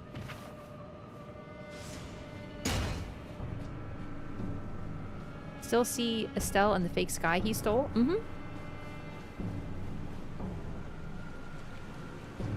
But the city wasn't punished. No city was destroyed.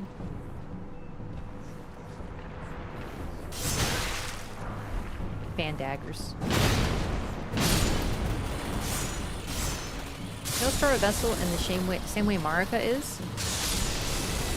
Probably.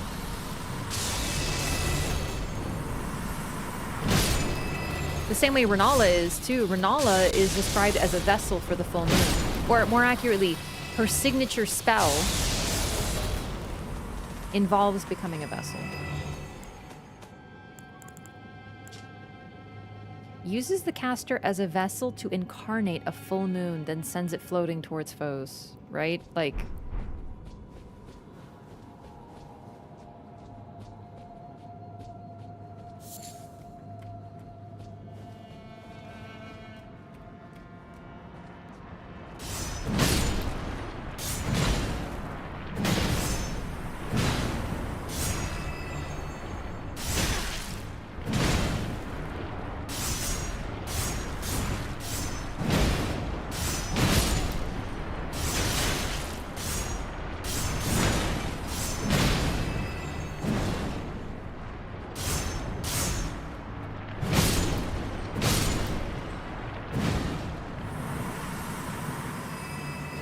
Also, the Nox invoked the ire of the Greater Will. We really, honestly, as far as I can think of, we don't know precisely when that happens. But what's really interesting, we see this statue. This is exactly the same as the one at the Church of Vows, the one that provides absolution.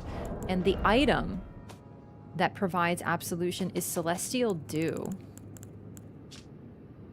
Once upon a time, the stars of the night sky guided fate, and this is a recollection of those times. It's a night tier, as in a tier of night, right? Like a recollection of times past where the stars guided all fates. And the Radigan uses one of those. It's possible Renala gave it to him in order to use.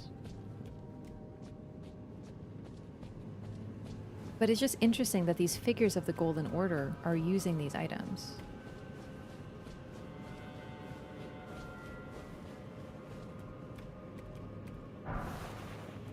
Archer Ashes. Spirits of archers who belong to the Fallen Hawks, a band of soldiers that once explored the Eternal City. Their arrows are imbued with cold ghost flame. Though their methods are somewhat crude, they work well as a squadron, firing a hail of arrows in unison at the sound of a war cry. I forgot to get the shield of the Fallen Hawks. I have to go find that.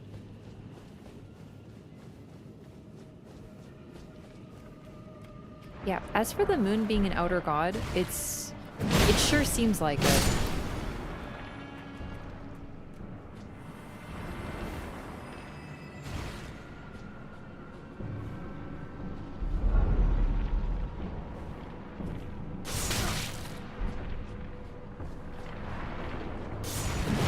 They require vessels.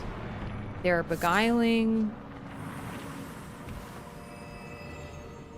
The moon lurks over the lands between rather creepily very often, sitting way too close for comfort.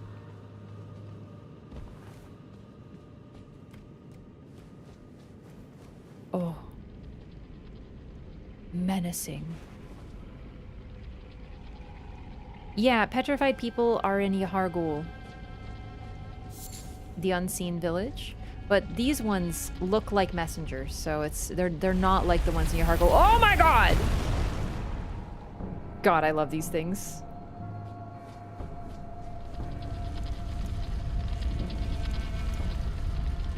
Oh god, I thought it would be able to make the— oh god! Oh, I'm dead.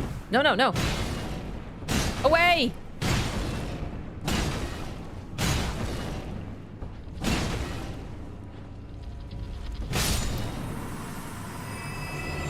Strength OP.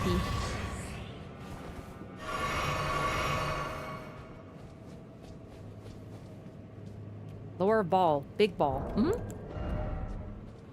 Oh no. How many stone sword keys do I have? I'm like lacking in that department. Only 2.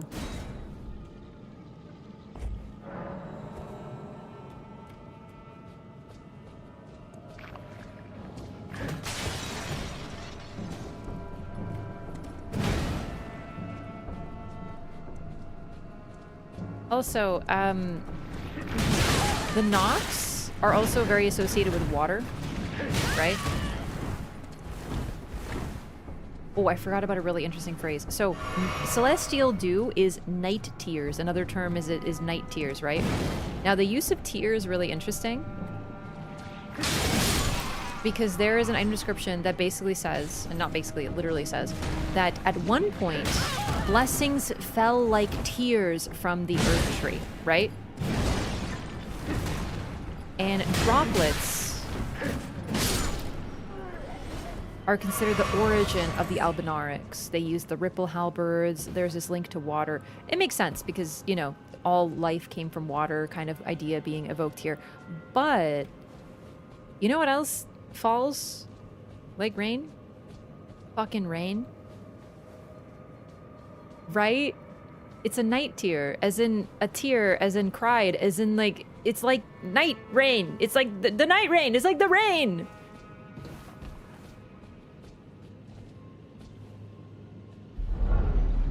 Yeah, dog.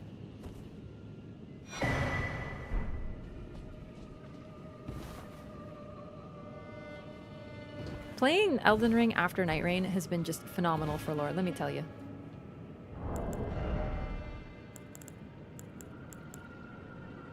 What if the writer's overthinking less than you? We get people like you sometimes, and that's very fair. But the thing is, I'm literally presenting to you what the game does, and the game puts in a lot of effort. Trust me, From Software is just that good. I don't do this for many other games because there's no one else that really goes this in depth. Like, here's the thing. You know how I'm doing this? I'm not the only one. There are many people like us who dive this deep. There are people who dive deeper. There are people who have studied every single fucking, like, carving on the wall in this community. I can tell you what is the inspiration for each one and what lore we can acquire based on fucking archaeology. All right? Trust me. They are that good. Most other studios, no, we can't go that deep because they don't do that, because they don't think anyone will care or put the effort in, or they know that most people will just skirt right by it and not pay attention to it, but it's all there. There's a reason. They are very, very good at this. Like, analyzing media, there's a lot of this, frankly, they chose these words for a reason, even considering translation. Someone mentioned earlier, sorry, I never addressed this, but this was very, very interesting. This is more to the Japanese, I don't know. But hours ago, we were looking at Ronnie and Godwin. Someone was saying that their character names to, like, something with mermaid, it's very similar in Japanese, so it creates more of a link between the mermaid and Godwin. Something like that. I saw it and I was like, that's really cool! And then I just never got to talk about it. They are so freaking good at this. So really, like, I've had people who go like, oh, you're looking way too far into this. And I'm like, no, you're not looking far enough. And that's fair. But, like, This is just how deep we're able to go. FromSoft is kind of known for occasional translation issues. Yes, because they don't do the translation themselves. So very occasionally there are translation problems, but most of the time it's like a pronoun being incorrect. Like in English, we default to he when Japanese uses the gender neutral, and as a result, we found a lot of characters should have been referred to by she, but where he was used. Like the famous example is Old Hunter's Bone, Bloodborne, referencing Maria. Stuff like that. Yeah. Always made a connection between the larval tears and the celestial dew underground to see a strong theme of redemption for the Nox. It's just kind of interesting to consider how celestial dew works. Because, and I talked about this earlier with celestial dew, the night, how it operates is it erases your sense of self. It erases your memories. We know this from the Nightfarers. They start to literally forget who they are, their family, everything important to them. It eats away and erodes who they are. And then we have the celestial dew, and what does it really do? You use it, you ask for absolution, and everyone acts like you never did anything wrong at all, and there's no results. You know what I mean? It's almost like they forgot that you did it. Now, it works from a gameplay perspective, right? They didn't want to write like a, hey, you were really mean last time, but I forgive you quest dialogue. They just didn't do that. But, once again, FromSoft is good at blending gameplay and lore. I might have thought about that. And the thing is, they aren't trying to redeem themselves. They're still doing what got them in shit. That's a fair point, though. I think there's something to discuss. I just definitely think... I sort of see it the opposite way. I see it as they found ways around redemption, you know?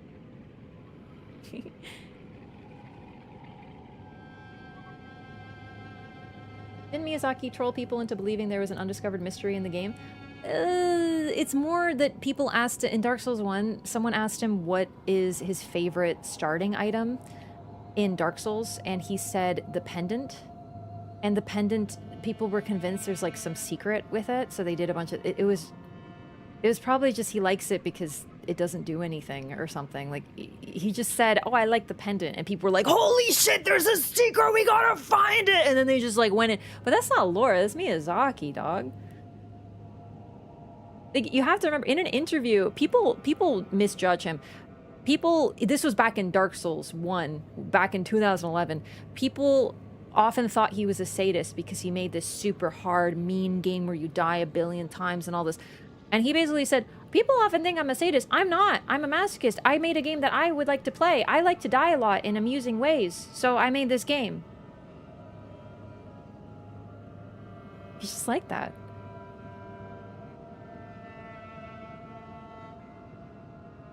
Before the DLC, the pendant was for the DLC. It was, there is a pendant, but it's not the same pendant. Yeah, it's a different pendant, yeah.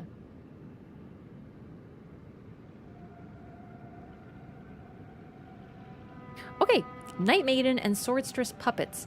And this is odd, because it's the only puppets we find that aren't from Salavus. As far as I can remember, I don't think there's any other puppets. I might be misremembering.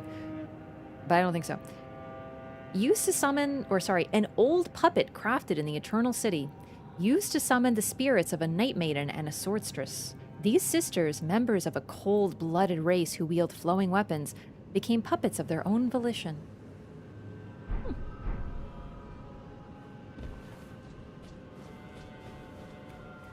Cute.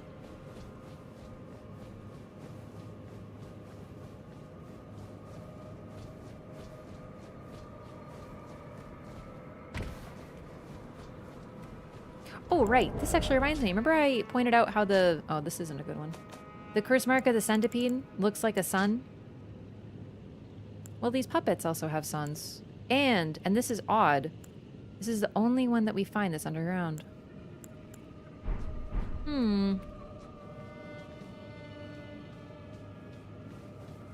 Albanarg Nox connection, voluntarily becoming a spirit, ash, or puppet? Yeah, I definitely think they're linked. I mean, the Silver Tears, Albanarix alone, right? The creation of artificial life and the experimentation within, yeah. Thematic link at the very least.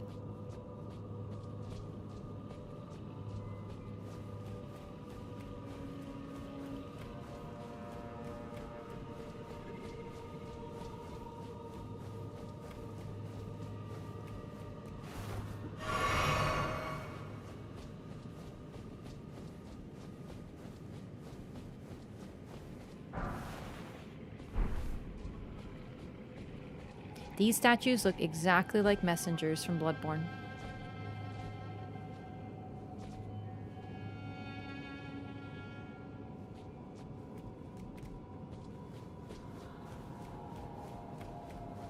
Oh, an open door inviting me in. In a treasure chest. Surely nothing bad will happen.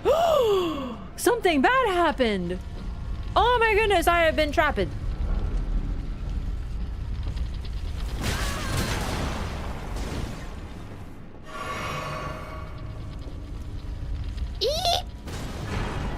Great Ghost Glovewort.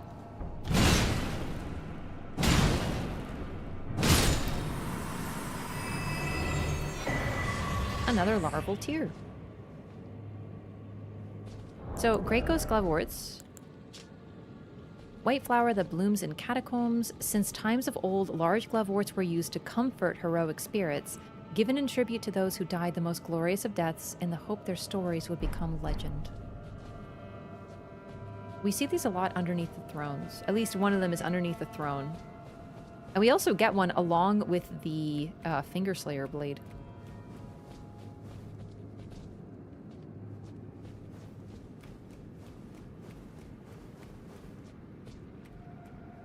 Ah, thank you, thank you. Okay, so the thing I was referencing that someone talked about. Doll Puppet is Ningyo with certain characters, and if you change it just a little bit, it translates, or sorry, that translates to human shape or human form, but mermaid, merman, translates to human fish. So it's like a slight change. Doll Puppet, as in Ningyo, versus mermaid. The characters are very similar. And the pronunciation, I think, is the same, if I'm understanding correctly. A link between Ronnie and Godwin in the language. Like, that's so clever. FromSoft would do that sort of thing.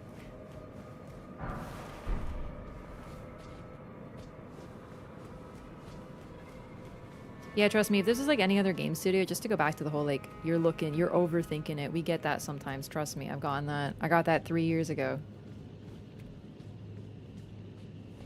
I got this when this game came out, and, like, we're still talking about the same game because it's worth it, because there's always something to talk about, because there's always something to reassess and rediscover. Every single time I play these games, I get a new perspective. I discover something I didn't know before. They're just like that. And there's no one else that really does it like that.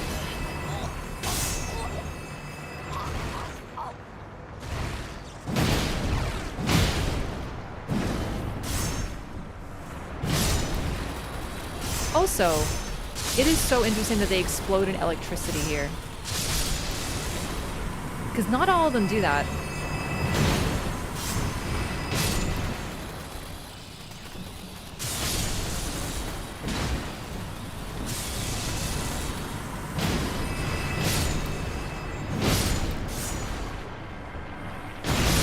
Oh my god, a ball!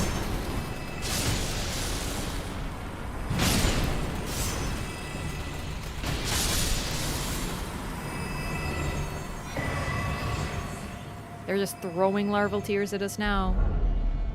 An item which we can use to be reborn.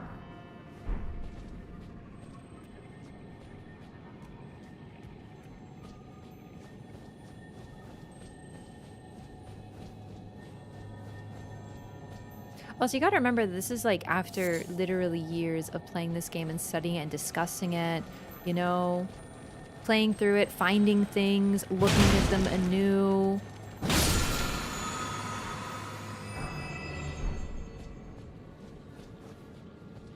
I find it so fun. That's what I do here. That's what I've been doing here since I started streaming. By all means, you don't have to look that far into it, but I'm afraid that you're in the wrong place. To me, lore doesn't begin until we start getting into deep analysis.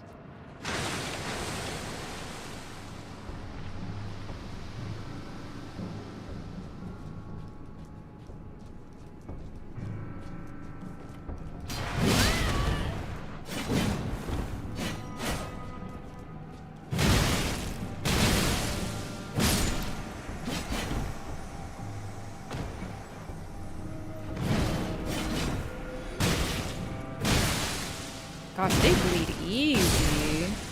They bleed very easy. Lore?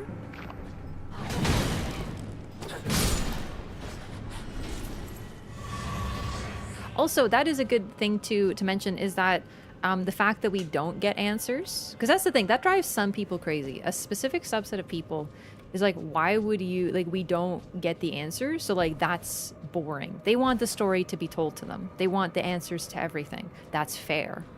There's a reason that I said that not many studios do this, is because most people really just want the story to be presented to them.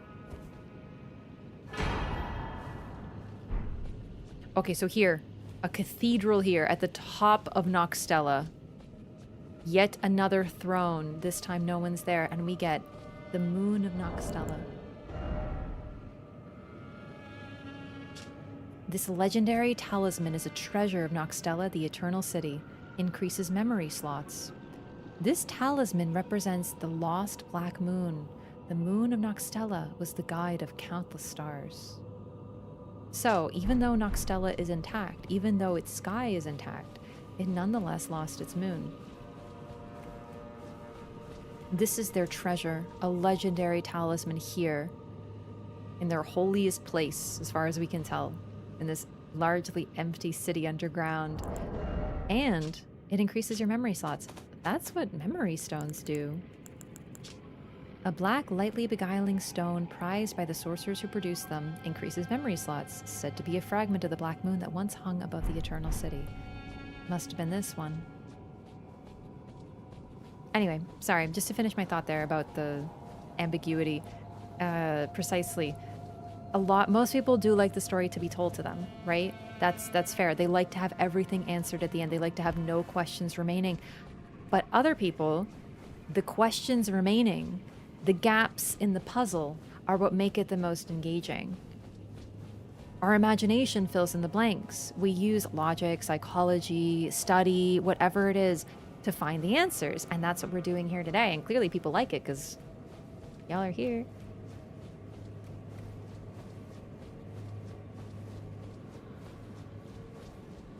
So, how did they lose their black moon? That's a really big thing to lose. You know what I mean? Like a whole celestial body? That's crazy. We don't know. Don't think it was Radon, because I think this predates him. Rhea Lucaria, it was probably the Rhea Lucarians, because they're likely the ones who have rises. Obviously, these three are associated with Caria, but every single rise, the reward, they're sort of like the churches. You know, you get a sacred flask there. All of these give you a memory stone. And they are all over the place. They crafted these things that increase memory slots out of the moon. And they're factions that may have a link to the Nox, but not directly. Also, the reason I don't think it was Radon was because... and these are some threads. Okay. The Nox are linked to Celia. Celia is sort of a city that's like descended from the Nox, right? There's even Nox literally there. And there's also, this is where Radon learned his sorcery. Now, that's not to say that Celia is like all in on the Nox, but it sort of suggests that anyone in and around Celia would be pretty pro-Nox because it's like their town. I think Radon, we talked about this briefly, but the reason Radon fought the stars was not because of any of his own opinion, but because he wanted something to fight, and then he was given someone to fight. The reason I don't think this would have anything to do with the stars is because in the timeline of the world, that would be pretty, like Radon's birth would be pretty late in the lore. Renala's already queen. She's already been warring with the Erd Tree before Radon is born. Rhea Lucaria is already founded, right? So, like, I think this would predate Radon by a lot, basically. It could also be a reference to them losing the ferment and being forced underground. It's possible this was before them going underground for sure, because they had to recreate their stars. Perhaps they couldn't recreate their moon. It's interesting. The moon was probably above ground because, like, that's where all the memory stones are. I'm trying to think. I don't think there are any underground.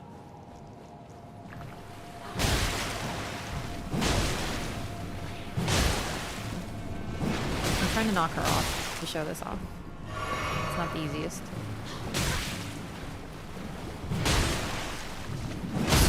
There we go. Look at this. Oh, it died. Never mind. Sorry. I really thought I managed to keep it alive. I didn't see its health bar. It was hidden. Golly. It's hard with these strength weapons. They're so high level.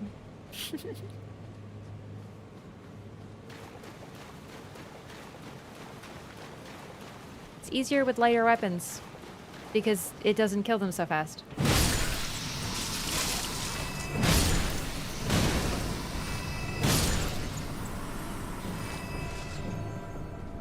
Unanswered questions of Elden Ring keep me up at night. Yeah, but it's in like a fun way.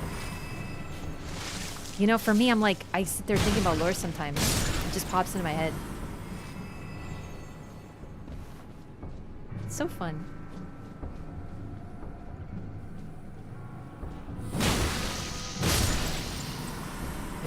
Snail snakes. So freaking cute. Another celestial dew, which means I can do some more crimes. Sometimes I'd be stressing about the lore. I get it. Sometimes I get so overwhelmed and I can't stop thinking about it. And I'm like, okay, but I need to like go cook dinner. And I just like, lore. It's just so all encompassing.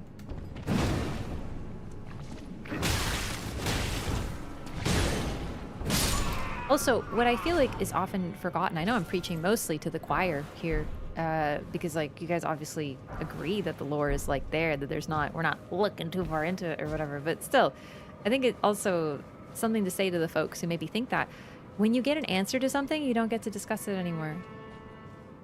There's always some room for, you know, whatever, but like, let's say you're like, I think they did it for Y reason, and then someone else is like, I think they did it for X reason. Well, when you get an answer, then it's just like, all that discussion goes away. It's gone. Oh, I guess it was the answer after all. Okay. And that topic never gets brought up again. And that's sad.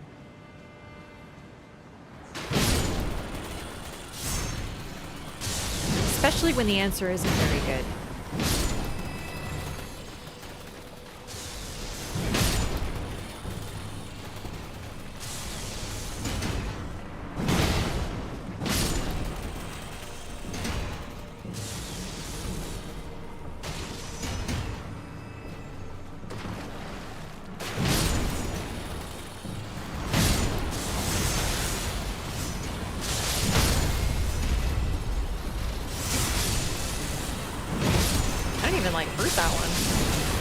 All the lightning ones.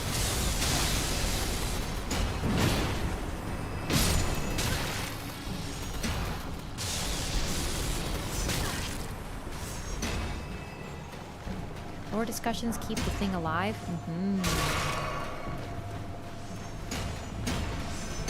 Like before the DLC came out, we were all wondering why Melania attacked Radahn, why she fought him, and some common theory was she was trying to get Mikola back. And Radahn was like, yo, 1v1 me, because you're going too close to Celia. Made a lot of sense. Not the case, so we now know. We have the answer. But here's the thing. We have the answer, but people still argue on it, too, because it's an answer with some ambiguity, which is my favorite kind of answer.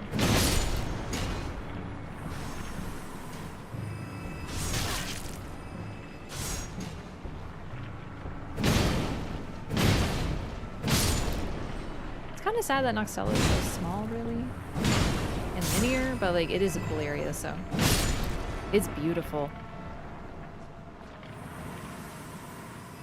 I'm really getting through some of the underground areas.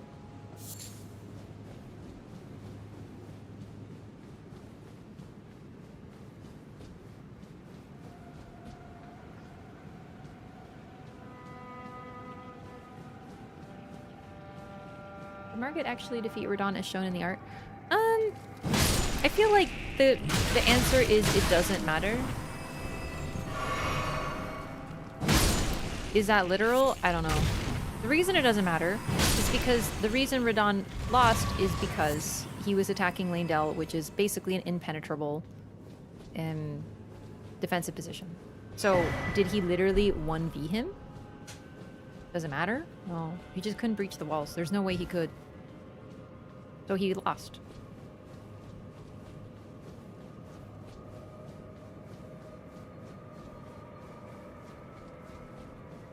Crafting lore is good practicing and writing too. I also love reading. Mm-hmm.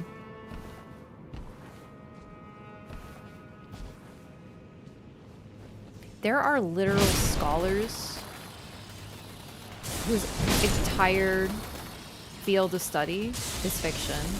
We just took that shit online, baby. I actually knew someone who was like a TA. And he was like, yeah, do you know Dark Souls? And I was like, I sort of know it, but I've only played Bloodborne. And he was like, oh yeah, like one of my profs is like super into Dark Souls and is trying to get funding so that he could do like a comparative study of Dark Souls and something. I don't even remember what it was anymore.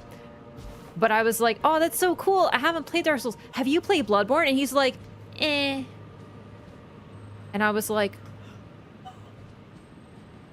it's sad. He thought Dark Souls was better, and he thought Bloodborne was mid. Oh, what a coincidence. I thought he was mid. Just kidding. He's a very smart person. You're just wrong about that. You gotta remember, I knew nobody who knew Bloodborne IRL. It's part of the reason I started streaming. I was like, I really want to talk about Bloodborne, but I don't know anyone who I can talk to Bloodborne about. Oh, right, that's the Beeble. Now, doesn't this look familiar? Oh my goodness! That's the throne that we were at. Do you remember when we fought the dragon? The Nox Dragonkin soldier of Noxtella? Right here. I've never played Bloodborne. You can be forgiven for not playing Bloodborne, but playing Bloodborne and thinking it's mid? Devastating. Just kidding. I don't care if anyone likes Bloodborne. I just thought it was a funny story.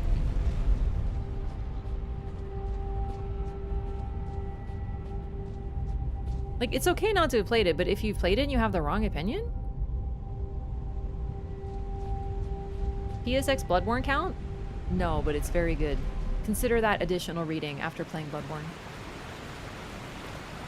Okay, so this is interesting.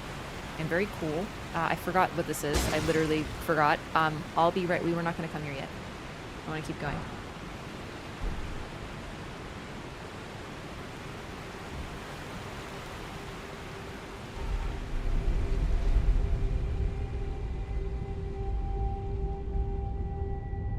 This isn't lore, but I got sunburned again. I have a lore suggestion for you. Wear a freaking hat.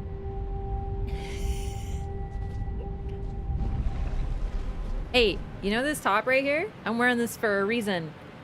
I went outside today and it is fully UV blocking. I wore this when I went, what do you call it? Not kayaking.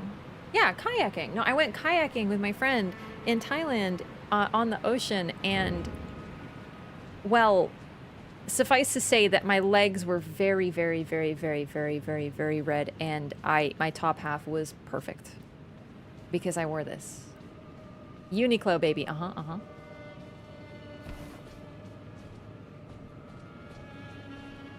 Oh, there is a hole in the ceiling. Oh, I never knew that. Yeah, thank you. Thank you, whoever said that. Sorry, I already forgot. Was it YouTube chat or Twitch chat? Oh my god. There, yeah, there you are. Look up, you can see a hole in the ceiling the soldier came from. Oh my god, he fell to gravity just like me for real! It's kind of creepy, isn't it? Just like a hole in the ceiling? Oof. Very cool. Gamers don't look up. Wore a hat yesterday and my legs still got sunburnt. Okay, you're right. I should have asked a follow-up question. What part of you got sunburnt? And may I suggest hat, UV blocking clothes, and or sunscreen, depending on the locale.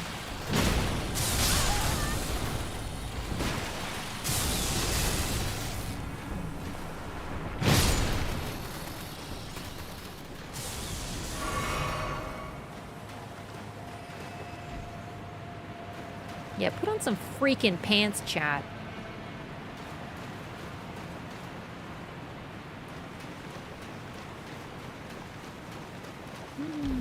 Is that what I think it is? A golden seed. We don't see very many of those underground. In fact, I think there's only 2. There's one in the Shifa River area.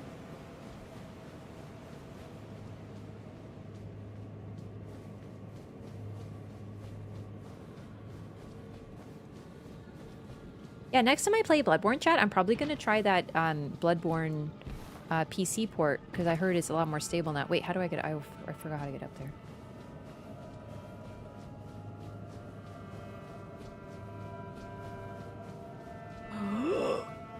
It happened again. I remember. I remember. Son of a... One second. This happens to me every single time. There is something up at Noxtella, the place I was at, and I always forget until I go through this song and dance. There is a side door there that I literally always forget about. It just takes you to a golden seed, but still, we gotta do it. It's neat. Oh, and also this. I forgot about that. Yep.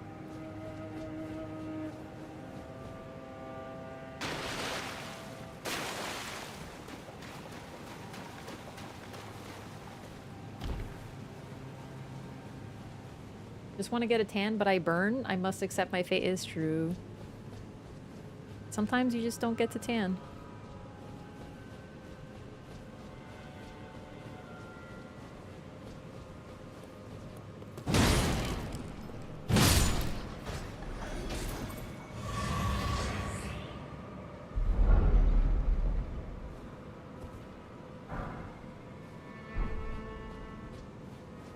Back to Noxtella. Hoping for anything Bloodborne related in the state of play? Oh yeah, I forgot about that. No. I normally go into those, like, not expecting anything and just, like, kind of down for the vibe. Do you know what I mean? Like, I feel like... Okay, I'm not saying not to have expectations as a gamer, but I feel sometimes that gamers are so full of expectations that they miss what is directly in front of them. I think that we lose the forest for the trees. Because people, like, I know this is, well, I tend to watch these on YouTube, and I know it's like a live chat, but there's always people being like, this game or it's shit, this game or Riot, blah, blah, blah. And I'm sitting there and I'm like, bro, there's like so many sick trailers, but you're waiting for one thing, and thus you're disappointed that you don't get it. Do you know what I mean? Personally, I'm just chilling. I'm here for the show. Whatever they show, I'll be like, that's cool. I'm not interested in that. That's cool. I'm not, like, whatever. Like, you know what I mean? Just, like, come what may, I guess.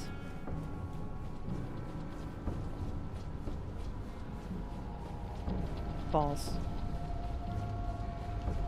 White flowers in this place? Can you tell me where there are white flowers? Were they down on the ground? Or are you talking about these silver, these... fake plants everywhere?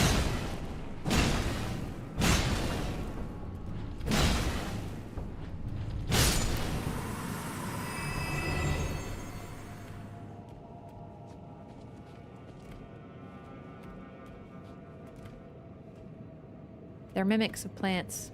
It's all just fake. Or artificial recreations of life. White or silver flowers? I'll look closer to the grace. Yeah. Let's take a look.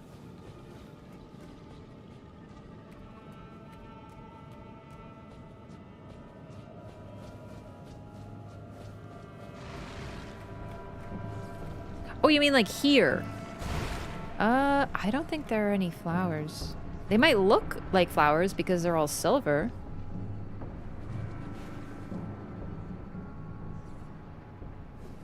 I just see leaves. All silver leaves, though. Some of them are kind of flowery, though. Like, I see it. It's just, if you look, it's just leaf texture.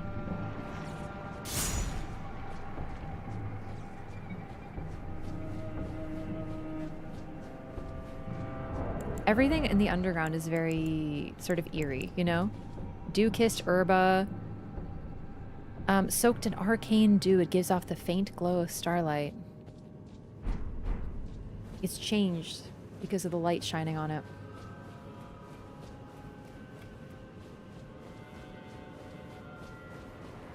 Oh, that's true. What if it isn't my knee? Uh-huh.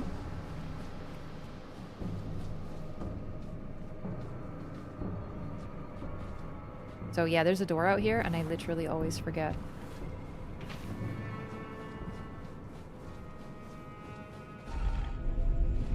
So Shifra and Noxtella both have a golden seed. I'm trying to think if there's any others underground. I'm leaning toward no. What's interesting is that this elevator leads to nothing but this golden seed. I mean, I don't really think it's lore. I just think it's like they built their city weird. It's because there's no path here. But it's kind of cool. That's really all that you get here is this elevator that leads here. But also takes you more forward on Ronnie's quest as well. So it's sort of like a shortcut. Oh my god.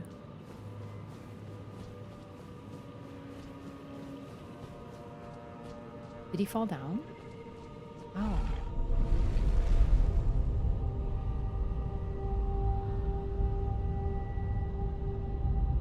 No, not an invader. That's a silver tier. I think he fell down here. Okay. Yeah, let's take a look at the ground. It's possible there's white flowers. Let's take a look. I love flower lore.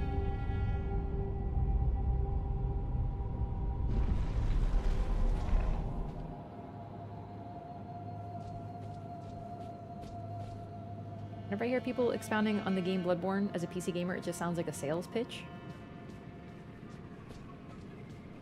Like, I get it, but like, is it...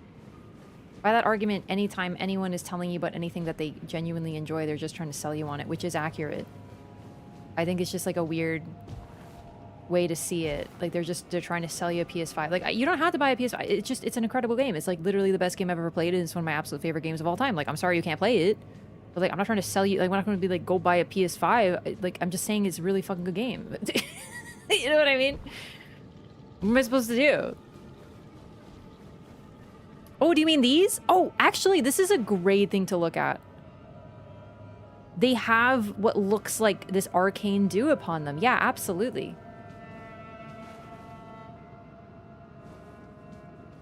I'm absolutely trying to sell you on it. I'm trying to sell you on, like, my favorite TV show, Fullmetal Alchemist. Go watch that, you know? Of course I am. Because that means more people get to enjoy the thing that I enjoy, and I love that. If I were a hipster, I'd be like, no, don't play Bloodborne. It's, like, too, you know... You wouldn't get it. It's like, don't play Bloodborne. Oh, you're a PC gamer? Okay, good. Yeah, don't play Bloodborne. It's, like, very... But I like to share things that I like. You know what I mean?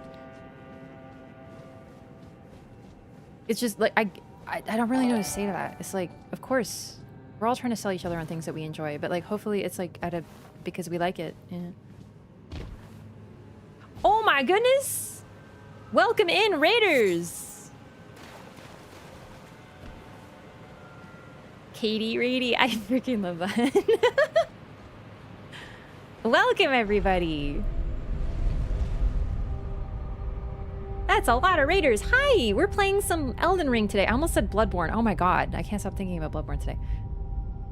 Check out 007. Oh dang! You're playing the 007 game. How is it?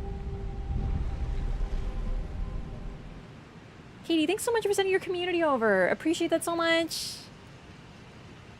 We beat it today? And how do you like it? I have to admit, I've been seeing a lot about that game and I'm kind of curious about it. We were just talking about how enjoying a game is a sales pitch, so just, you know.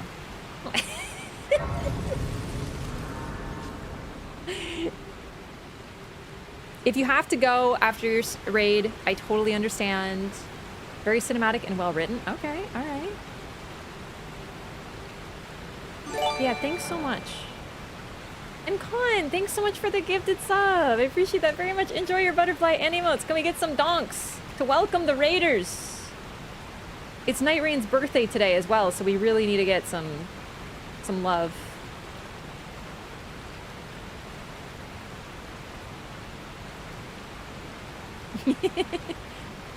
Confusing enthusiasm with marketing? Yeah, it's like you can totally be selling someone on something, but you can also genuinely enjoy it. And it's very easy for me to enjoy things. I'm a very passionate person, so... Welcome, everybody. I'm Wraff. If you don't know me, I tend to play a lot of From Software games. And I love lore. And that's what we're doing today. We're playing Elden Ring, which I played the heck out of, and talking lore and studying it and going really deep into it and finding it as we play. It's been very, very fun. People are enjoying it. So I hope you will too. And of course, make sure to take a look at Oh Katie Marie. Chat. Go send some love that way. Nox lore? Uh-huh. And actually, so we were just talking earlier because I found some Nox items about how the Nox invoke the ire of the greater will and are living under a false night sky in eternal anticipation of their liege, of the coming age of stars, and their lord of night. And then we were talking about how Night Rain basically shows us what that would look like.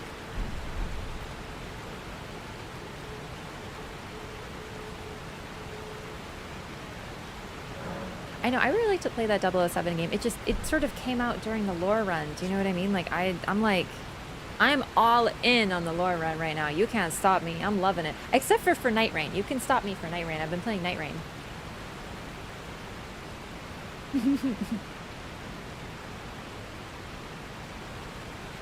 We're actually also working on Ronnie's quest, so we'll probably get that done today. We're getting some, like, really deep lore on that.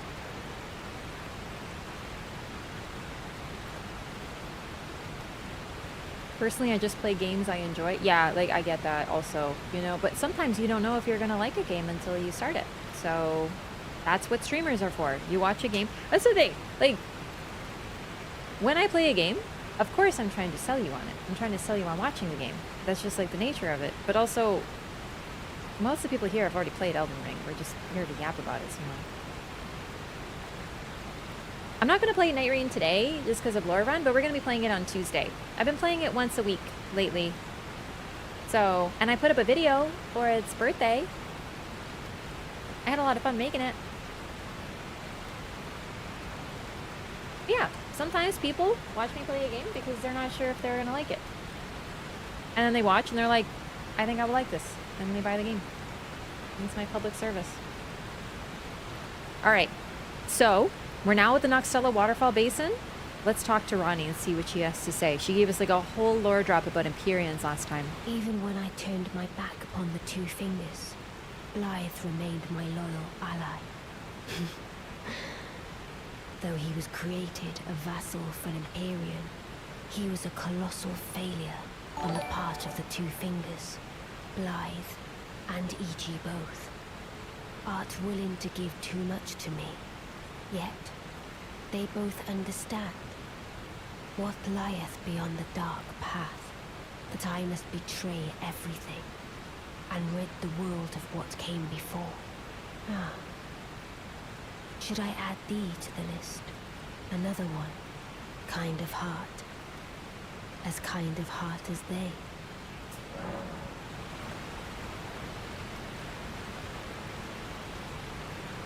I'm writing that down.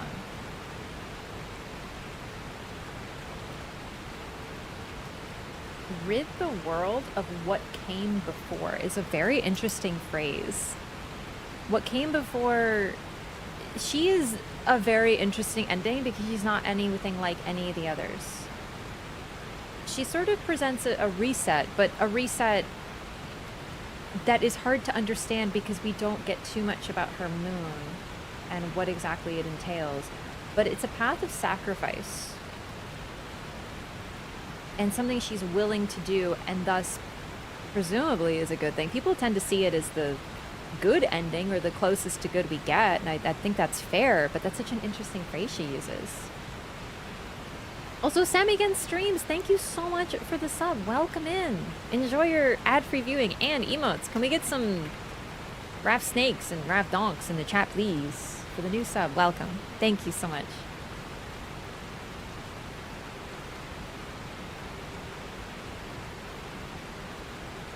Ronnie has more to say.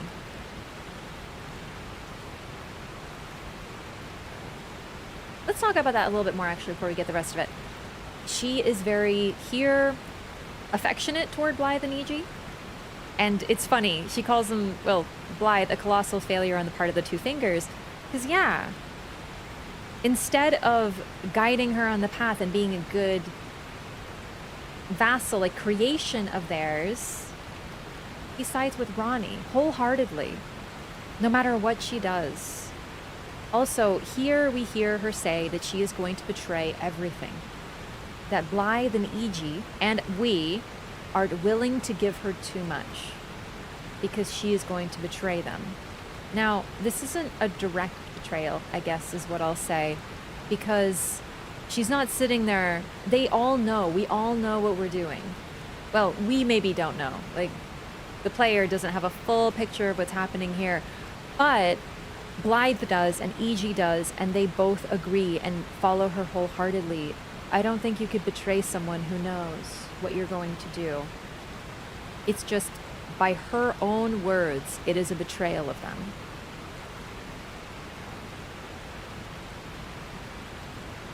She calls us all kind.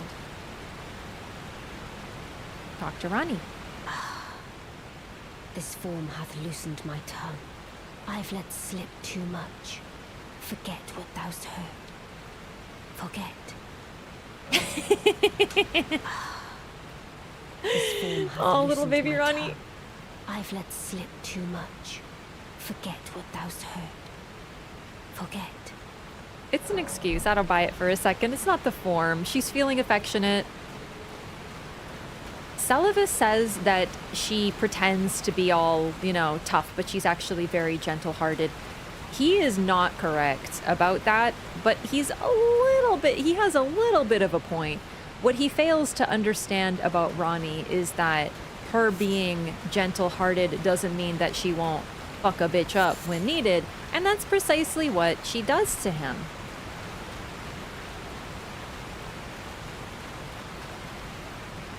That's my kind of gentle. This betrayal is being of the greater will, not Blythe and Iji. It's true, but she says she has to betray everything that includes them.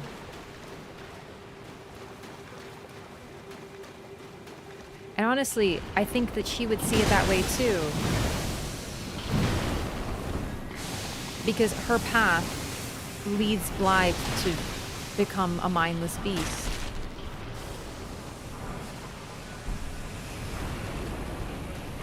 Oh my god. You know what? I'm just not gonna fight you. You're just Toodles. Here we go.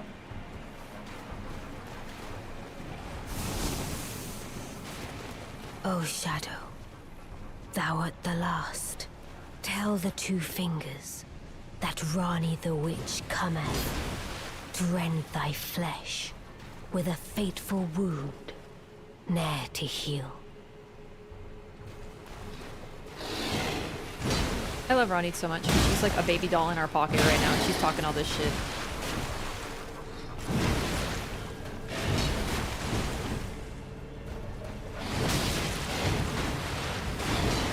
Bro's got a lot of hyper armor.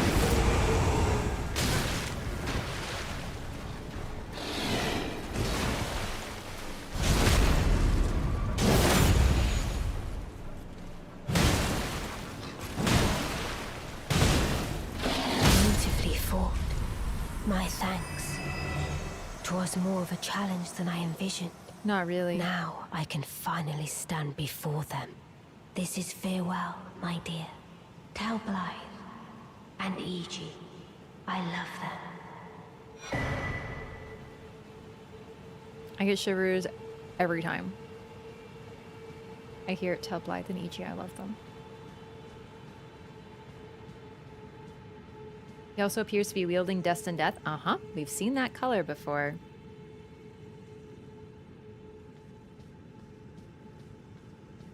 Discarded Palace Key. Miniature Ronnie. Doll resembling Ronnie the Witch.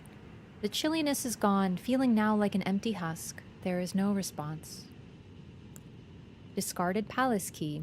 A key discarded by Lunar Princess Ronnie alongside her very flesh. Opens a treasure chest passed down to Carian princesses. It is said to be found in the Grand Library of Rhea Lucaria with her mother Renala.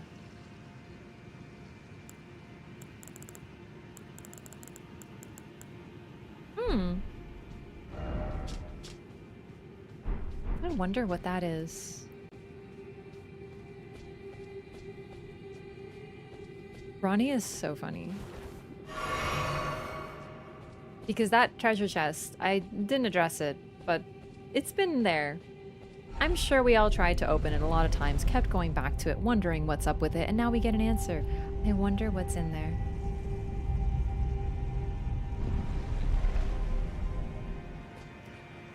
And here we are. The Lake of Rot. We saw this place in the distance. And it is incredibly vast. We were like all the way up there somewhere. We can't even see it. It's so thick, the rot. We can't actually get a good image of what we saw, but we are pretty much right under Rhea Lucaria. And we saw this before. We could see crystals growing out of the ground toward the rot. That's probably why all this is sinking. Yes, it's the ultimate poison swamp, and one where you can't use torrent. A great lake of standing water downstream of the Ainsel River. It is said that the divine essence of an outer god is sealed away in this land. Huh, well, we know that the Blue Dancer sealed it, and now we kind of finally get an answer of where. Here, apparently. So, this is a very fun swamp. We walk in it, we walk out, we have some goo on us. If we roll in it, we get goo all over us. And it continues to build when we're outside. It's one of those swamps. However, Ronnie left us now. We defeated the baleful shadow, and she specifically, and it keeps going after, oh my god. It's particularly bad.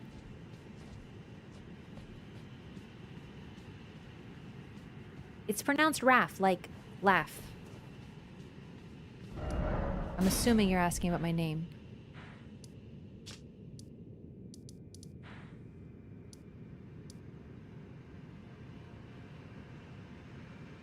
Well, let's go tell E.G. and Blythe that she loves them.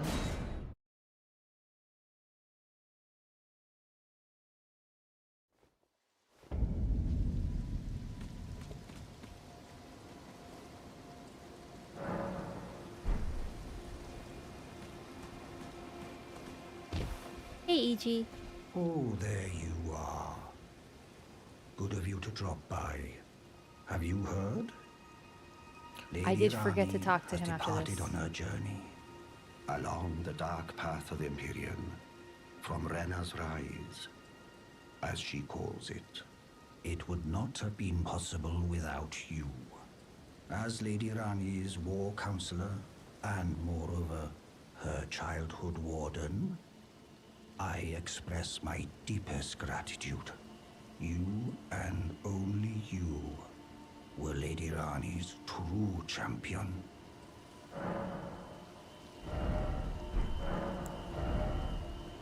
We have a lot of stones now. I'm debating if I want to upgrade. My damage is fine. My purpose is nearing its end. I've served Lady Rani for as long as I can remember.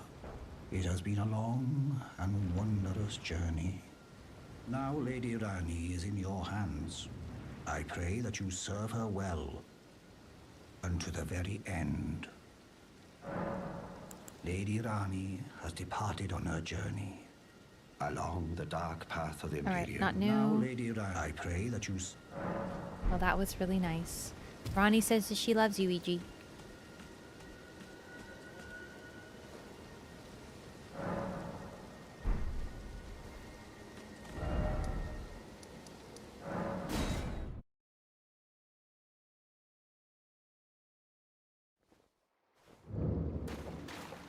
Assume the end of the river is rotting in again because it was sealed.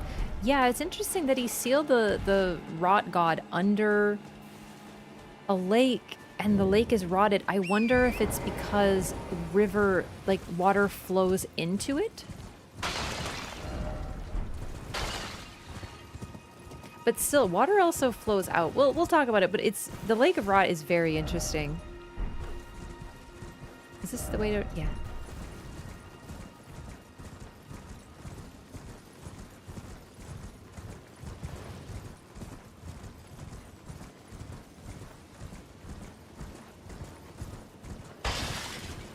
Okay.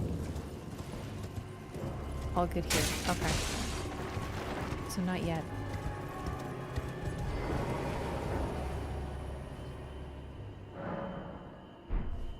Yeah, behind the mask, EG probably just looks like the trolls. Mm-hmm.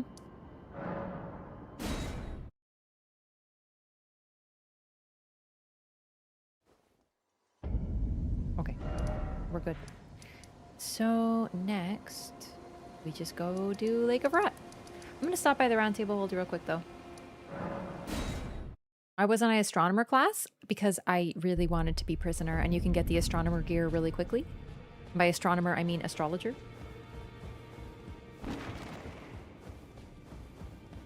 Journey to the capital. Yeah, I know. You I know. may be. I know.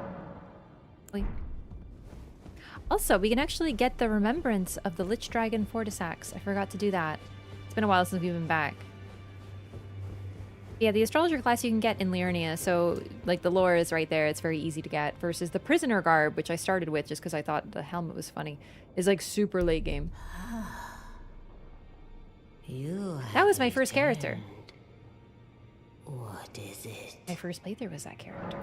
It was not great. For me. Oh, I totally forgot. We also get the Briar outfit. That makes sense. Briar helm. Battered iron helm from a foreign land, worn by Elmer of the Briar. The winding, rusted iron briars are a mark of the guilty and typically indicate a sentence of death.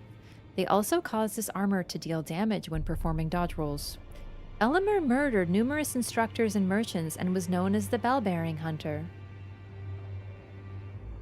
So, I think speedrunners still do this. It is more efficient to kill like half the NPCs in this game, depending on what they provide, so that you can get their bell-bearing and then bring them to the Twin Maiden Husk and just buy everything there. So, I really wonder if this isn't just FromSoft knowing that if you kill, like, people will probably actually do this. So the iron briars, despite being red, they're rusted. Okay. That is interesting considering he still uses that magic from Aokade. And that's associated with copper. So it's interesting. I don't know. Either way, more briars slash thorns equals guilty.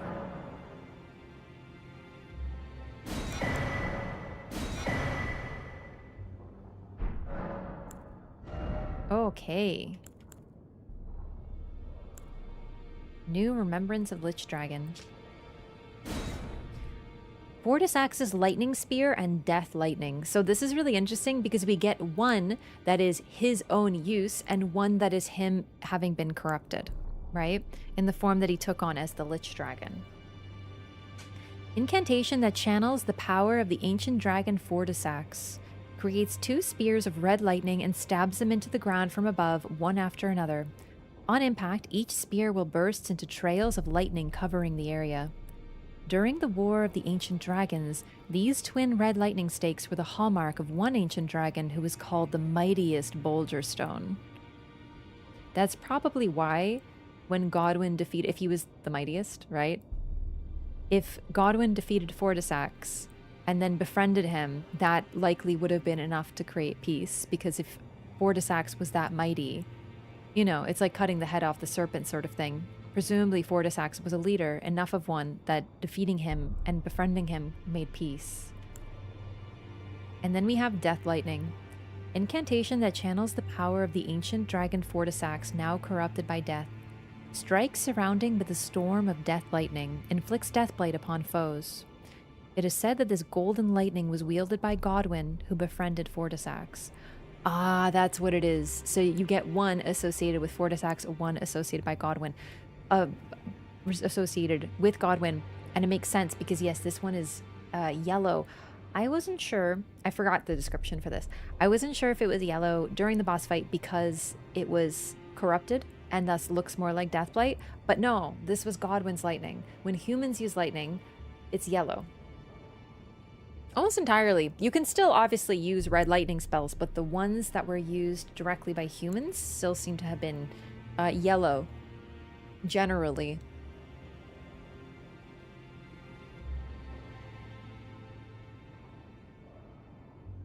Okay. They're both incants. That's what's so hard. I think we'll just wait, because it's just fun to read them, and I'm not going to use them this playthrough. I don't have the stats anyway. Now go forth. Let the words of the fingers guide you.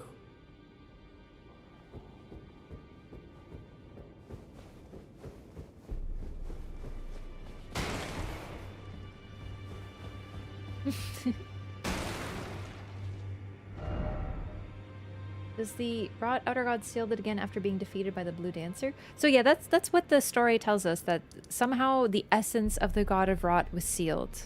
And I mean, it sure seems like it, the way this Lake of Rot looks. So, let's go through the Lake of Rot. There is a lot of stuff in this area, but not too much that is important, I guess. So, we will look through it, and I will spend some time.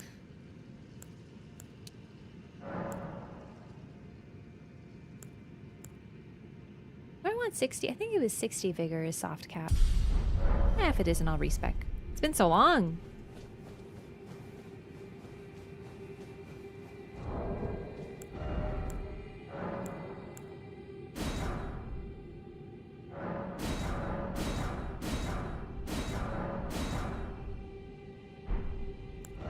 Might actually use some of these.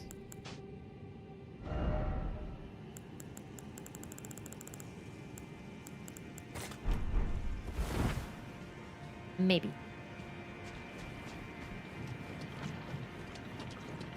Yeah, I actually don't mind the Lake of Rot too much. It's really just that there isn't too much in it, I guess. So it's just not really worth exploring on a subsequent playthrough. It just sort of takes too much time to just run through it.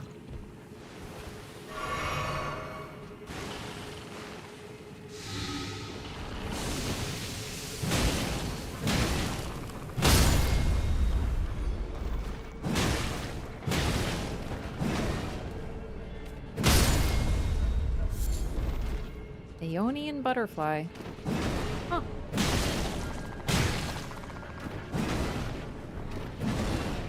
Nah, I'm not too bothered. I normally just run through the Lake of Rot. You don't really need quick step or anything.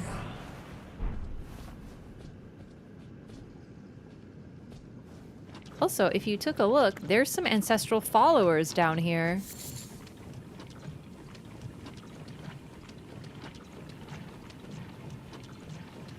We could see them in the distance.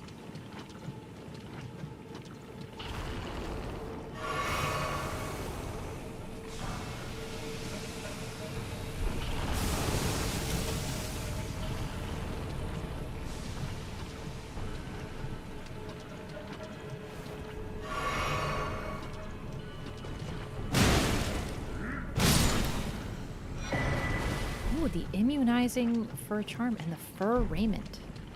Immunizing a horn charm, sorry.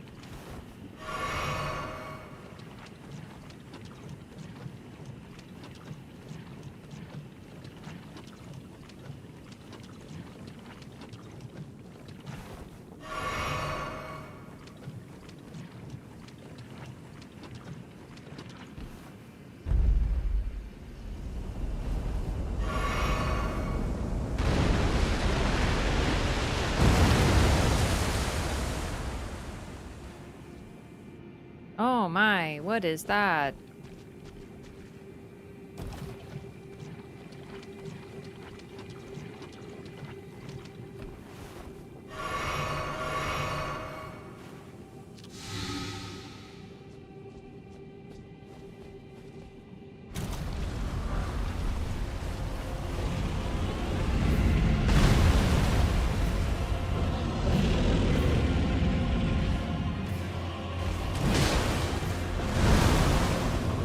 I rolled in it, chat! Oh no! I need soap! Please!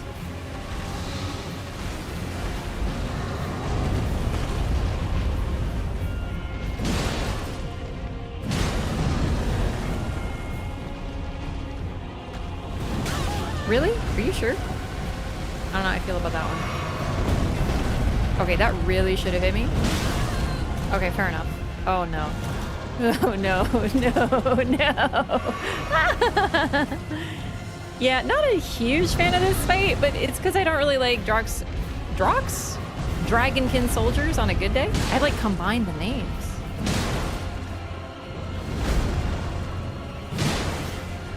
I don't like Drox very much. You know, Nox Dragonkin soldiers? What? You don't call them that? Oh, dang it. I shouldn't have done the double heal. It was really dumb.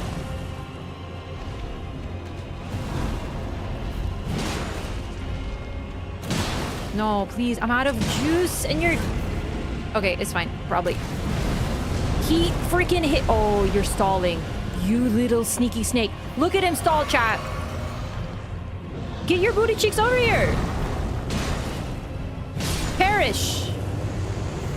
I'm gonna die to rot. I got nothing left.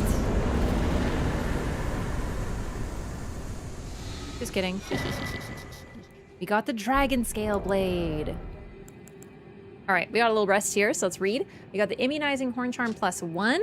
It governs resistance to poison and rot, and I think we will actually put that on right now because that would be helpful. And then we got the fur raiment. Raiment fashioned from a bristly pelt worn by ancestral follower warriors. Same lore otherwise, though. Still cool. Dragon scale blade. A weapon made by sharpening a gravel stone scale thought to be the source of ancient dragon immortality into an unclouded blade. Alas, the Dragonkin soldiers never attained immortality and perished as decrepit, pale imitations of their skyborn kin. Stone scales is equaling immortality is straight out of Dark Souls, but I think they do a pretty good job with it here. I sometimes forget that the dragons are made of stone scales, too.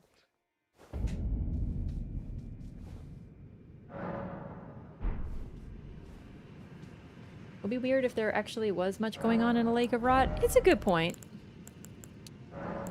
Yeah, you're not incorrect.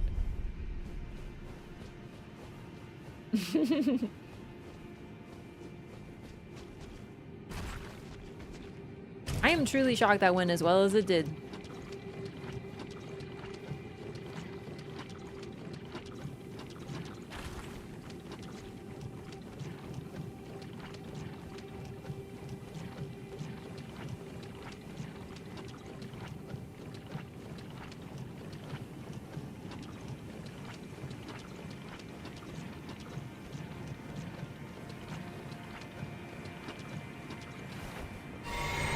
Oh shit.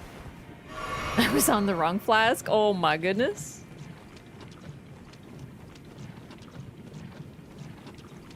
Good thing I didn't cut it too close. Yeah, it's a Dragonkin soldier. Oh, no.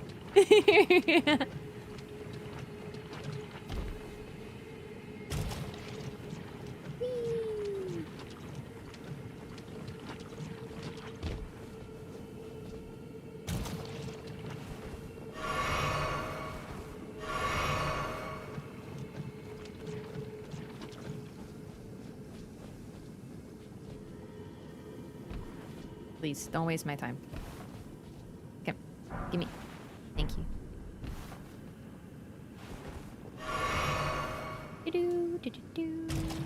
Oh, maybe I shouldn't have done that animation. That's okay.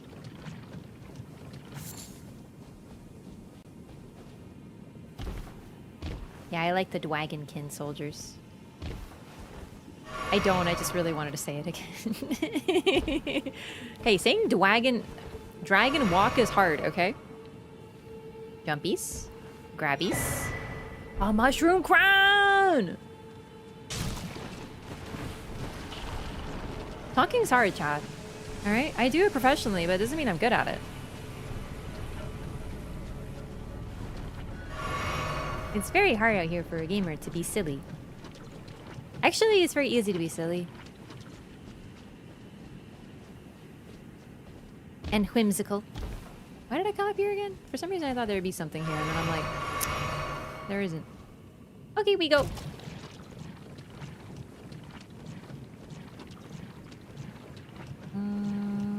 Yeah, I think that is the important stuff. So we're just gonna try Challenge survive.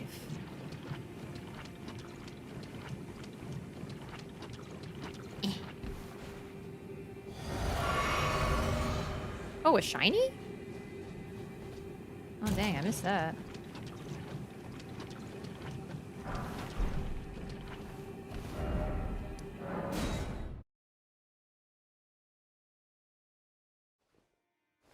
Alrighty. Yeah, this really doesn't help now I think about it. So maybe like Crimson Sea Talisman for the bit? Alright. Mushroom Crown. Mushrooms found growing all over the body. These overgrown mushrooms form a towering headpiece.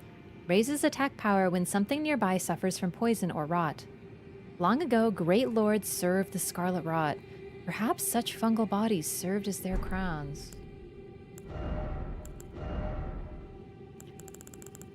Chat, just how many ages were there? Oh my god, it's a something. It's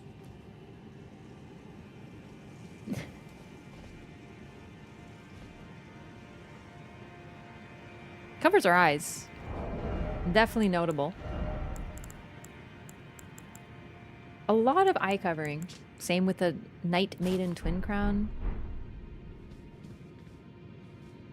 The cursed frogs. Yeah, the basilisks. Those aren't their true eyes. The things on their heads? No.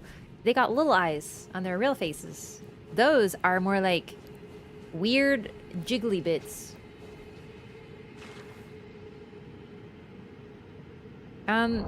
Yeah, I don't know if I have the stats to use Flame Cleanse Me. It might actually be a good time to use it. I normally don't because like incantations are for nerds.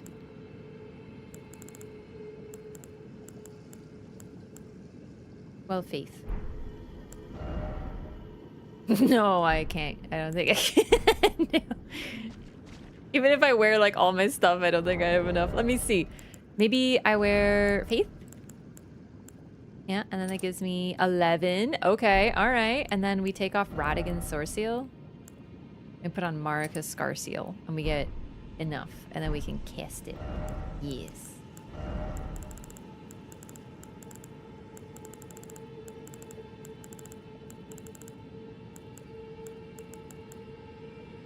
Clawmark Seal! Scales with strength, baby! Appreciate the lore while playing Elden Ring. The only thing better than talking about lore while playing Elden Ring, one thing better than playing Elden Ring is talking lore while playing Elden Ring. I can confirm this. Or hearing lore. Yeah. I'm glad. How do I put out spells? Holy shit. Here we go. I'll just keep Glistening Pebble. I have lots of memory slots, actually. Okay.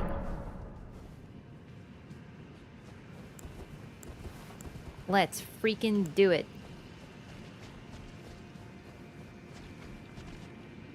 Hey, just so you know, Night Rain is under the umbrella of Elden Ring and thus is considered similarly. That's right.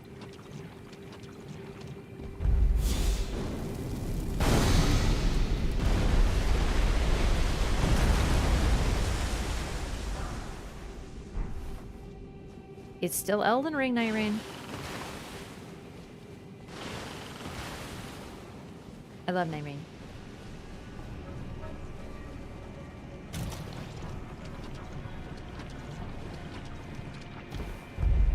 Honestly, I get it, but I find it so funny. To me, it'd be like saying, don't say that Dark Souls 2 is Dark Souls. It's just Scholar of the First Sin. But I like the energy.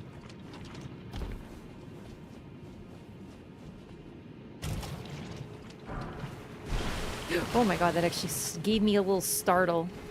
Oh my goodness me. Excuse.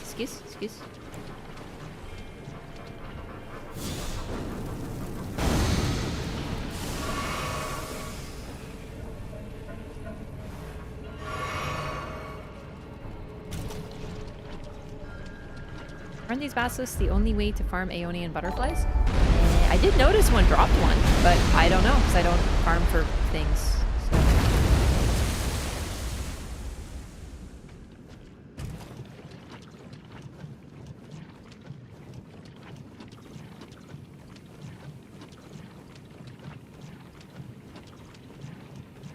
Hey, Natural Joel, thank you so much for 19 months. Welcome back. Appreciate the continued support. Thank you so much. I also agree on Dark Souls 2. I love all of the Souls, all of the FromSoft games. They got that special sauce, as I say, because like I don't know how else to explain just how everything they do is so freaking good. Other than they have the special sauce. But yeah.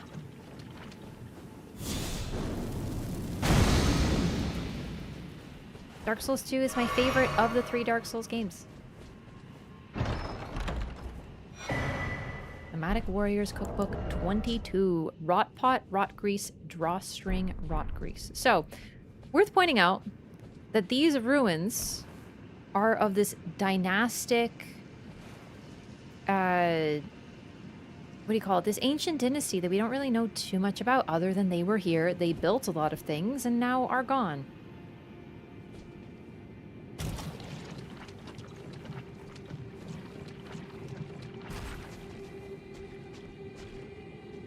I think I found everything item-wise, chat. Like, I'm thinking about it, and nothing else is really coming to mind as I missed it. Like, I know there's the cookbook, the crown. Oh, yeah, that.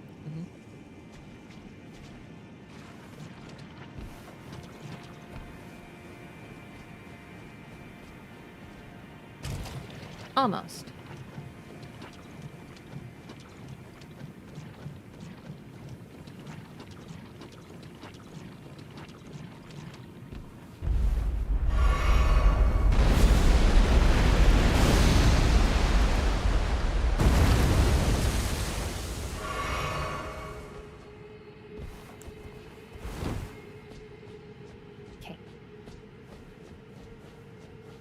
We have talked about Liurnia sinking to the Lake of Rot. Yes. It's right above here. Ray Lucaria. Well, Liurnia in general, yeah.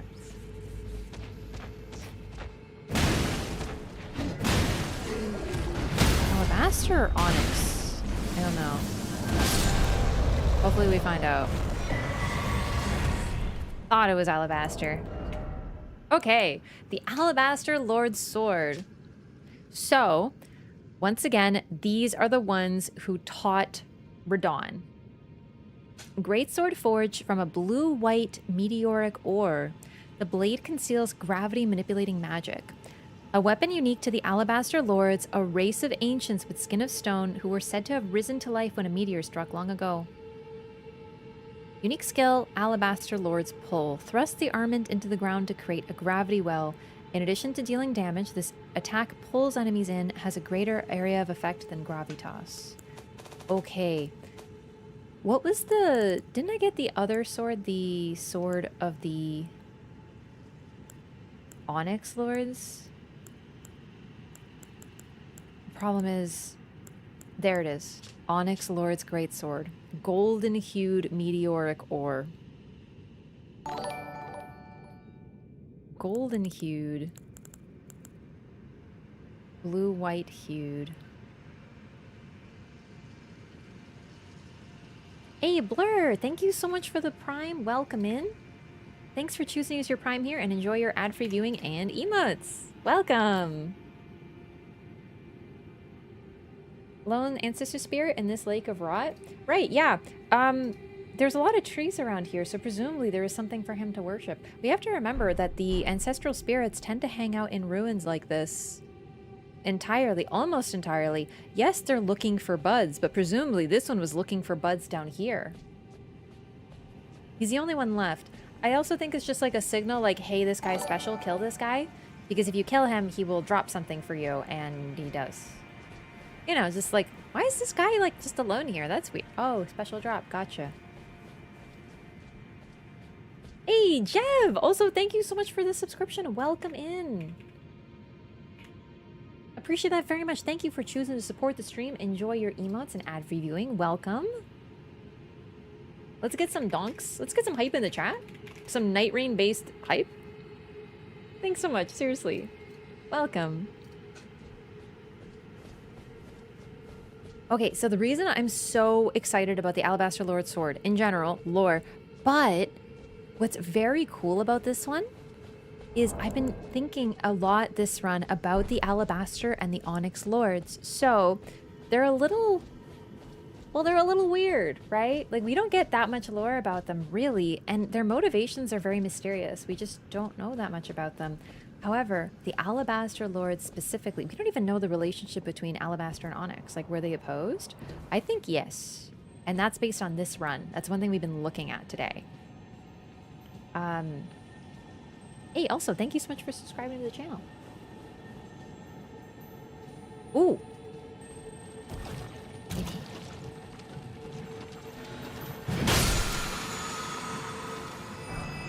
Hell yeah. Okay, I think that is officially everything now. Maybe.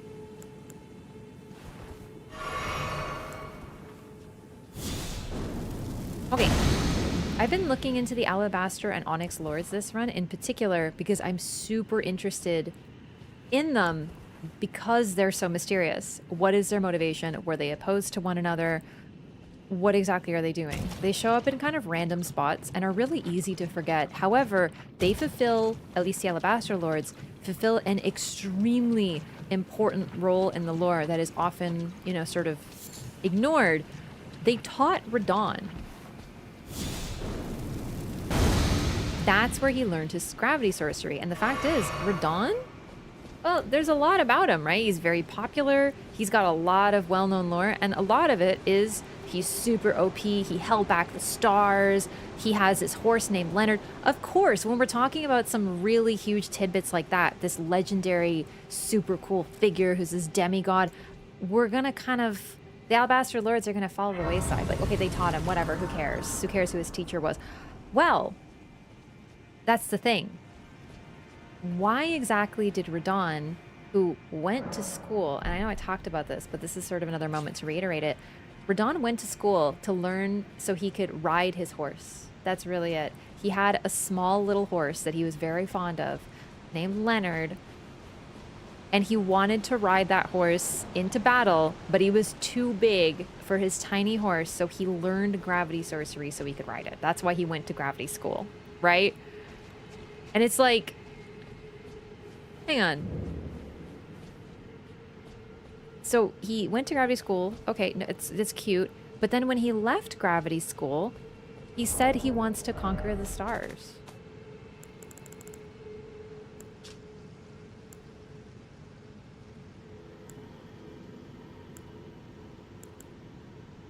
A gravitational technique mastered by the young Radon. I thank you for your tutelage. For now, I can challenge the stars.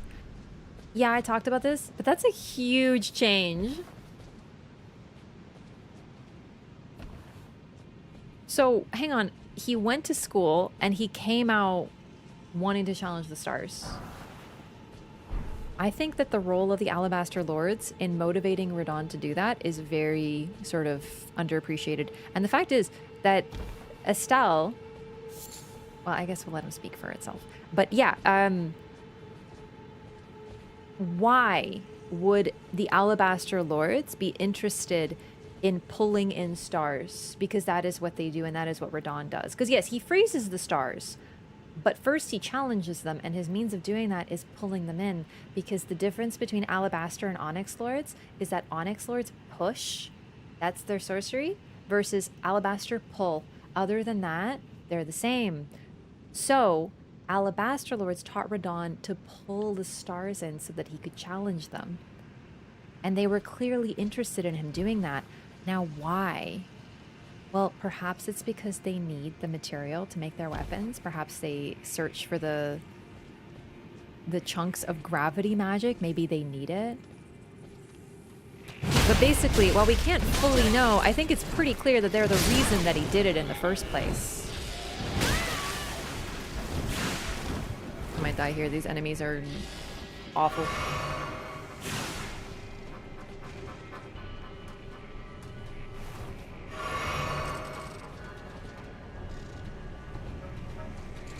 Now, thing is, just to be clear, we learn a lot about Radon from this.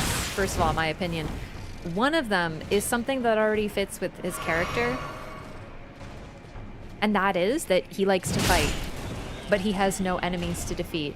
because he was born in peacetime.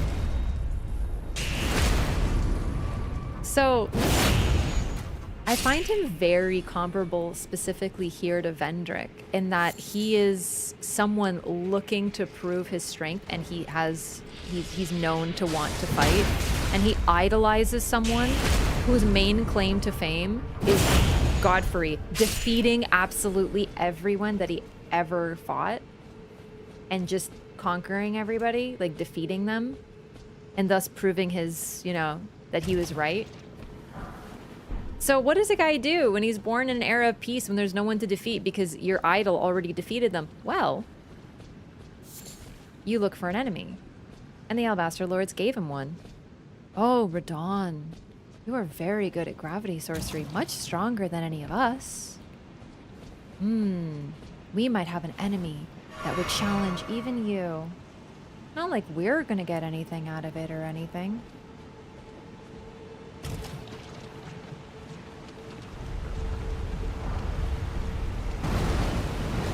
I am now pretty much convinced that they wanted him to conquer the stars for a reason.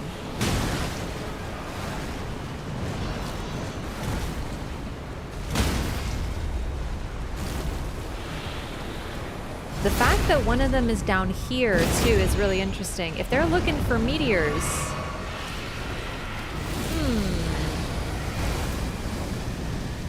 wonder if I can fight it over here. That'd be much more convenient. Oh my god! I guess I can. Oh, great. Okay, good, good, good. Wonderful, wonderful, wonderful. Oh my god, I love that move. It's great. Very good move. Very nice. Very fun. Okay, stay away. Alrighty. Are you done? Chat, he's got the stink aura. I can't see him good.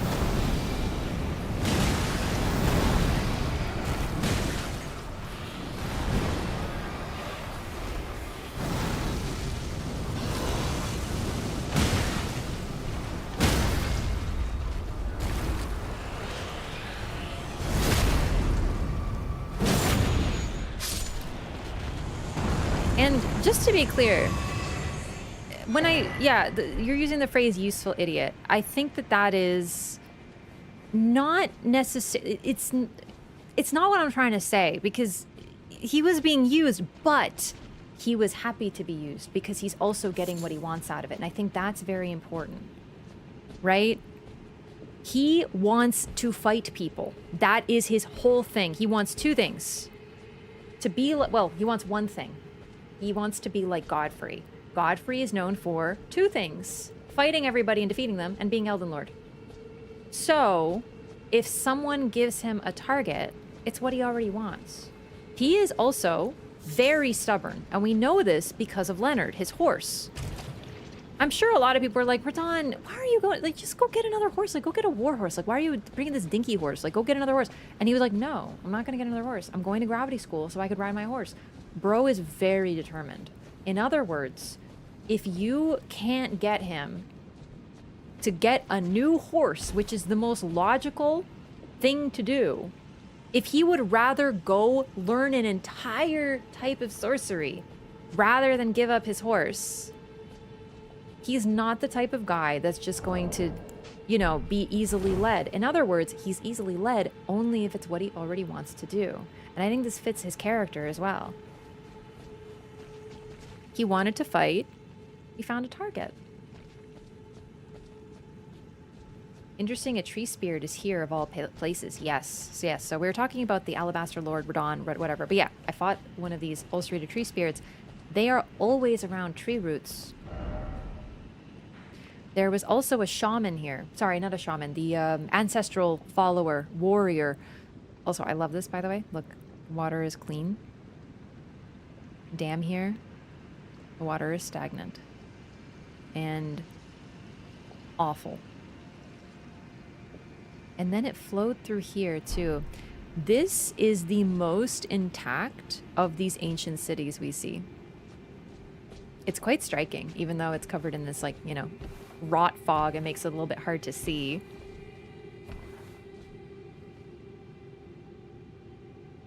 It's beautiful. It's immense, too. And all of this for this river. Presumably it wasn't always rotted, but we do know there was a, well, rot was worshipped like anything else. And this mushroom crown, long ago great lords served the scarlet rot. Could it have been this age? Very slow-moving river. Even the moving water is not able to clear the stagnation. There's just too much of it. Tree defender thingies? Are you talking about the warriors? The ancestral follower warriors? Yeah, they hang out where there are new buds. So presumably there was something here.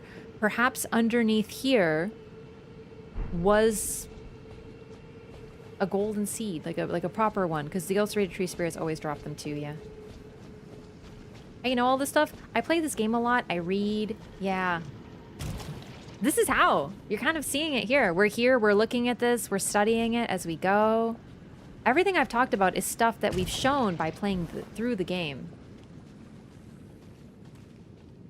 So stick around. You'll see how we learn it. And then we have these pests. And they're worshipping. They're in rapture. Oh, God. Strength OP, baby. My God. It's like a different game. Still not over it.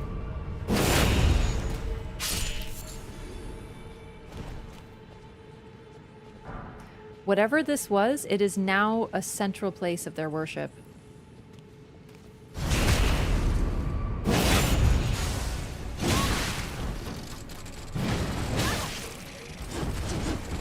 And this is the closest place to the...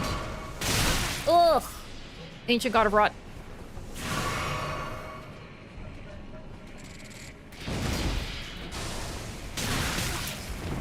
Damn it. Fighting more than one of these at the same time would be so scary.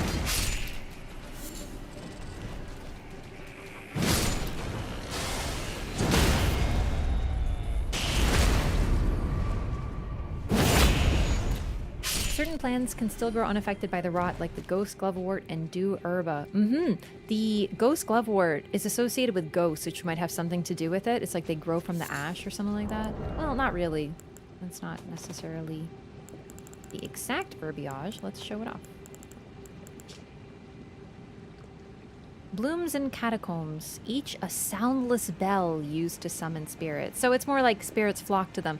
They are associated with the dead. They seem to grow where the dead are buried.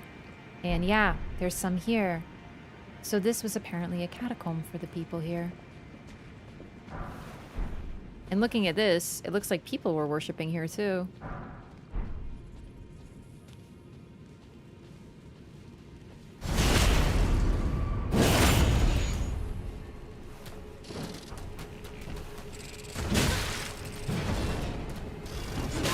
Oh gosh. Of course the last one's given me a bunch of trouble.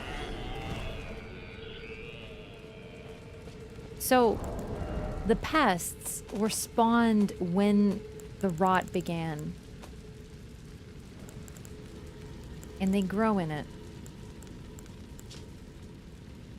A technique of the pale pests who crawl through the lands afflicted by scarlet rot, the abandoned children of the goddess.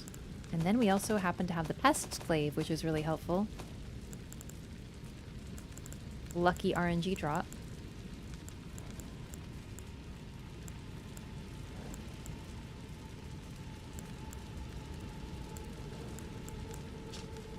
Glaive made from a hard, sharpened shell, wielded by the pests who emerge from the swamp of Aeonia. Though men might recognize the keen intellect of the pests evidenced by this spear's uncanny design, it will never be understood by them. So they're intelligent, but in an unknowable way. Kind of, frankly, like insects. Insects can do things that people cannot, right? Like they can sense things that we can't. These ones are sort of like this. They're like a mix between man and insect.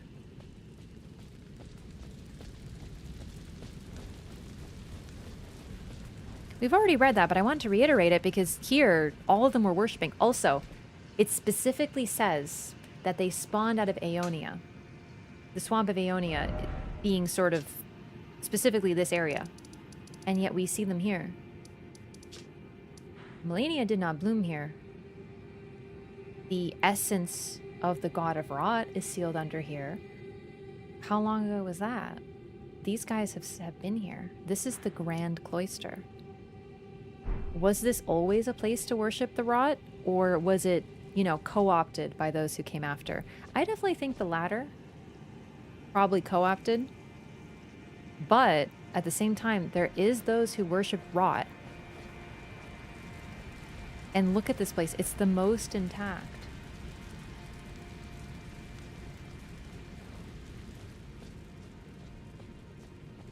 Although a place that's intact, serving rot just doesn't feel... I don't know. If they worship rot, surely they would have just, like, built a swamp or something.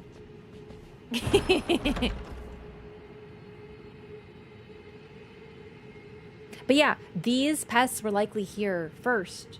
This predates Melania. And we know for a fact that that's the case. The lake of, or the god of rot was sealed first. Melania can still be afflicted by the rot. The scorpion stinger. Dagger fashioned from a great scorpion's tail, glistening with scarlet rot. A ceremonial tool used by heretics, crafted from the relic of a sealed outer god. Huh. So, the outer rot god is a scorpion? Question mark? Something like that. There are, in the base game, no scorpions. There's some scorpion-like stuff in the DLC, but we are not there yet, so we won't talk about those. But we do have mentions of scorpions. The scorpion charms. Patterned on a scorpion freshly shed of its exoskeleton, its claws seizing a heart that shimmers with magic, they're always associated with assassins. They're carried by assassins who strike unseen.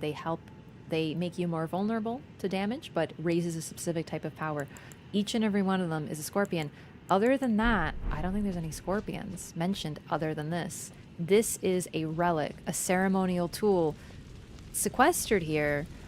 I'm not sure who or what was worshipped here. Because here's the thing, these ruins, we know very little about the ancient civilization that built them. They are completely lost, and so many different cultures live in their ruins now. The Nox sort of built their own cities near them. Moog is squatting in their ruins. He's using them to sort of legitimize his dynasty. He's evoking this ancient, you know, these ancient ruins sort of thing. The shaman, I keep calling them shaman, sorry. It's because they're ancestral followers, but they have shaman, but they're ancestral followers, and some are also shaman. The ancestral followers tend to live in these places, and they definitely didn't build these ruins. And also, their name evokes what they are. They follow their ancestors. Perhaps the people who built these ruins. Something we might have to look at. And then, of course, another coffin. We're not done. What the heck could be below a waterfall of rot? Let's find out.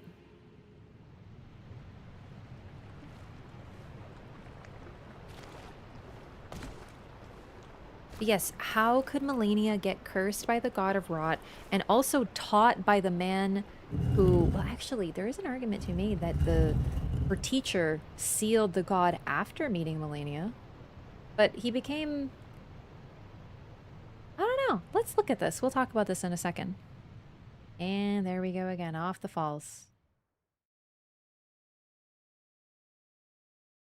I think the ancestral followers were like a branch of the Hornset, maybe from a more primeval age. I don't even know if it's just the Hornset. I have a theory that is sort of hard to place, and I'm not 100% on that the ones who built the ruins were the Newmen.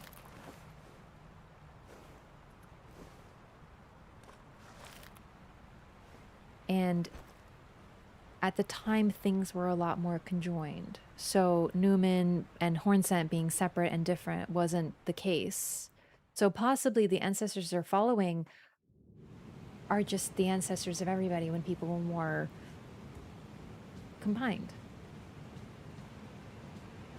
Because they worship new growths of all forms, and that's the buds of the Erd tree, and also horns, and the life that grows from them. So really, it's more like they're very druidic as well. They don't they only use like wood and bone and spirit. They don't use metal. So we are like super deep underground here.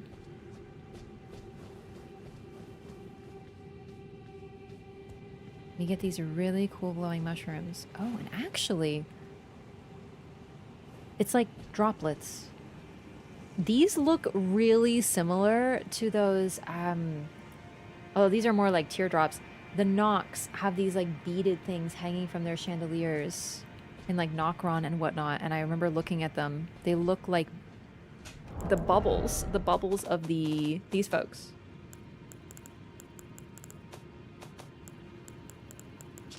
Great oracular bubbles. And then there's these. So yeah, we've like never been this far underground. I would just like to just show off just how deep we are, first of all.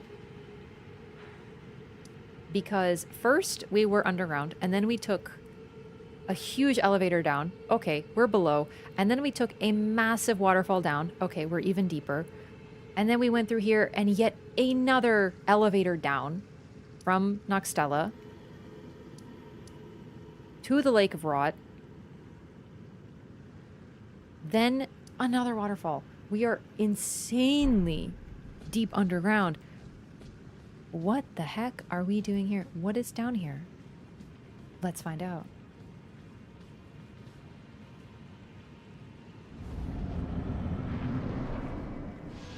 Estelle, natural born of the void. Look at that body. Doesn't that look like exactly what we were just talking about? Huh? And is that a missing sky? We are so far underground. I'm gonna get grabbed by this. I don't care if I die. It's worth it for lore. Look at this. Oh, amazing.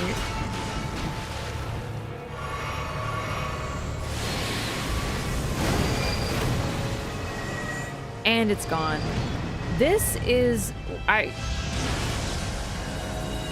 My reaction to this boss is on my YouTube channel.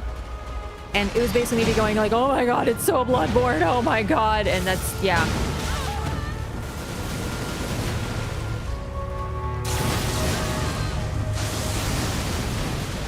Now, I haven't used it this playthrough. But we have a weapon called the Wing of Estelle.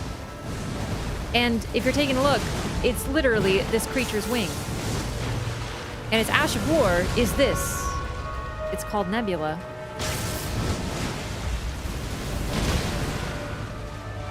Look at that creepy eye in its forehead, too. It has a humanoid skull, but not quite. And then, of course, it looks like the Falling Star beasts.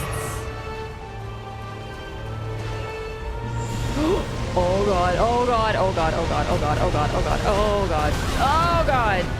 I'm glad we saw that though. I really want to show that off. Oh, bad roll. Probably not going to survive here, but that's okay. Especially because I'm stalling. I want to show off its moves. Like, I don't want to kill it too quickly.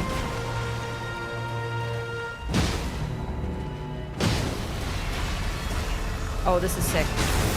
We're grabbed. Slammed into the ground. It's very similar to a move used by Queen Yarnum from Bloodborne, actually. Her signature move. And a bad roll on my part. Oh my god!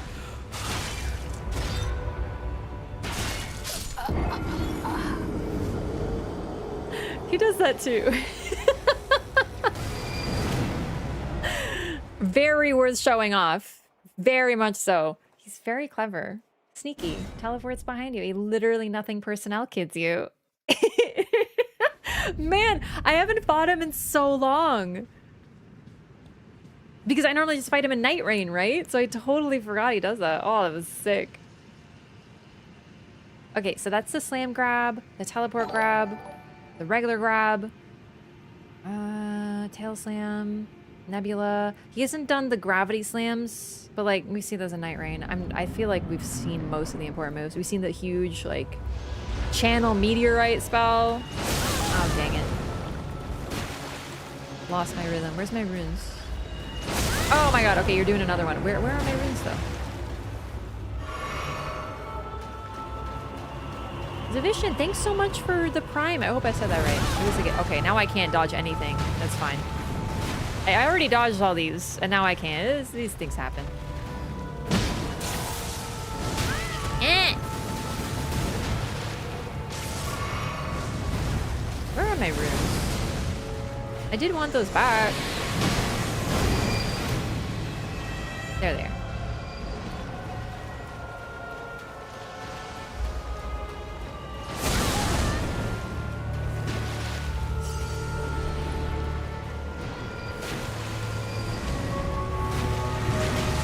What the hitbox?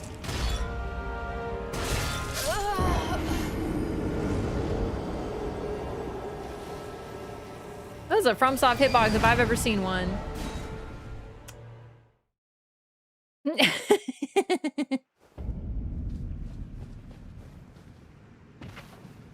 His eye looks like the thing on Lusat's head. Yeah, it sure does.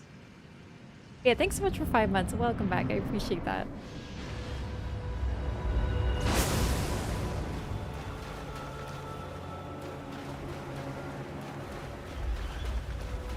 So, he's got 6 legs, right? But hands on the edge of them. There's something a little, well, very eerie about him. He's alien, but not quite, right?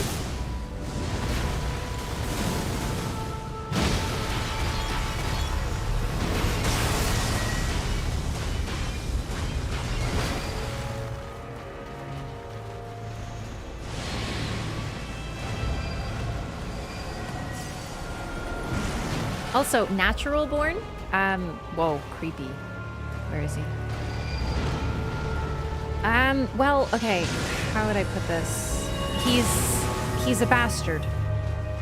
That's another term for bastard, as in the typical meaning of bastard, which is born out of wedlock. Natural born.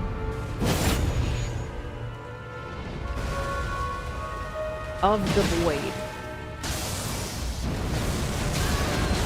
And that's the move I was looking for.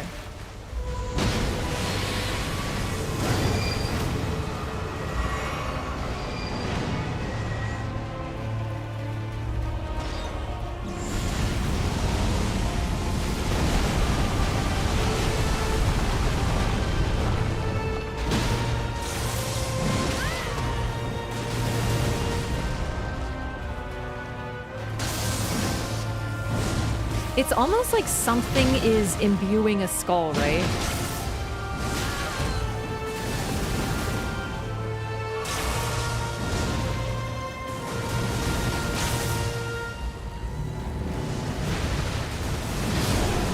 Goodbye, Estelle. Thank you for showing me your moves. What a fascinating design. It looks like his body is made of like a combination of planets or something. Even some of them have rings around them, like Saturn has rings, right? He looks like a string of celestial bodies. But also with hands and a skull. Remembrance of the natural born. Remembrance of Estelle, natural born of the void, hewn into the Erd tree. A malformed star born in the lightless void far away, once destroyed an eternal city and took away their sky.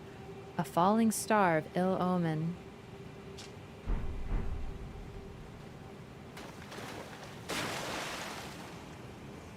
They're like all the destructive power of gravity magic made manifest. Yeah. So, the fact that he is malformed, I always say he, I always just associate it with masculine, but it's like an unknowable space creature. So, they look like falling star beasts, and we've also heard the phrase full-grown falling star beast. We fought one of them, and if you notice, it had the same eye but it was sort of still more clouded, and it had those like pincers, mandibles, whatever. And other people who know bugs more than me have pointed out, now that we've seen all three, the falling star beast, the sort of cocoon-like version hanging of them, they look like clear estelles, and now Estelle itself, it is like the life cycle of an antlion. It's a bug. They look like falling star beasts, and then they go cocoon mode, and then it's a larval stage, and then they become, I guess, like Estelles, but if they were real bugs and not a skull and stuff. Anyway, bug people have been talking about this since Elden Ring's release, so I don't know very much about antlions, but I benefit from people who do. So they are space bugs, basically. And we also know from Selin that stars are alive. We know that they are from a lightless void, which we've heard before. That's what the primeval current is. It's a lightless void that occasionally has some stars in it, and comets and meteorites and things like that. And people have been gazing into it, trying to become like stones. Or perhaps like stars, like this thing. Let's read the description again. Once destroyed an eternal city and took away their sky, a falling star of ill omen. We were in a city, the destroyed one, that also had no sky. This one appears to have been just that. It's a falling star of ill omen. Now, how did we get down here exactly? Well, not directly here, right? Well, yeah, no, here. The way to get here... Well, okay, we could get here without doing Ronnie's quest up to this point.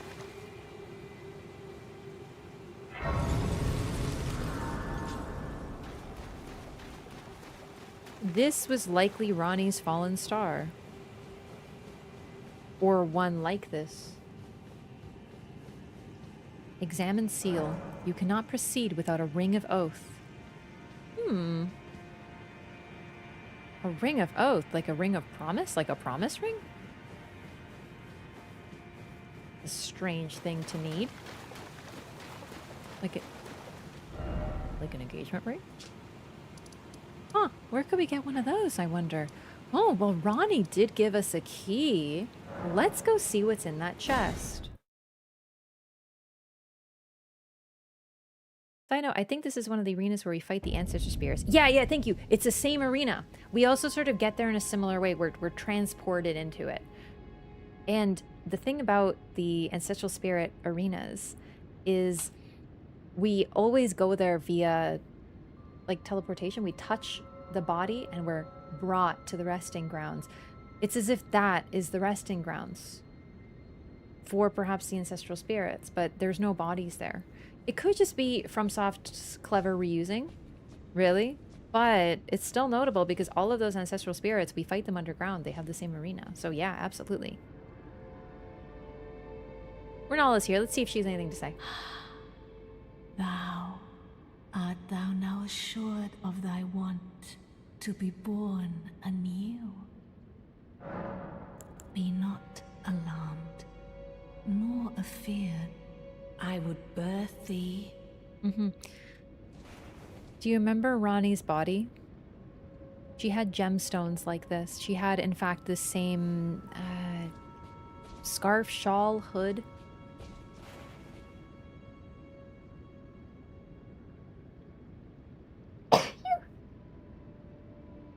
Excuse me. With decoration of the same color. She also had bracelets with that same gem inlaid. I say gem. Glintstone is not a gem. Glintstone is a crystal that is also the remnants of a living star. Is that glintstone? Is it just decorative? I don't know. Renala's gear doesn't give us the lore. But basically, Ronnie was wearing things that looked like her mother's.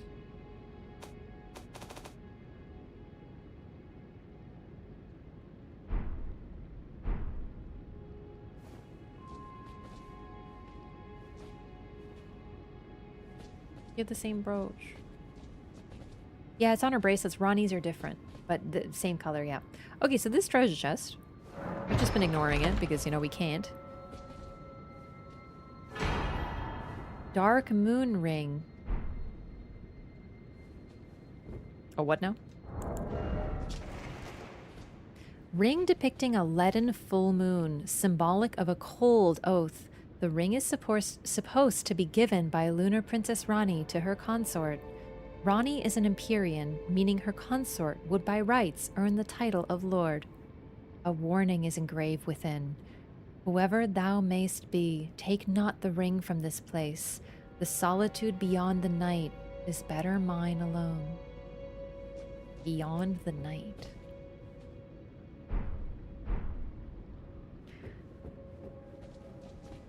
Ronnie just proposed to us in the most tsundere way possible. She just like gave us a key and says, there you go, bye. My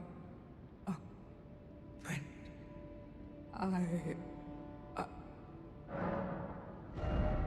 So Sellen's still doing great. Good to see.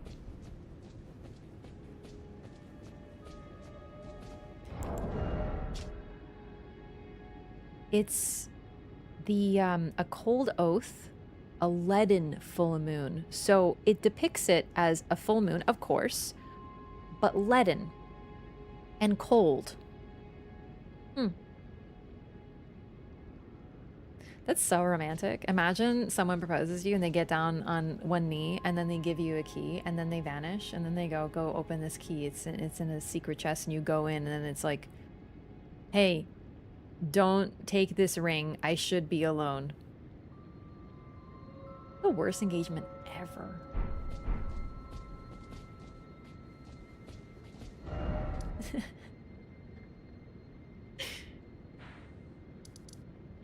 Yeah, Selen, we did Selen, I think, a couple streams ago now. Yeah, she's been a stone.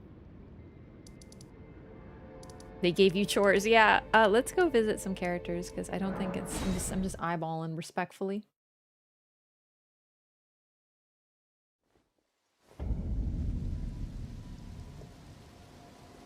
Still good. Okay.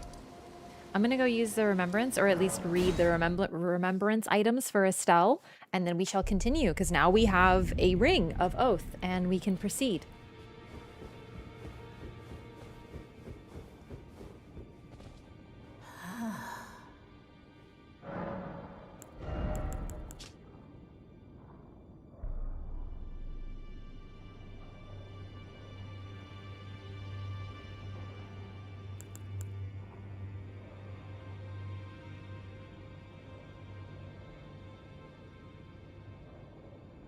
Okay, there isn't really any lore specifically on the gems. I think they're simply decorative. Because yeah, they're not... There's nothing to them, frankly. Now go for the door. Right, sorry. I was supposed to get the other thing too. So, sorry, someone was just saying that it's like gloam colored. I don't think it's meant to evoke the Gloam-Eyed Queen because that's a different... It tends to be a different hue. The color that's like gloomy is more like a blue purple, like an indigo. At least from what we see, and that's really just... Well, it's really just Melina. But, it's possible. It's just... It looks more just like it's decorative. We don't really get any lore specifically on the gems. The color is otherwise not really used. Like, it's sort of like a... plum red. It's not quite glintstone. It's weird.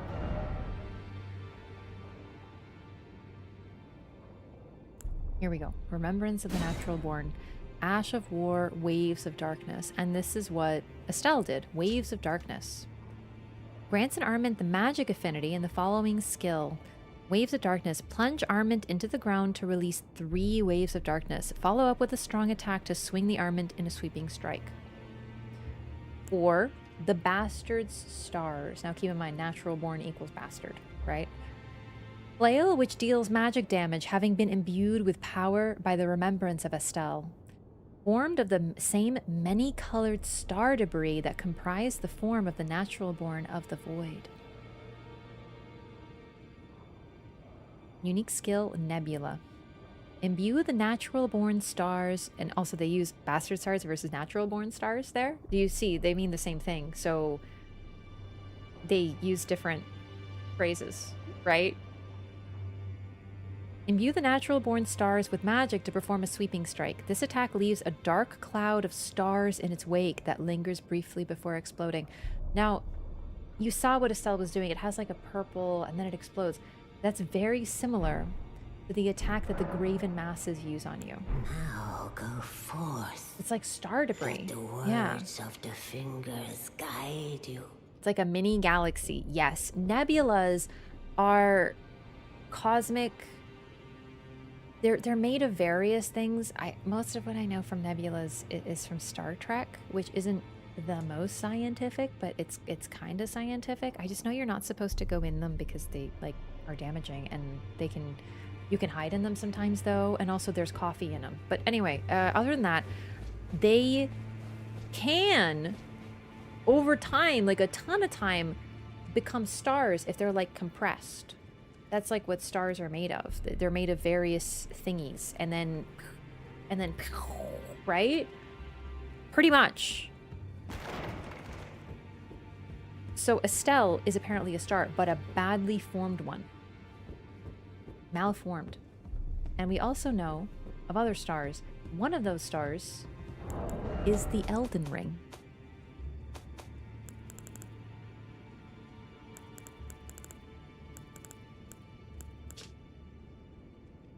The Greater Will sent a golden star bearing a beast into the lands between, which would later become the Elden Ring. They're also called star nurseries, so you're 100% correct. Oh, that is so neat. The purple reminds me of gravity, but that is zero connection, so I figure it's just decorative. It's a different shade of purple. I really like purple, so it's different shade, but still, yeah. It's a purple with a lot of red in it. It's like a plum. So like, you know, like color, like you mix certain colors. So like purple is red and blue, but if you put more red in it, it becomes like plum. And if you put more blue in it, it becomes indigo, right? Like that's sort of like the colors. And Glomai is in the indigo. And then we have plum. There's not really any particular color that's like otherwise associated with it. We have things that are red. We have things that are blue. As far as I can tell, it's just pretty. Estelle's Arena has this amber-like rock. Let's go take a look.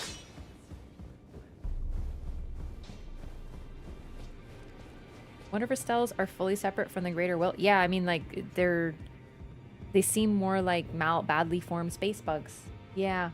So that one is likely the one that destroyed... It's not the only one, either. Not even in the game, but it's definitely implied that there's more. These are the stars, likely, that Radon conquered.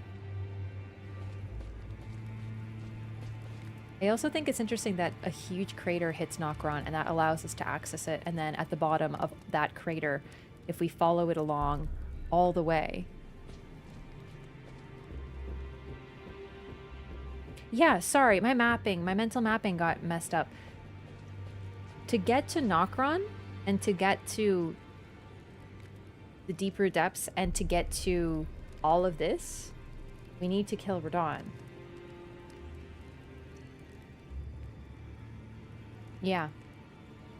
There's no other way to get to Nokron, and therefore to the area of the Deeproot depths. Like you get, well, not Deeproot depths. You can get there through that quest, but you know what I mean? Like you have to defeat Radon and free the star. It's almost as if the star that falls is that Estelle, because there's no way to access it without Radon being there. So it's a bit confusing because it implies that that is the exact Estelle that destroyed the Eternal City. But we also see a star fall, and at the bottom of that crater, deep, deep, deep underground, is Estelle. And we also know that Ronnie's star is the reason we're able to continue. It falls and hits the ground. There's one other way to Deeproot. Yeah, that's true. We can get to Estelle without defeating Radon. Yeah. Yeah, no, you're right, because if we take the secret wall and then we fall down through the Frenzy Arena, Then we can get to Deeproot, we can get to Estelle. We can't progress past that, but we can get there. Yes, I forgot about that route. To me, though, I think we're supposed to know that that is Ronnie's star, even if it isn't the same one, if that makes sense. Because, like, we know a star fell, and it hit the earth in Limgrave, and thus we're able to progress Ronnie's quest. And at the bottom of that area, we find this malformed star. A malformed star, a falling star of ill omen. We're linking it to a fallen star.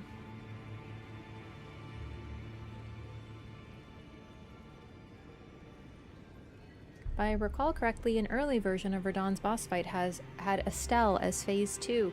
I'm glad they changed that, but that's a cool concept for certain.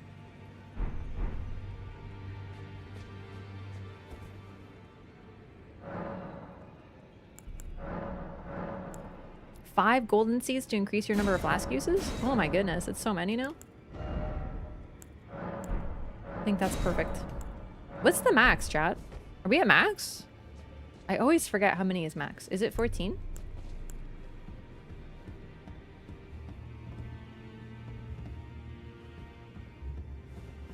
Flasks. Oh my god, we're maxed out already! I say already, we're like, you know, quite a few hours in, but yeah, we're maxed out on flasks. And then what's max upgrade? Is it? I think it's plus 12. Flask of Crimson Cheers plus 12. Am I remembering that right?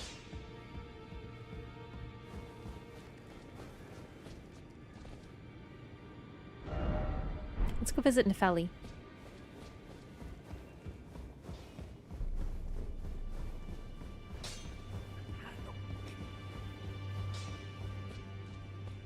In this ash. Okay. It reminds me of my... Maxed out before capital? Yeah, I sort of went the long way. I'm really leaving Lanedell until there's nothing left to do because I simply adore Lanedell. It's such a cool area, and that's really where the game opens up. All right. I'll be right back, though. I'm just going to use the restroom. Give me 1 minute, gamers.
Gale is my favorite too, but I don't think there's many zones in this game that I dislike.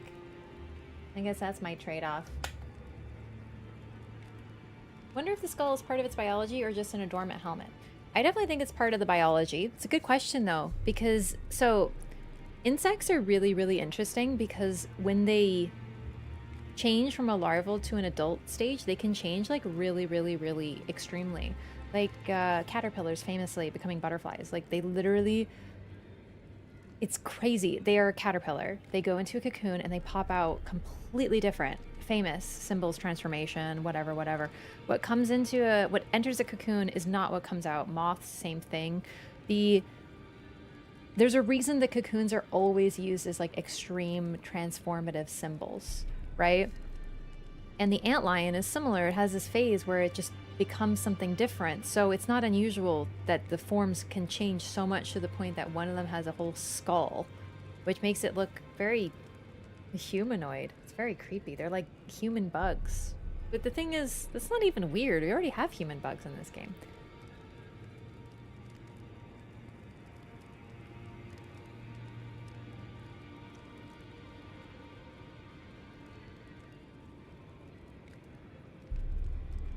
Okay.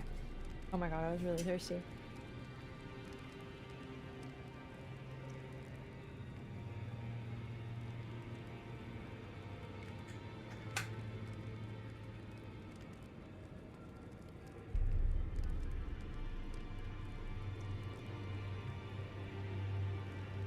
All right.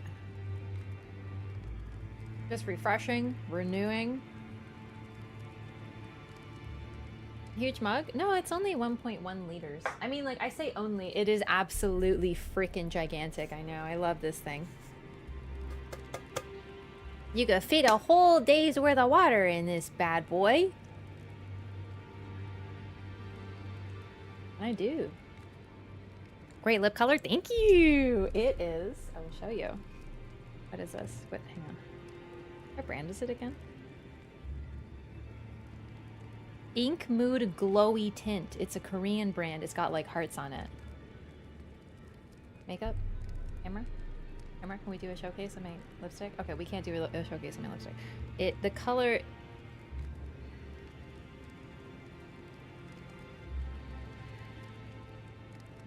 The color... It doesn't say color on it. It just says open.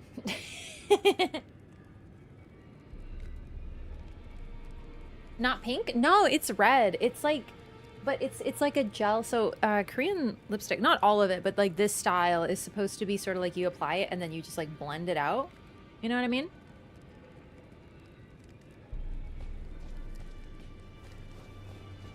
Definitely drink more water than that thing. I thought you were supposed to drink like a liter per day or something, or is it 2 liters?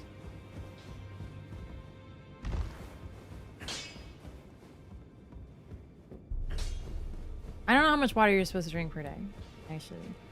2 liters? Okay, you're supposed to drink 2 of these a day. I didn't actually know that.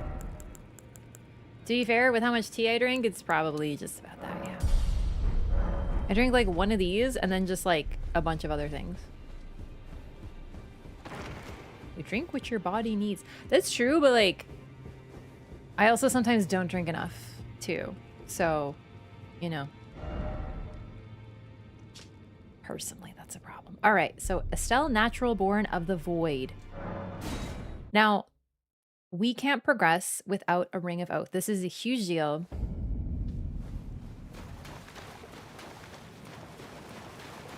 Because now, if you notice, the seal is gone. The seal only appears. We don't even have to activate it. It's literally just, you can't come here unless you do this part of Ronnie's quest.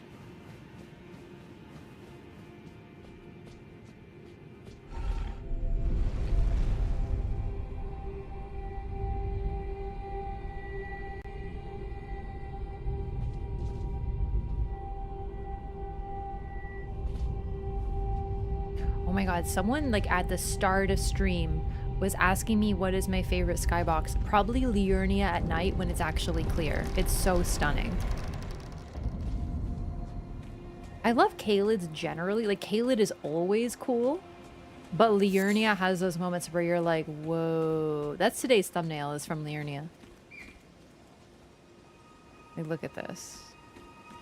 The moon is here. The moon is very close. Fast elevator? Yeah, remember how far underground we are? They just don't want you to have to wait the whole time, so they're just like... Phew.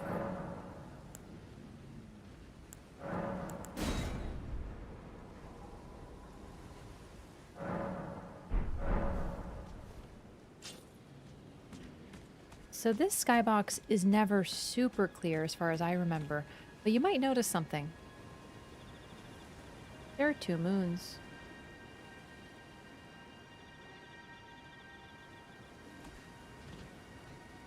Also, the Erd tree is very obfuscated.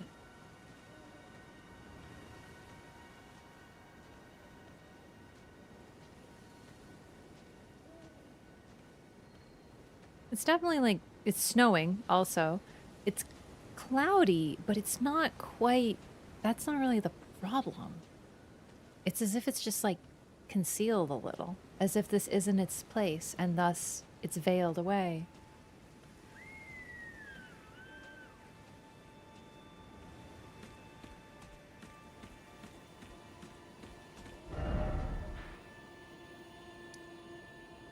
We are directly above the village of the Albinarics as well.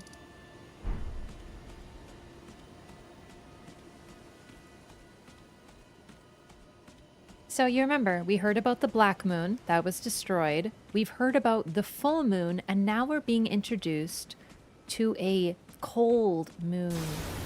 What the heck?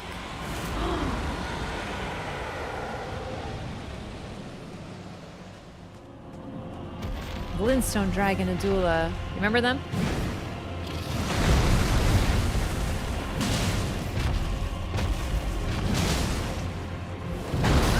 Whoops. They were over at Ronnie's.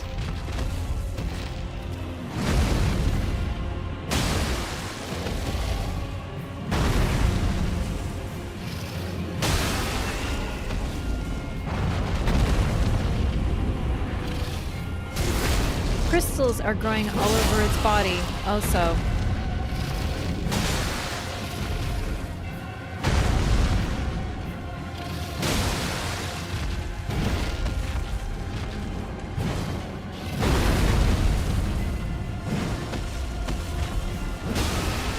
Oh, nice.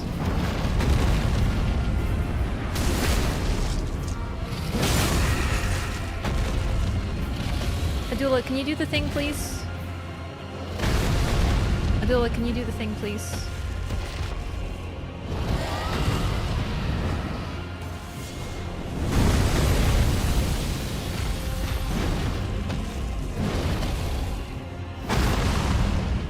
Thank you for doing the thing, Adula.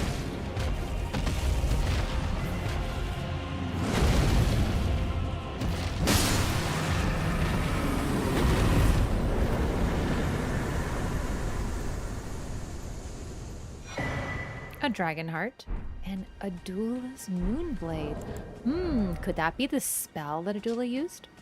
Sorcery of Adula, the glintstone dragon, conjures a cold magic greatsword, then delivers a sweeping blow that launches a blade-like projectile of frost. Adula, a devourer of sorcerers, was bested by Ronnie and subsequently swore a knightly oath to her dark moon. And here, we finally hear the phrase of Ronnie's moon, the dark moon. This is the first time that we've seen it in this playthrough. So, that is 3 moons that we've heard of. The full moon, the dark moon, and the black moon. Now, I know you're asking, okay, is the black moon just the dark moon? No, they're different. The black moon is never described in terms of cold. And it's also missing and gone. It's been, like, shattered, right? So it's not that one. That one specifically is of Noxtella.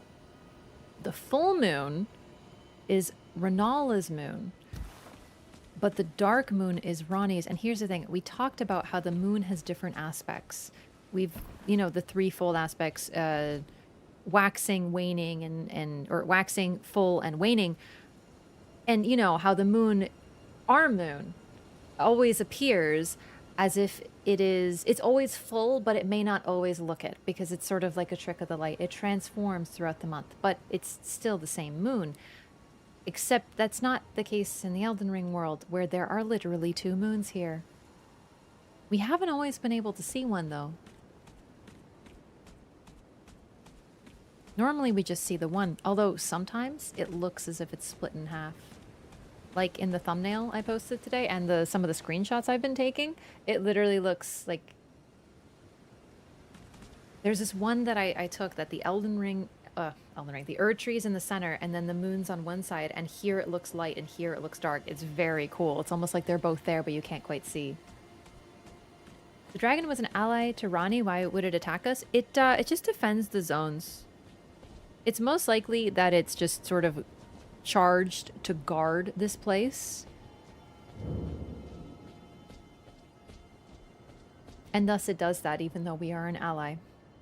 We have to fight the dragon so we can get the sorcery, I guess. Starlight shards. An ephemeral sliver that gives off a pale blue glow, what remains of a passing flash of starlight. A prized item that was once used in the Eternal City as an ingredient in intoxicating drafts. And there's a whole lot of them here.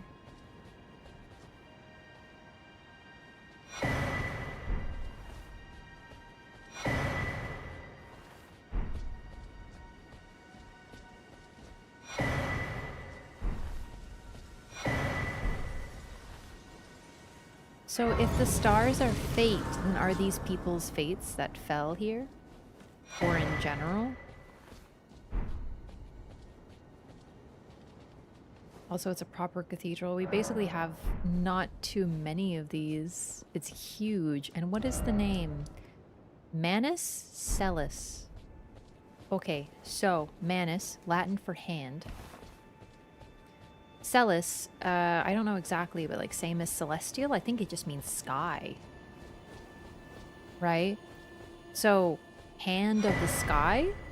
Cathedral of the hand of the sky? Something like that is how I would translate that. Also, yeah, it's basically Night Rain. It's the Night Rain Cathedral. It's this one. Hey, Oro! Lord's going very well. I'm about to get married.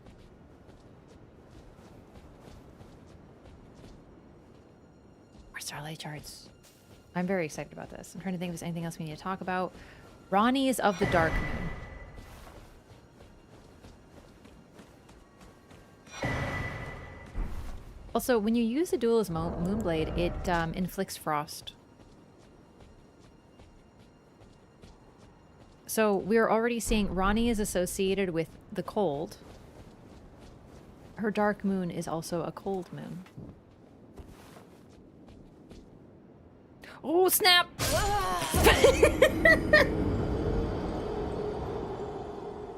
Oh no, chat. Ranni heard that. Oh, dude, she fucking heard. No, dude. Ah, this is so embarrassing. Oh, I was about to get married and I tripped on the altar, bro. Ranni just heard, oh, thunk. Ranni pretending to be a doll, standing like this, waiting for us to give her the ring.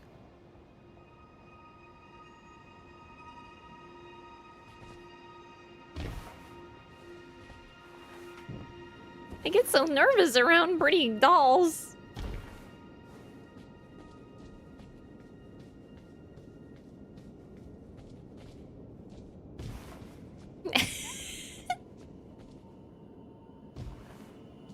Honestly, if you can't handle clumsy Ranni, then you ain't the, you know, Empyrean for me, because, well, do I have news for you. Alrighty, so,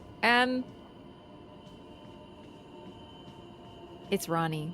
I know I've sort of been talking smack about how she hasn't freaking done anything, but she sure did this. And I'm very proud of her about it. And here are her 2 fingers. Now, it's really hard to see in the dark, but they are especially twisted. Take a look. Like, they're like freaking... And, like, it's possible that she did this to them, that she just stabbed the heck out of them until they got all... But I think they were just like this because they are her her two fingers and reflected her. And as she's been doing this like dark path, they've become distorted. Or they were already distorted, but they are the only ones that look like this. And you can see the fingertip is like way up there in the shadow somewhere. Curve, curve, curve. Yeah, they are also completely covered in blood. Most of the stabbing is, you know, down here. And they also have that sort of fateful centipede mark going over them here. And then here she is.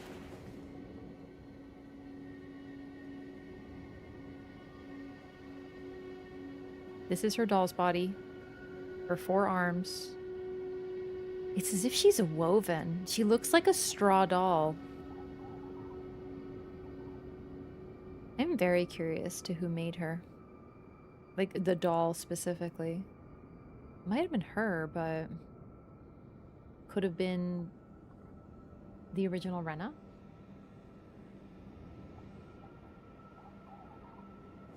Also, yes, she is not here right now. As you see, I say that, you know, she's pretending to be a doll, but no, she really is right now. There's no one in there. Her ghost face isn't here, which means she is somewhere else. And she has her hand out.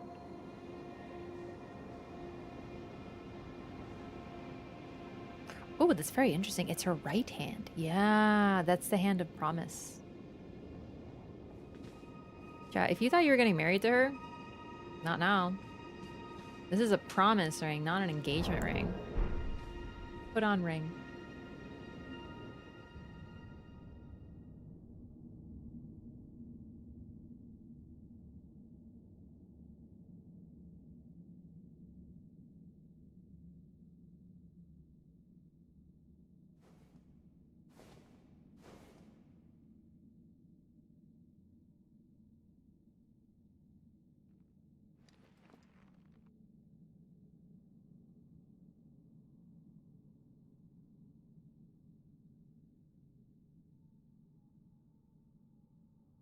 Blue GF.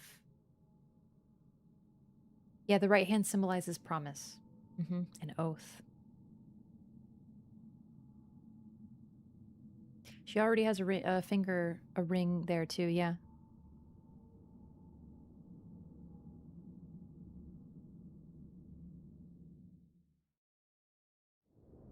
And she vanished.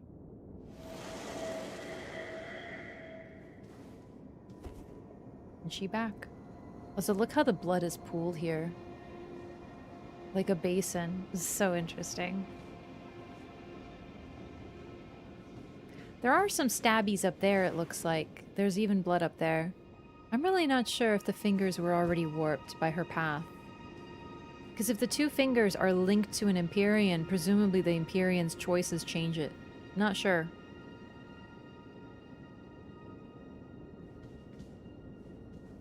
She's wearing the ring. Oh, she's wearing the ring! Look, you can see it right there. Oh, it's so pretty. The only time we've seen her lazy ass standing. Sorry, I love you, Ronnie. And there's her ghost face again. She's back. So it was thee who would become my lord. Perhaps I needn't have warned thee. I am pleased, however. Thou art a fitting choice. I go now to the night sky. It is there I shall find mine order. I bid thee travel the path of the Lord, and once all is done, we shall see each other once more. Yay, I did it! Ronnie!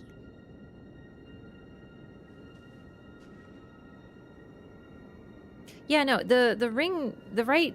Okay, the ring finger always represents some sort of promise. Even like the promise ring, which is sometimes considered a pre-engagement ring, it goes on the right hand, on the ring finger. So the ring finger is a finger of oaths, promises of any sort.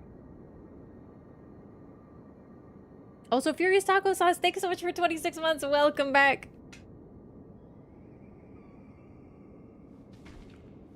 Very much appreciated. Thank you so much. Do you think Healstore is us if we choose Ronnie? No, I don't think her age is an age of night.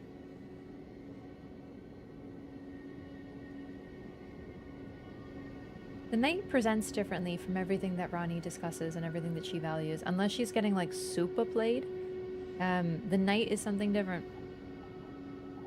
Which I know sounds weird, but like think about how many fires we got in this game. We got like 15 different types of fire. We can't have 2 different types of night?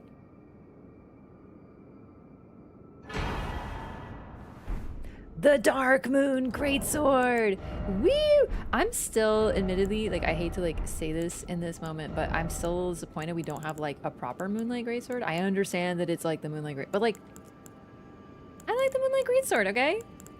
You know, like the OG one? Bloodborne has the best version of it, 100%. I passed it like 10 minutes ago, didn't I?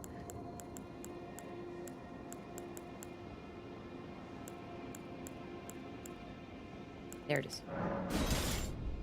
A moon greatsword bestowed by a Carian queen upon her spouse to honor long-standing tradition. One of the legendary armaments. Ronnie's sigil is a full moon, cold and leaden, and this sword is but a beam of its light. Unique skill, Moonlight Greatsword. Raise the sword aloft, bathing it in the light of the dark moon. Temporarily increases magic attack power and imbues blade with frost. Charge attacks release blasts of moonlight. 38 in. I'm too stupid to use this sword.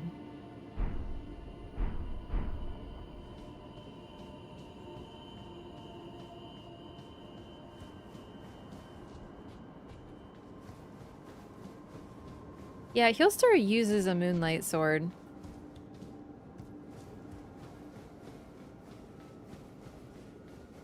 I still don't think it's literally us. I don't think this is Ronnie's age. Because if Ronnie starts an Age of Night, shit. She's already one of the worst endings. Really though, the way the night just like consumes all else. Nah. We gotta remember though, hang on, let's talk about this though, because that's a good point. But, okay. Long-standing tradition, Carian queen. Now, okay. That makes it seem as if the Carian line has been very long. It hasn't been. Renala is the first. Renala is the first of the Carian queens. There is going to be no more. Because Ronnie's picking a different route. Do you know what I mean? Like, there is a long-standing tradition, but if it is, it's before Renala. It's a tradition, presumably, of the astrologers. In some way, shape, or form, which fits because the astrologers have the Sword of Night and Flame.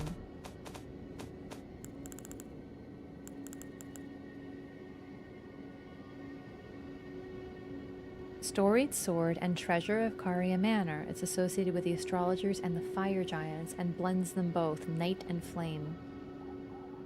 It says Night Comet sorcery, by the way. It's not Night Comet. It's Comet Azur. So, you know, just, I don't know why they did that. Either way, there's this. And then there is the Glintstone Kriss. Ritual blade once presented to Leyndell by the Academy of Rhea Lucaria to celebrate their newfound peace. Oaths of Peace, Alliance, these sort of things are used, weapons are presented to symbolize them. And they're weapons that fuse the traits of both groups. So here we have a glintstone dagger, a spiral too. Oh, the Kriss, I have to add that to our list. Spiral. But it shows leaf iconography to honor Leyndell, and it's golden, right? So basically, that's Rhea Lucaria doing something similar, the astrologers doing something similar, and the Carians doing it. That is sort of what they do when they say long-standing tradition. Oops. It predates Renala, even. It's a staple of the Carians and astrologers, exactly. Now, you could also argue that when they say long-standing, they don't mean that it's been happening for a long time. It's just a tradition, because when people live thousands of years, like these folks probably did, well, it makes sense. Yeah, okay, it's a long-standing tradition. 1,000 years ago, my mom gave my dad a sword. It's a long-standing tradition, right? So you could argue that too. But I do think we're meant to see this as something that predates the Carians. It is like astrologer level of ancient. And she was an astrologer at one point, Renala. It really is a very cool looking sword. I wish I could use it, but I don't like greatswords and I don't really want to level the stats to use it, so I'm not gonna, but like, boy. We don't have we're literally too stupid to use this sword, so I'm afraid we just kind of do a little, yay, I'm getting married.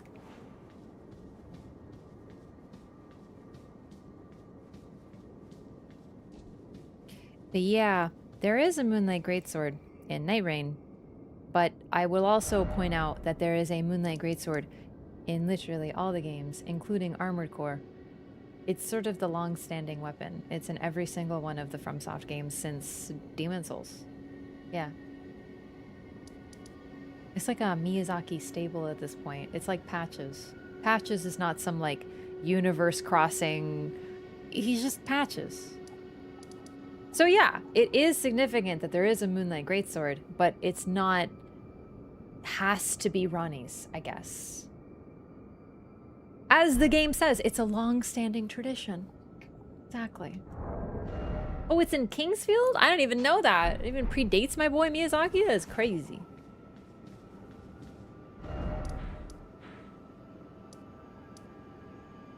Also, the one that Hillstar uses is not cold. So it's not Ronnie's. Which makes sense. It's the night.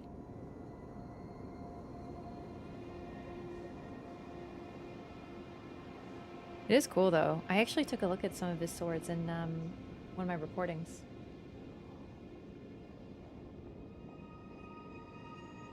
Minus 1,000 aura points, Ronnie is thinking. Oh, man, yeah. Dude, I totally lost aura because I fell down the cliff right in front of my doll wife. If there's any time to die to gravity, let it be there. Alright, well, there's other stuff to do here. But for now, let's take a look around. Got the same deep blue of the night. I kind of want his, and now you understand why I'm disappointed that there is no true Moonlight Greatsword in this game. Like, not to be like, oh, that's not the real Moonlight Greatsword, but like also to be, that's not the real Moonlight Greatsword, man. Like, it shouldn't do, I want it to just be like blue and do like magic. It is very cool looking. Take a look. It's like there's physical beams of moonlight that you can almost touch here, and it's the only place. Makes sense they built a whole cathedral to it.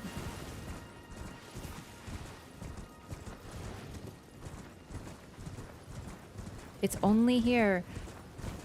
Remember, it says, Godric says, we'll return to our home bathed in rays of gold. But then when we approach it, it's like we can't touch it. It makes me think that this is probably how bright the Erd Tree was at one point. Like, absolutely radiant. Rays of gold would touch the ground from the sky. Me and the doll wife, I literally fumbled. Oh no. Listen, I'm sorry. If Ronnie can't handle clumsy, she doesn't deserve me, okay? I'm a great Elden Lord and anyone would be really happy to have me. Oh, great. Oh, God. Bunch of fucking ghosts.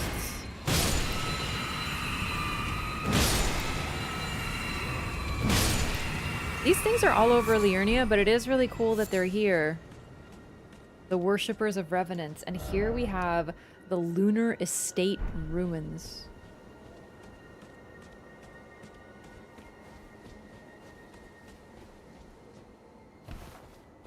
Everything here is pretty much destroyed. You agree.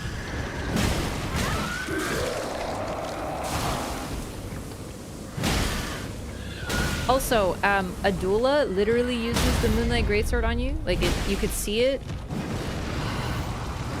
So, listen, I don't want you to feel unspecial, chat, but I just want you to know that Ronnie gives one to, like, all of her vassals, apparently. Everybody be getting Moonlight Greatswords out here.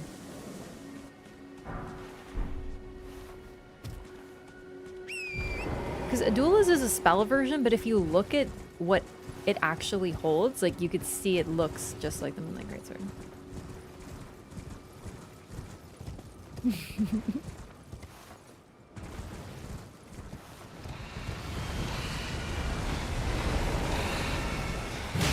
Don't say that. I'm sorry.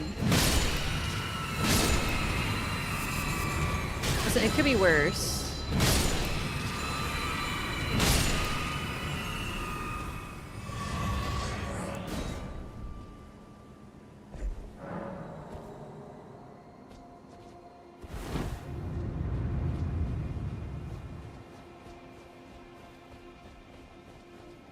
I'm guessing this opens this? Like, you still need the stone sword key? Cerulean Amber Medallion +2! The Erd Tree's old sap becomes amber, treasured as the most precious of jewels in the age of Godfrey, the first Elden Lord. It's locked away and concealed. It helps with FP, but it's still amber of the Erd Tree. So they just, like, locked it away up here, huh?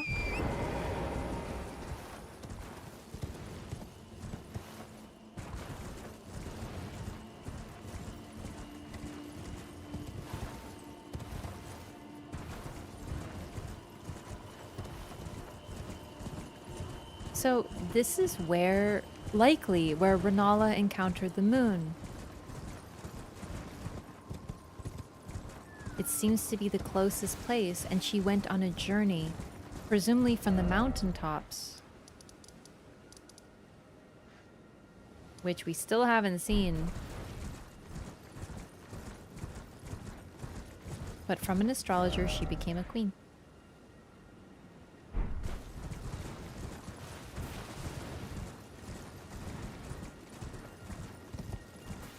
Play Hollow Knight. That is random.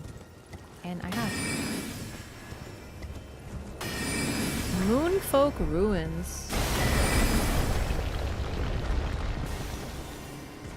Definitely getting the impression there was a lot more to Caria at some point in time, but now it's just ruins.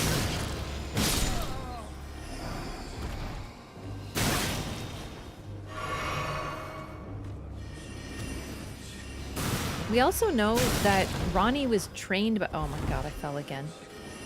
Was trained by a witch from the deep woods, but we never meet her or know where she came from or where she hung out. Or what happened to her.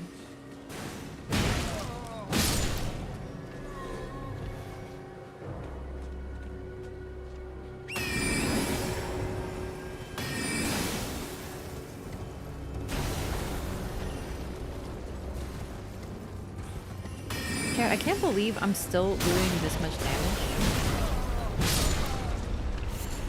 And I haven't upgraded my weapons in a long time. Like, I'm just sort of shocked at how strength is such a different experience. You're just chilling at all time. Everything just melts before you. There's definitely something here. But I don't remember, because I haven't explored Manicella's, like, actually in forever.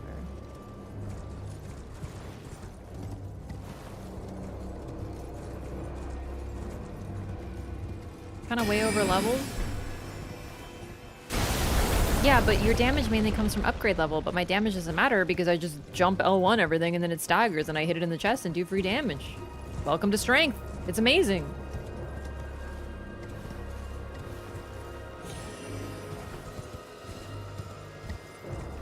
Because yeah, I've played super duper thoroughly, so I don't really, you know, lose my runes too often, so yeah.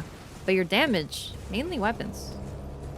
Like weapon upgrade level, not your level, not your stats, not as much. It's making me survive more if I get hit, for sure.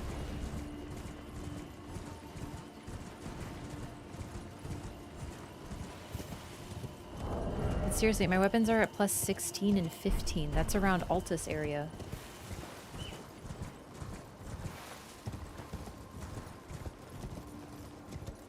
In Altus, you get a plus 14 Great Star.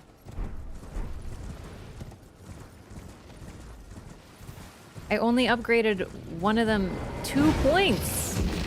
And I haven't needed any more since.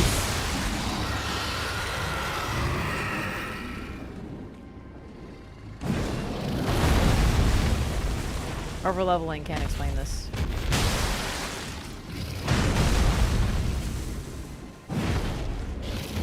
You're taller than a dual, I feel. You're really tall.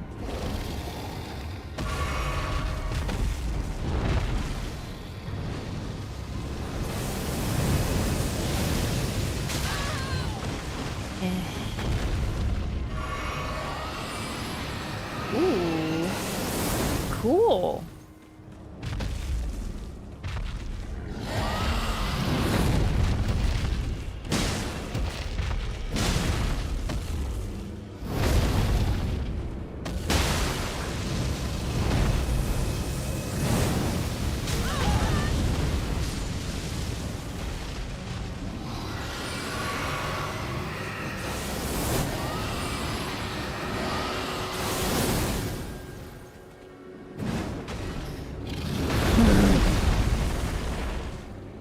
No, trust me, strength is just OP.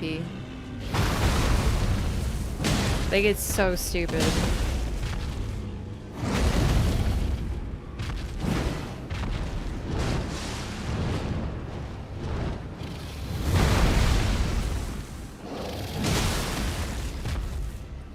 Wait until you see what I do to Rolana.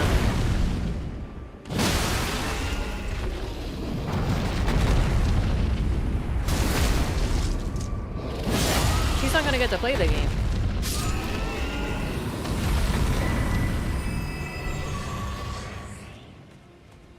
So these dragons are really not worth killing because they just drop dragon hearts, like unless you need dragon hearts, you know? But I just wanted to kill one to show that off. There is a lot of them here, right? And yeah, they're allied likely to the Carians and Rani. Adula is specifically allied to Rani, which I forgot about actually. I thought she was allied to just like the Carians. But yeah, so when Renala summons a dragon, it's just one of the ones allied to her. Crystallians be hanging out here too. Holy shit. Oh my god.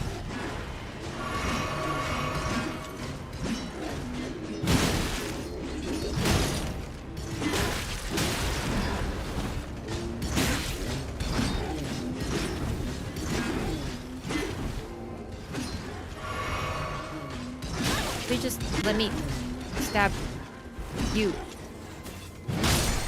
Oh my god, it just exploded! What the fuck?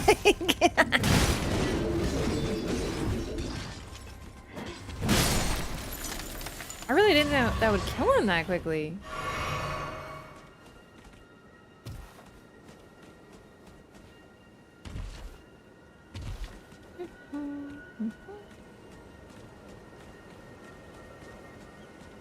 Strength versus flying enemies? Okay, but here's the thing that you need to remember, because people are like, oh, but it's really hard to hit like flying enemies. Yeah, okay, but here's the thing. So many fights in this game, even with fast weapons, maybe you can get one R1 in there. With like my beloved Dex weapon. You get like one fucking hit. And then it's off flying, or you're getting hit by other things because it's, you know, it does like a fucking 15 hit combo and it's like, and then you're like, okay, it's my turn to hit. And that's it. That's all you get. Because then it's moving again. It's like they forgot that like anything exists in this game other than strength. They give you like one attack window. Would you rather go wha-bam or like one dinky little R1? Apparently me, it's a dinky R1, and then I just feel like I can't play. But when you can make it so that other people can't play, is perfect. So this is the thing. You're like, oh, but what about flying enemies? Yeah, okay, do you think Dex has a better time with flying enemies? Like, really?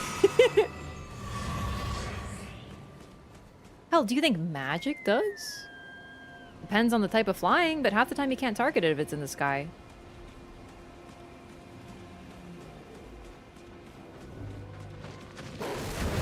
Great. Everybody's here. We invited everybody to Manus Celis. Ow. One hit in your attack window with a fast weapon, you're hesitating too much? Nope. That's all you could do with Radon. Because another thing you have to remember, it's not just the opening. It's some openings have follow-up. So for example, BBH, right? He does a follow-up. He does a shield slam. It gives you an opening for a hit, unless he follows up with the explosion. If he follows up with the explosion, if you do an L1 with power stance weapons, you're cooked. So you have to be ready for the follow-up. So you can do an attack, but you have to be ready for it, because if you're not, you'll do it and you're freaking slammed.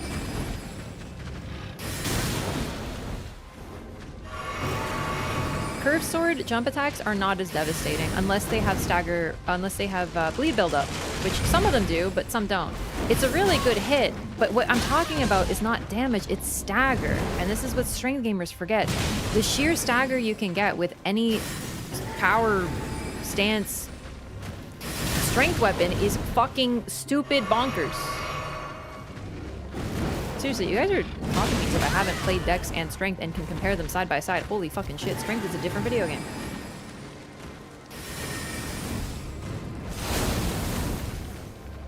There is no contest.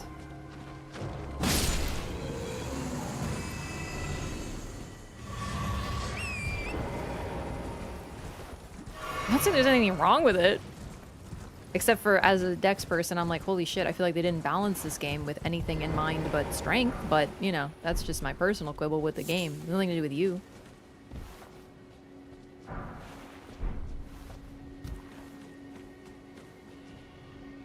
So want to see some evidence? I don't really know what to tell you if this entire playthrough has not been evident. Like, you've seen me play Elden Ring many times. You've seen me do the whip playthrough. You've seen me use my curved swords. You've seen the first play. Like, I simply cannot tell you. Like, I don't know what to say otherwise. Yeah, where's my dormant power?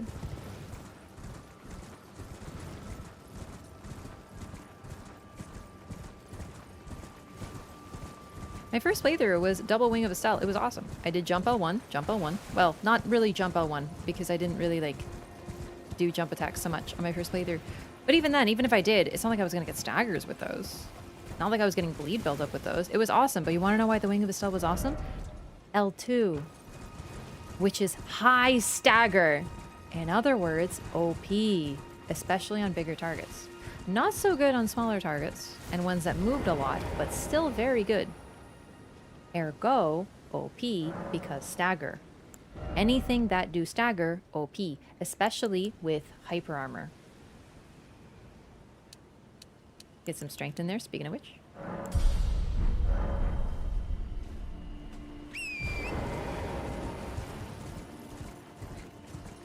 Strength got a lot of buffs near the end of updates. Yeah, but even then they were still, you know, jump on one.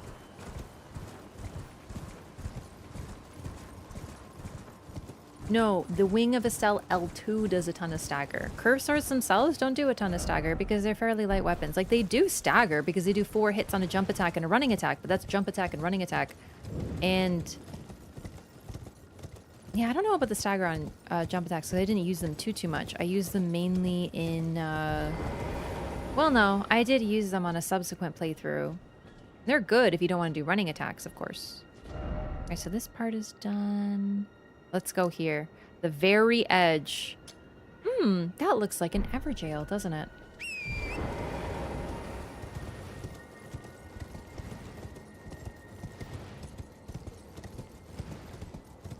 was gonna say, I assume the D5 Duchess gamer and certified curved sword enjoyer doesn't know what a Dex experience is. Yeah, like, listen, like, you're really... I don't know what to tell you if you're like, no, Wraff, you don't understand Dex. This is my first time using a strength build. Well, I did do like Bloodhound Fang, but mainly because it's like really easy to get, and I consider that a strength build. Shit is strong.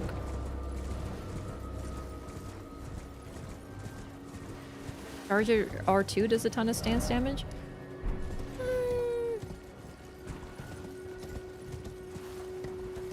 Yeah, it's not bad. But compared to that L2, like, shit. It's also a really long animation.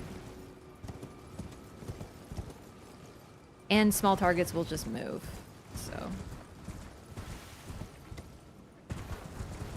Get a lot of stagger on Dex by keen infusing a claymore. Cheater. Traitor. Just kidding.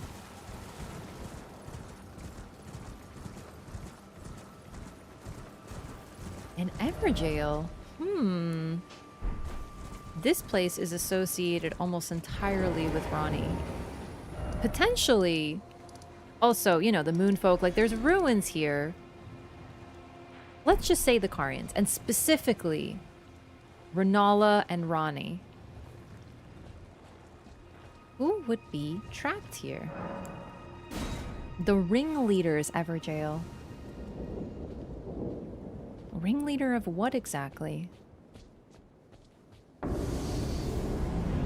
Electo, Black Knife ringleader.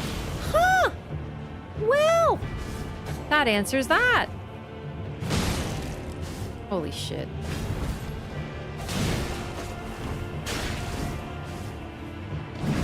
Oh, she stabbed me in chest. She's pretty vicious, as you can imagine. That's a whole lot of damage. Oh god, I forgot how that would do. Now, that's an attack that we haven't seen yet, but I have a feeling we might see something similar on a character later.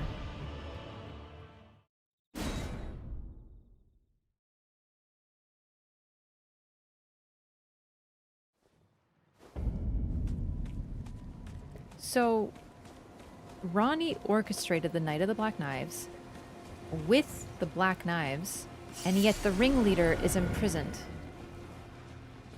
on her, like, special land that only she can reach. Now, let's think about this from Rani's perspective.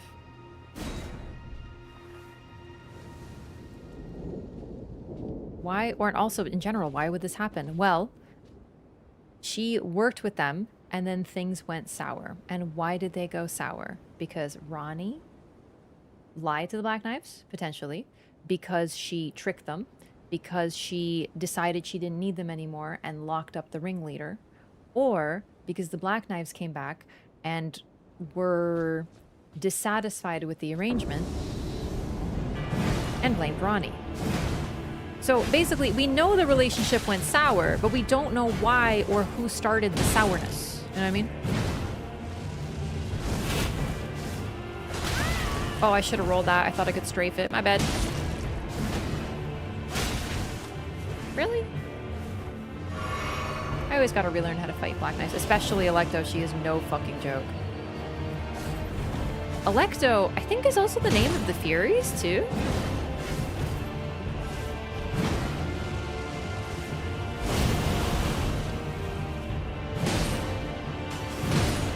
That gets hyper armor. Good to know.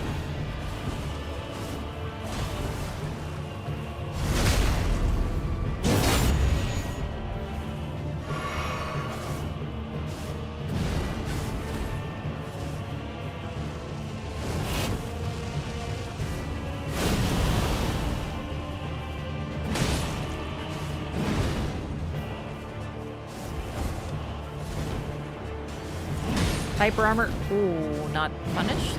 Beautiful.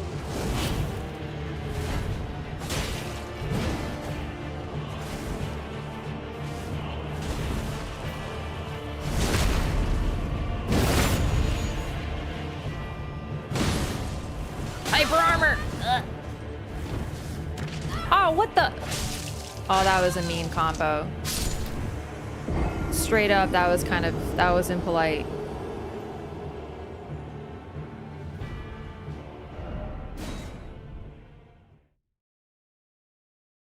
So, my personal opinion, based on Rani, is that she locked up the Black Knives because she was done with them and thus didn't need them anymore. And by cutting the head off the snake, because she really only locks up the ringleader. She cuts the head off the serpent, right?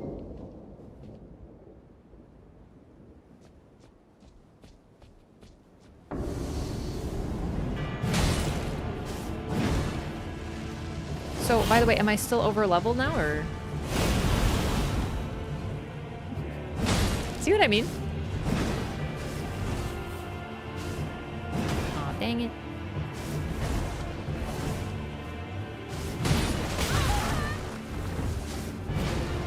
Her jump attack was a little better than mine, I think.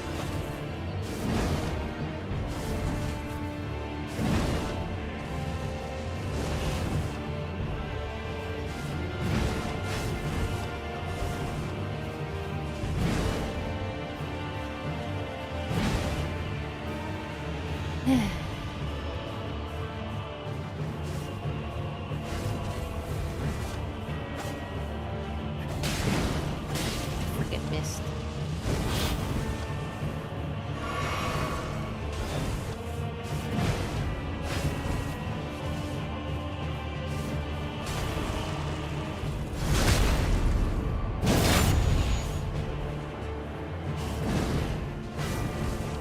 I wish I had fists by now, but unfortunately I chose to do Lane Dallas super late. Whoop. So do you notice how we have a health chunk taken out?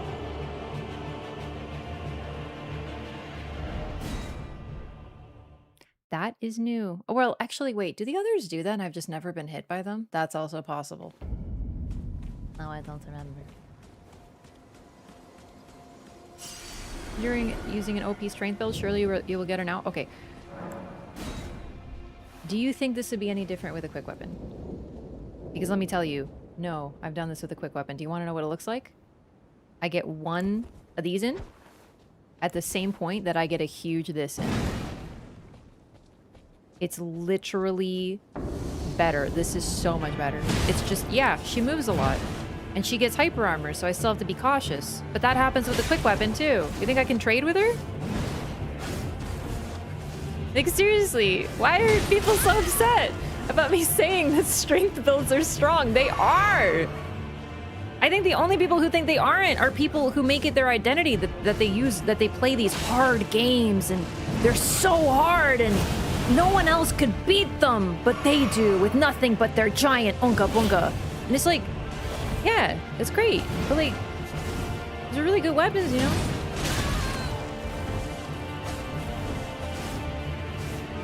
Anyone who says that Stagger is an OP is lying to you.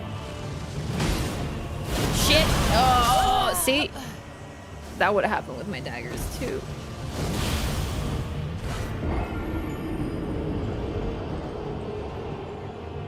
Like, I literally did this, and eventually I just learned to get one hit in over time. It was crazy.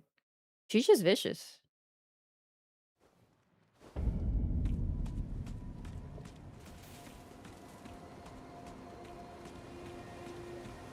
We might actually level up our weapons for her.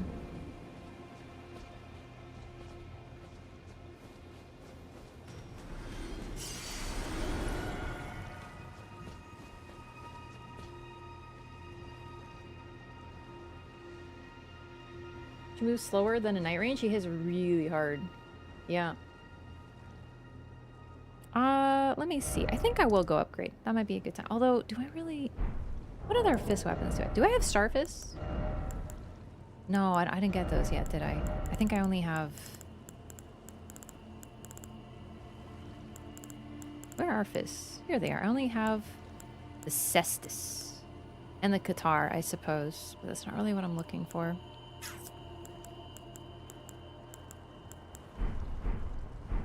I don't remember where you get starfists. Because I wanted to do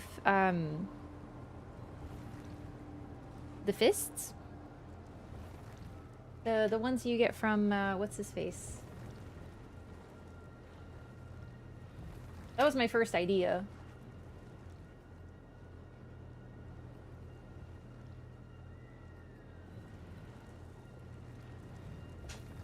Leyndell. Yeah. I decided to do Leyndell really, really late, and as a result, I can't get them yet.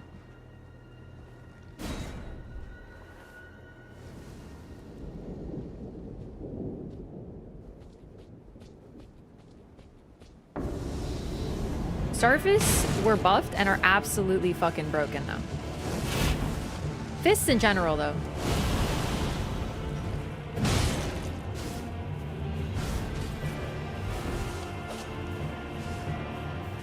Which is why I like them, and that's what I intended. I wanted to do the strongest build. That sort of was my plan with the lore run, by the way, is just like blast through the game, which is why I decided to go strength this time, and it is proven its worth.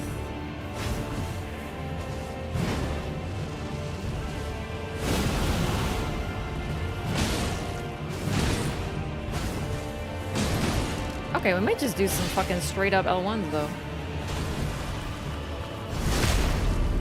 Because it staggers her.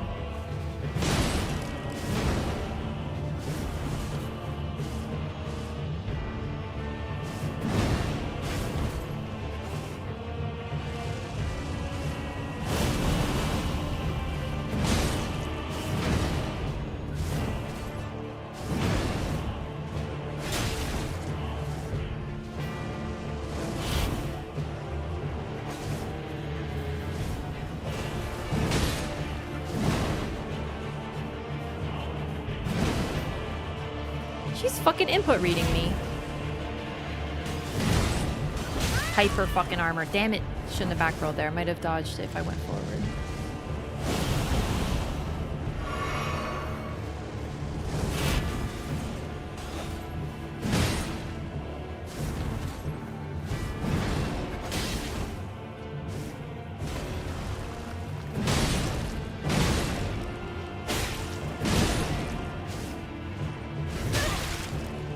Shit. It was a bad trade. Can't do that with fucking dex weapons.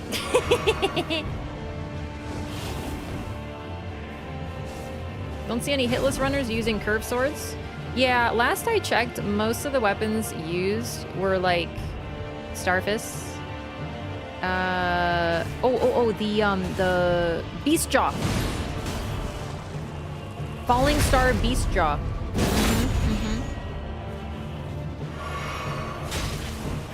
Oh shit.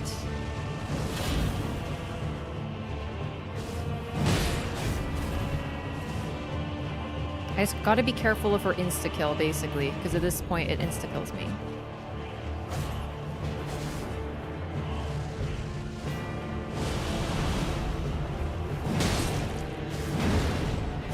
Shit.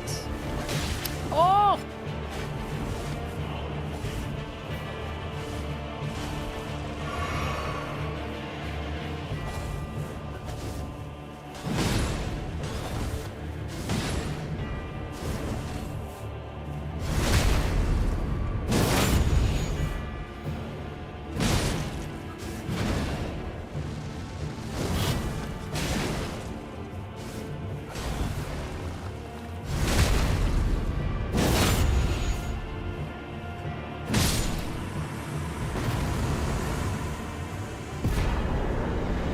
Then we get Taiki.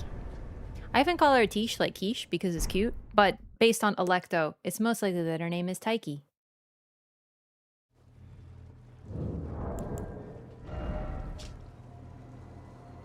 Legendary Ashen Remains used to summon the spirit of Black Knife Taiki. Taiki was one of the assassins who, on the night of the plot, imbued her Black Knife with the Rune of Death and slew Godwyn the Golden. She was the daughter of the Black Knife ringleader, Electo, and was killed protecting her mother during their flight from the royal capital.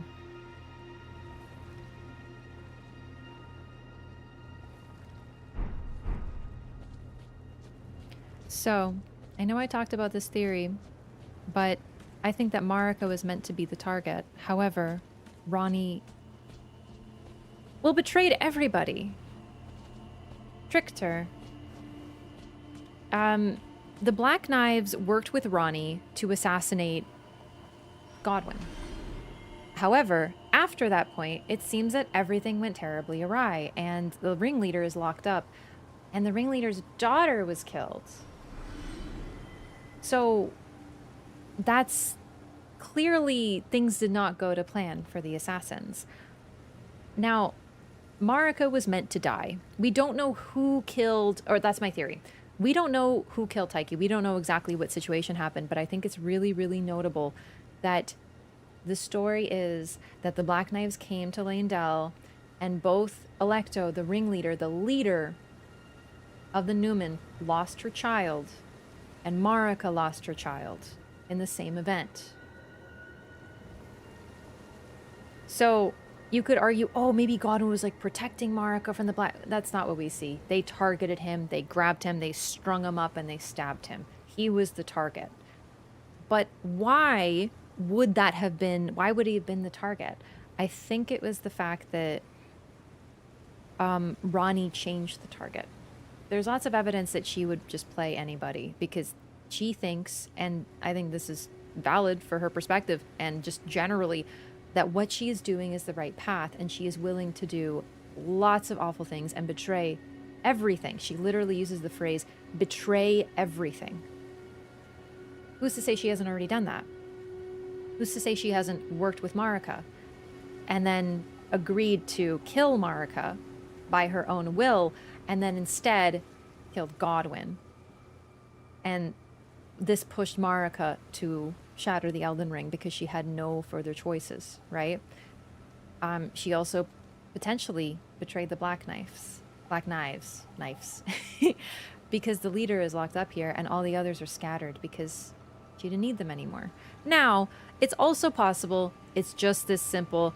She needed the Black Knives, but in order to use them, she powered them up with the Rune of Death. She's the one who did that. Ronnie, she stole it somehow and then imbued the Black Knives with this weapon. This is also a weapon that could kill her. It could be damaging to her. It could be dangerous, and dangerous in the wrong hands, and not sure that she could control the Black Knives any longer. She locked up the ringleader. That also fits Ronnie's character. Now, it could also be that the Black Knives were... Well, Alecto was devastated at the loss of her child and blamed Ronnie for it, and thus turned on her. That's also possible. We don't really know what went down, but I definitely personally lean toward the fact that the Black Knives Ronnie told the Black Knives to change the target. The Black Knives listened. They did so, and then they realized that they had been tricked by Ronnie to target someone else.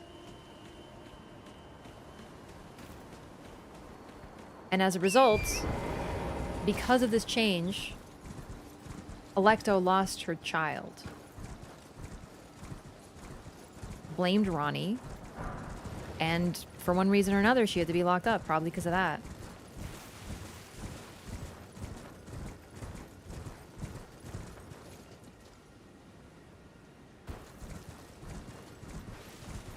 After Mimic, best summon in the game? Yeah, I really like using Taiki. She's very strong. I also call her mostly Tish, though. Like I said, I just think it's neat. Alright, so there is something else here. And I don't remember the solution of this.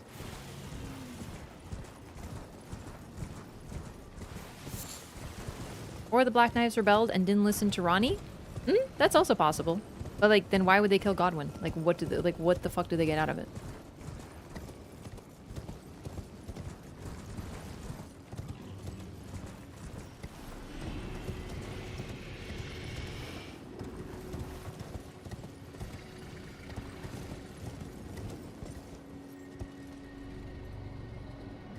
Oh yeah, we gotta go all the way around.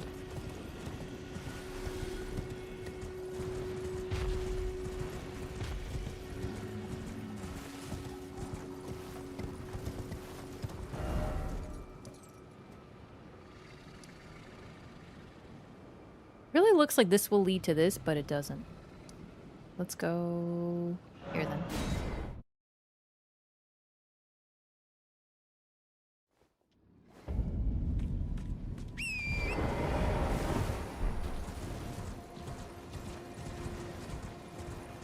Maybe the Black Knights just like killing people. Maybe they just were like, The thing is that we know Ronnie wanted to kill a demigod in order to strengthen her own position. And the fact is that Ronnie's plan effectively went off without a hitch, right? She got free of her two fingers. Well, not fully. She still has to kill her two fingers, but as an Empyrean, she's in a better position. Her plan worked out beautifully. So, as a result, I think that it was mainly her idea, all of it. Because if the Black Knives rebelled and were like, we're not going to listen to you, we're going to kill someone else, then why did Ronnie's plan go off perfectly? Why did she get exactly everything that she wanted out of the entire exchange? Right? So that's kind of my logic there, is if it worked out for her, it was probably her plan.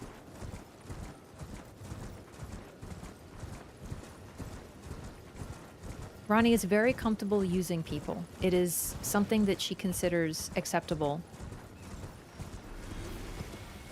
She's fine using forbidden magics that have a high cost. No cost is too great. And in the end, she talks about that there is solitude beyond the night that should be her own. She says that she could do this herself, that we need not come with her.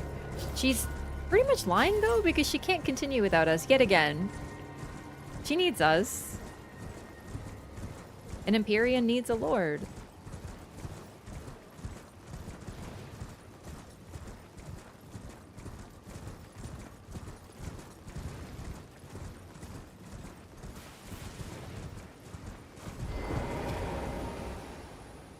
it were possible, she would be willing to do it herself. So that's the thing. She's doing all these horrible things. Seek 3 great wise beasts.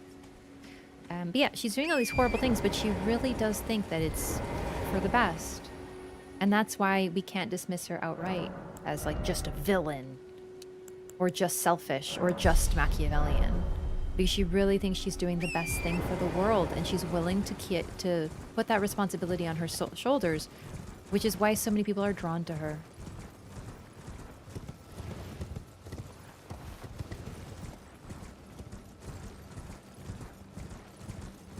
Okay, so I remember one of these by Electo.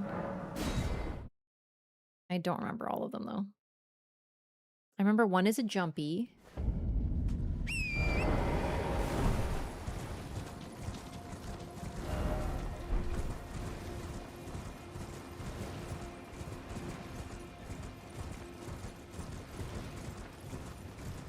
Is Mikkel any different? No, but the problem is that, well, his is very, very, very hubristic, and he also takes a path that he should know is wrong because the person who walked it before him regretted it so deeply that she had to do extreme measures in order to destroy her own age. That's sort of the problem with Mikkola, is he should have fucking known better. He should have done literally anything else. Also, his plan is to mind control everybody so that they lose free will forever. It's why I find it very hard to find anything redeemable with him by the end.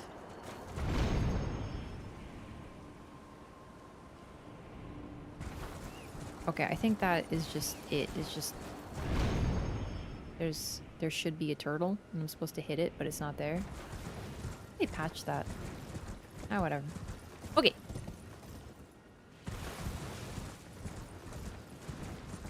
Grace warping resets it. So I have to run?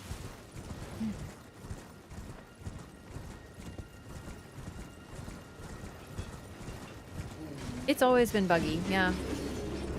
No, I don't think Grace warping resets it. It's just like, fuck. Because like, I ain't doing this, but it's important because we get a really important spell from it. I really hate this part of the map.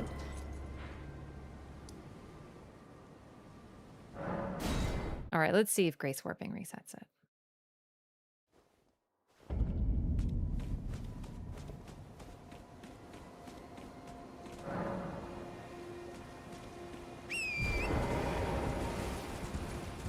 Let's run. I think one's up there anyway. Oh, right. Yeah, there's one hanging off the cliff. Yes, yes, yes. Thank you. That's the one that I couldn't remember. It'd be right here. Yep.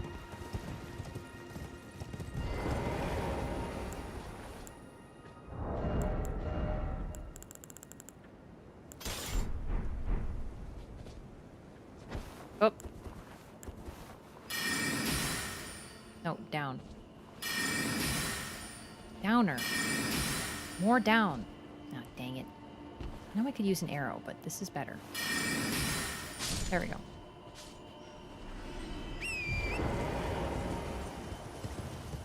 One.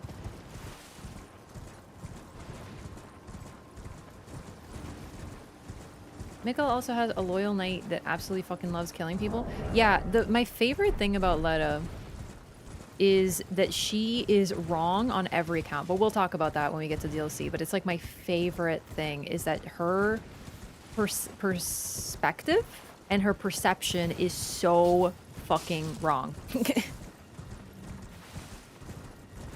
Except at the end with Ansbach, pretty much. But like even then, it's like even a broken clock, you know?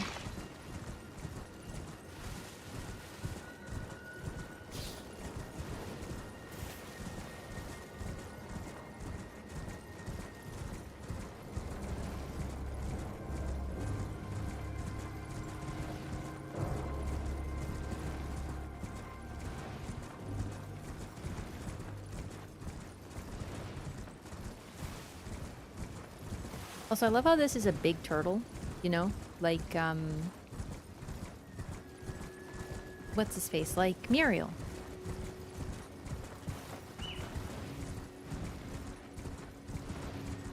Here we go.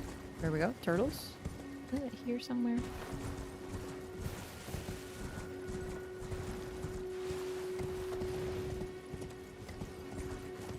Turtle.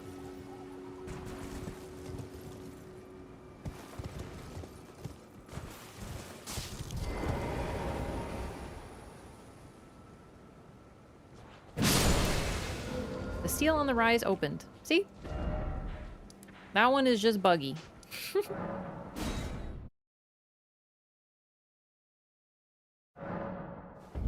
Nah, they're only illusory turtles. They're fine. Muriel's fine. That happened to me in my first playthrough. This took me forever. Because I couldn't see anything on the jumpy and I was like convinced there was something with it. It turns out, yeah, I already had that one. I just didn't know because it's not, yeah.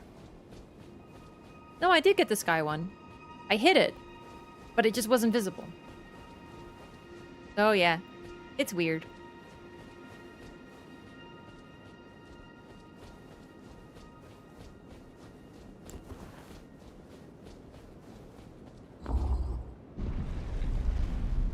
So I know I talked about how the rises all have memory stones as the reward, with almost no exception. I think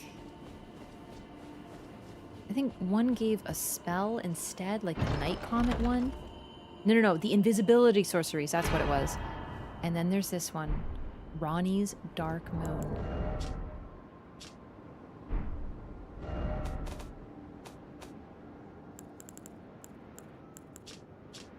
Renala's requires 70 int. Ronnie's requires 68.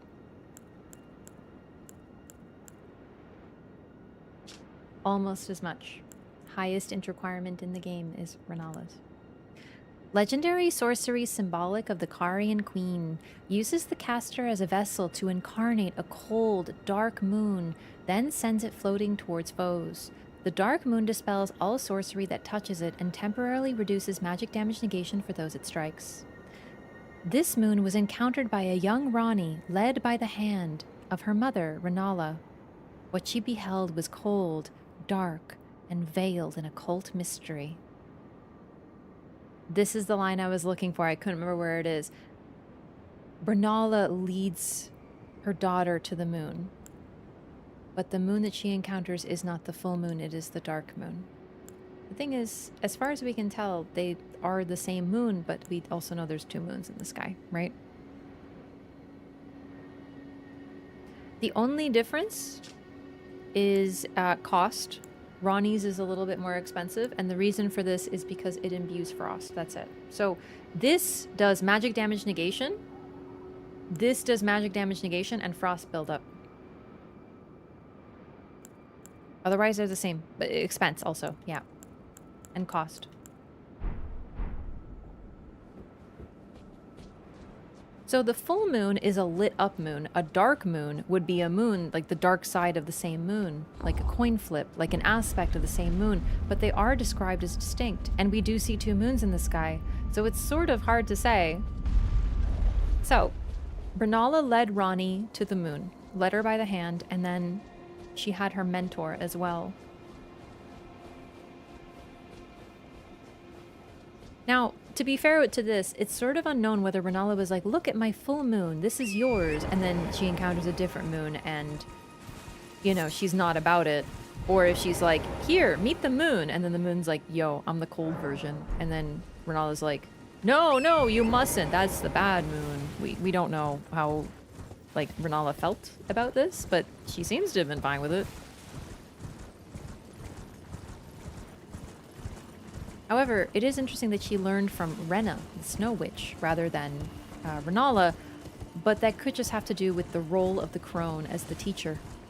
Because Renala encountered the moon, but we don't know who taught her, if anybody. So it's possible that the Snow Witch taught her too, it just, you know, went a different way.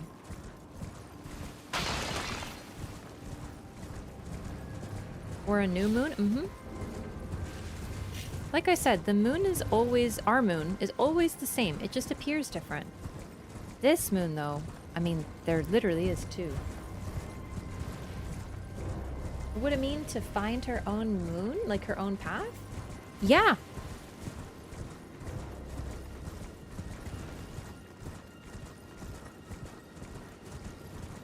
Because Renala is queen, but she is not the ruler of the age. And I think that's what Ranni wants to be.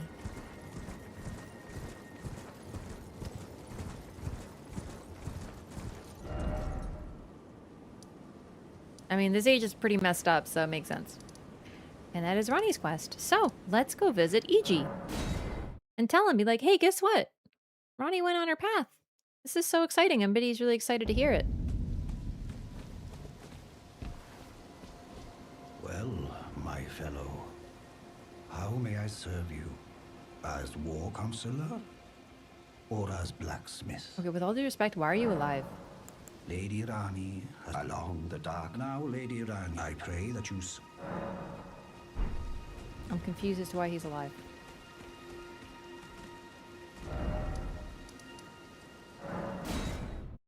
Like, I'm glad about it.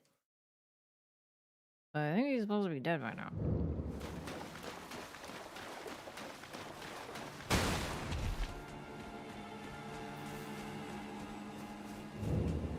I'd have to do this first.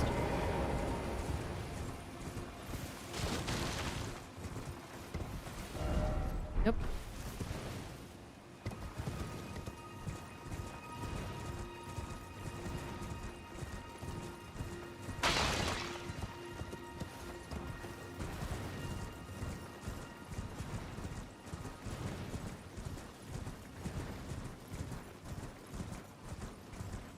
Oh.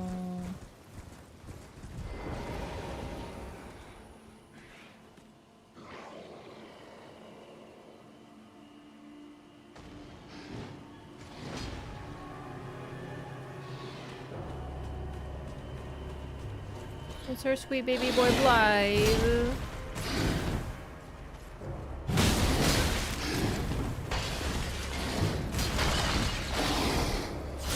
Even in his madness, oh, I forgot it explodes. He's still protecting Ranni's rise.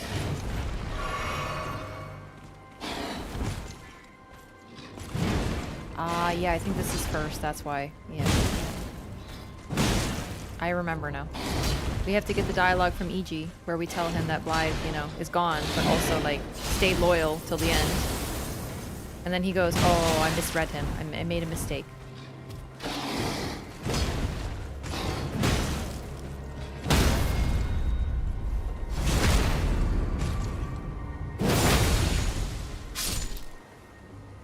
Goodbye, Blythe. It makes me so sad. This is what Ranni does. But it's... like, he knows it, right? That's the thing. Like, he knows what's going to become of him. Also, there are black knives here. So yes, he lost it. He's very much like Artorias. But the black knives came to kill Ranni. And he's still defending her. Royal Greatsword. Greatsword decorated in Royal Carian style. Favored weapon of Blythe the Half-Wolf. In defiance of the fate he was born to, Blythe swore to serve no master but Ranni. As proof, the sword was imbued with a cold magic at the moment the oath was sworn. Unique skill, Wolf's Assault. Infuse the greatsword with frost, then perform a forward somersault to plunge it into the ground. Then pull it out to release a cold blast. Blythe's armor. Well-worn black armor of the man-wolf Blythe. The pelt serves as a cape protecting from the cold. Blythe was the blade of Ranni, but the cold bothered him anyway. Frozen reference. Well-worn black gauntlets of the man-wolf Blythe. Blythe, who served as Ranni's shadow, was a loyal ally who would defy destiny itself if it would have him turn upon his lady.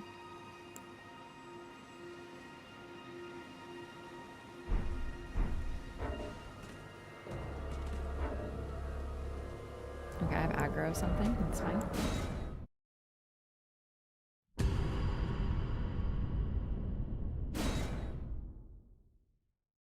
He's defying his fate. He's defying what he was born and created to do because of his love for Ranni.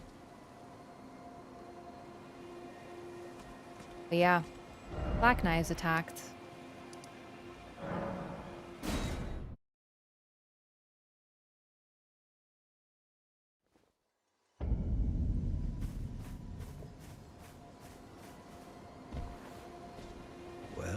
My fellow, how may I serve you? As war counselor? Or as blacksmith? Yeah, unfortunately I missed Bly's dialogue there. He does have some dialogue. But unfortunately I thought it triggers based on proximity, so I wanted to take a look at his pose, and then he activated, so it looks like I missed it because this game has strange, inconsistent triggers, so I'm a little annoyed by that, but whatever. We've heard the dialogue before. I've done it in other runs. I'll do it again. It's just like, ugh. Most of the time, things don't activate until you go close to them, but then sometimes they activate by time, and it's like, great, wonderful, thank you, From Software. It's only a fucking 150-hour game. Anyway, let's go tell EG about Blythe's death. Unthinkable. How could Blythe? How did he break free from his cell? No. More importantly, Blythe became a curse that plagued Lady Rani. Yet even in madness, gave himself to her. I've made a grave misjudgment. And I thought myself a capable war counselor. I'll catch up with you soon enough, Blythe. When I do, I only hope you'll accept my apology. Aww. It's sad. Yeah, I know you can teleport to Ronnie's Rise, but the thing is, like, then you go behind when it's so much neater to see the site as you approach from the front. So that's what I did, because it's cooler to see it that way. Up! He's dead. He was not kidding when he said, you know, you'll catch up with him soon.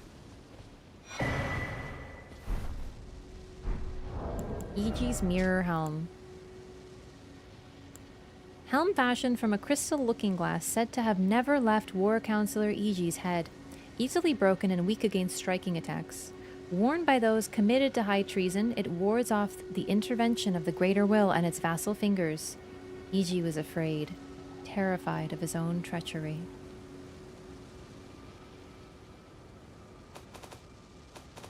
It's the same as the Nox mirror helm.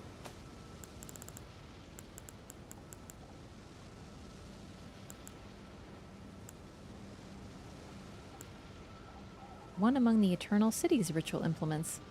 They're up to the same thing. He knew it was coming, yeah. Now, this is a weird thing that they still haven't changed, and as a result, I'm like, was this intended? Question mark. So, there's a black knife here. There's a couple black knives. 3, let's see, I think 3.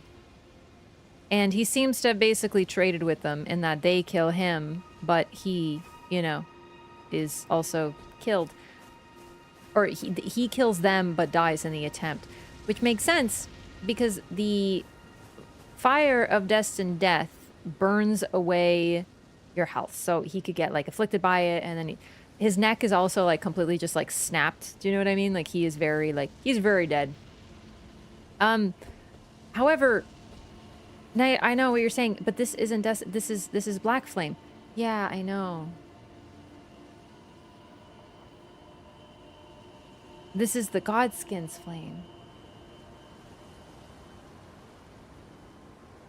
So maybe he was fighting the Black Knives. He killed them. And then the Godskins rolled up to finish him off. We don't really know why. Godskins would surely be after Ronnie. We see them lurking around her body. But the thing is, they would probably, presumably, lose interest in her now because she's just a doll and they're after skin.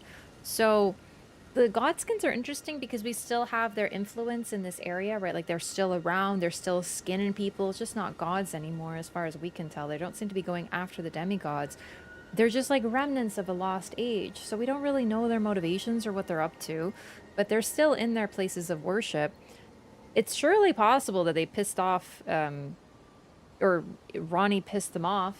Maybe going for her age. Maybe it will finish off whatever's left of them. But yeah, it's very strange and mysterious. Meta info about the Black Flame? Yeah, sure.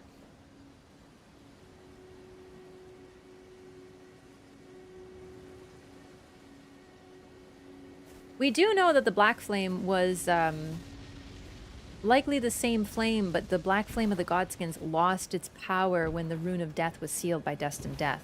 So theirs was likely more like this red flame at some point. Or the original red flame, yeah.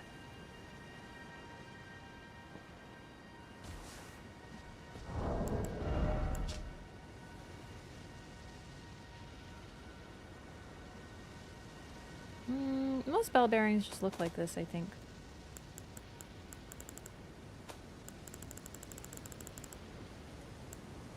Yeah, see, it's just the default bell bearing.jpg, right? Like they sort of have like presets of what they look like, but it's the same as Roger's. It's just...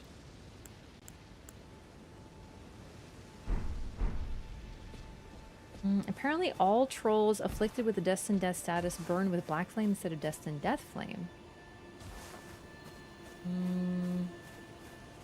Is it a bug because they intentionally wanted black flame for EG, or other trolls got the effect as well? Oh, so... you know what? I've never used a destined death weapon on anything, so trolls. Huh, that is interesting. So is it just like a general oversight or something special about the trolls then? That is good to know though. It's so hard to know. You have to like use those specific weapons. That is good info though. So the only weapons that do destined death damage specifically are, well, there's Malekith's, there's an incantation for Malekith, there's Malekith's Black Blade, and there's the Black Knife. Those are the three, unless I'm missing one. There's only 3 in the game. So you need to use one of those on trolls to know this.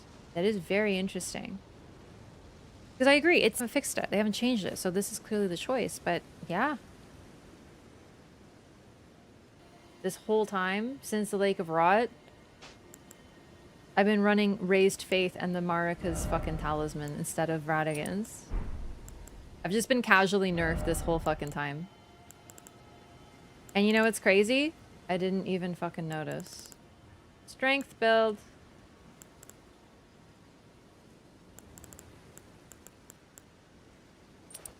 Yeah, I should be running the Dragon Crest Shield Talisman. I didn't even fucking notice. Hilarious. Anyway. Incredible. Where is my black knife? There it is. 18 faith.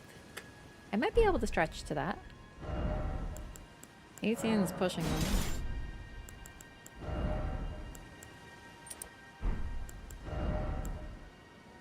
We can get up to 14.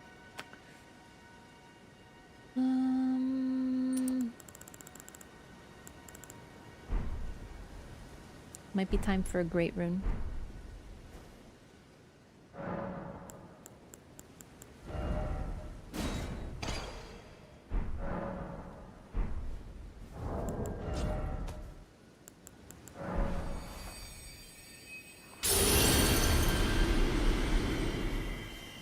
Now we're super buffed. 19. Perfect, perfect, perfect. Okay, let's go find a troll.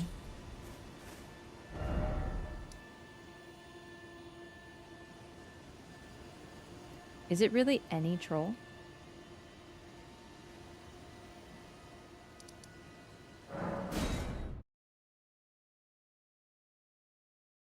Noticed a little with Electo.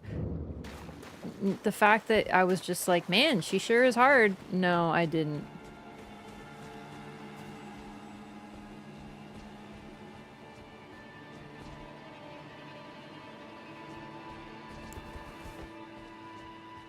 Easy one in Limgrave near the start. Can't even think of any in Limgrave for some reason. Like, I know they're there, I just can't remember like how to get to them, and I know this one's like right here, so.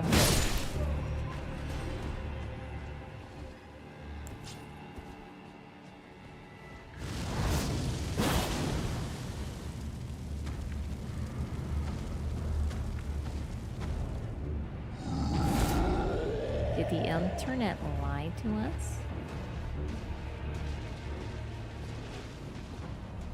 Well.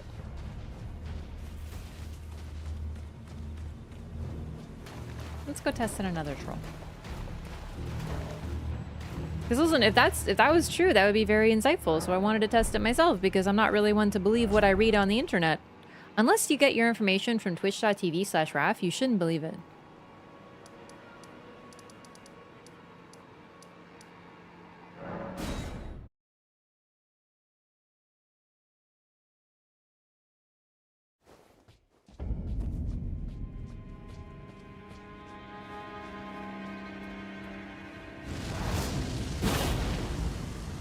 Yeah, that was just straight up a lie.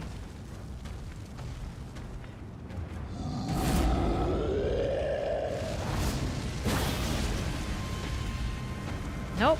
Works just fine on trolls. Okay.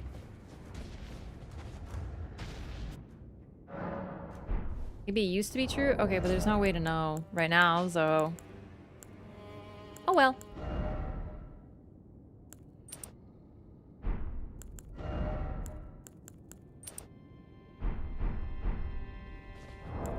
So EG is still weird. That's kind of what I figured. Yeah. Okay.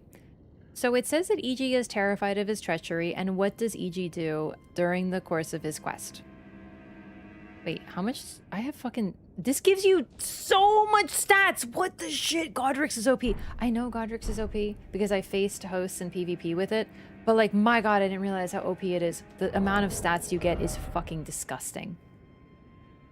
I have 67 strength right now and 65 vigor. Oh my god. Actually, I think it might be time to take off the source seal, by the way. Does anyone remember like the level that you're supposed to run for the source seal again? I like this, like the cap. I don't remember. The others aren't great, but like Godrix is just drunk. Now, I suppose I'm free. I can do what I'm on.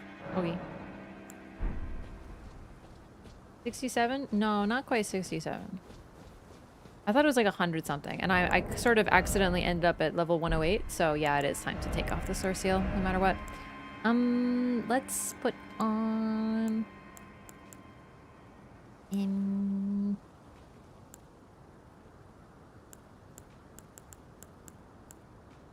don't even know. I don't even need anything. I'm so strong.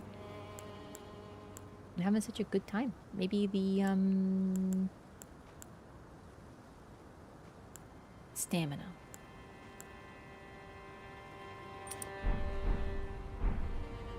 Big HP bar. Oh, right. The jump attack talisman. Holy shit. I totally forgot that existed. Yeah. Even stronger.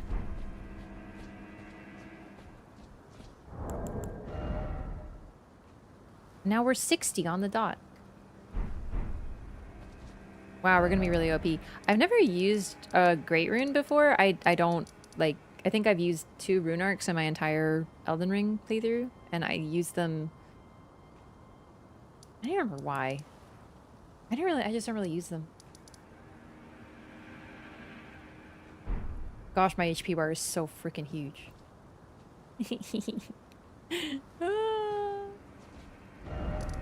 Alright. Well, that's Ronnie's quest. That's Manacellus. That's the end of EG and Blythe. And Celavis, thankfully. It's a really great quest. And we're finally done it. It's a great endpoint. Next time, finally time for Lane-Del. I'm so excited. Holy shit, 8 hours? My gosh. Today really got away from me. I was like just chilling and then suddenly it's, yeah, it's past 4 a.m. Okay, yeah, I gotta...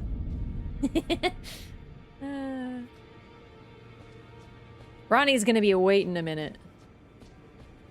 Patch version real quick? I mean, I'm on Seamless, so I don't really know what that would do. I'm the most recent patch, whatever it is.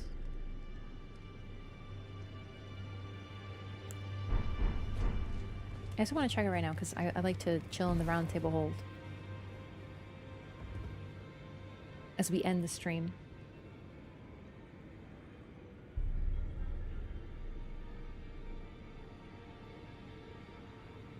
Usually just equip Radons and then forget to rune arc. Yeah.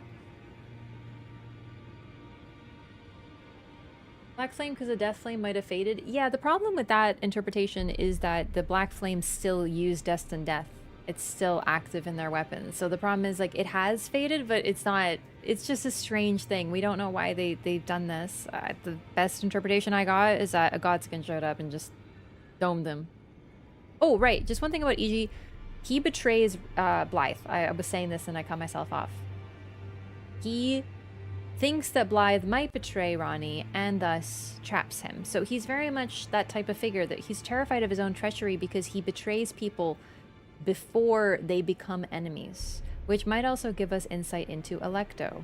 Did Ronnie do that? Or did EG do it? Lock up Electo? Because she might betray Ronnie.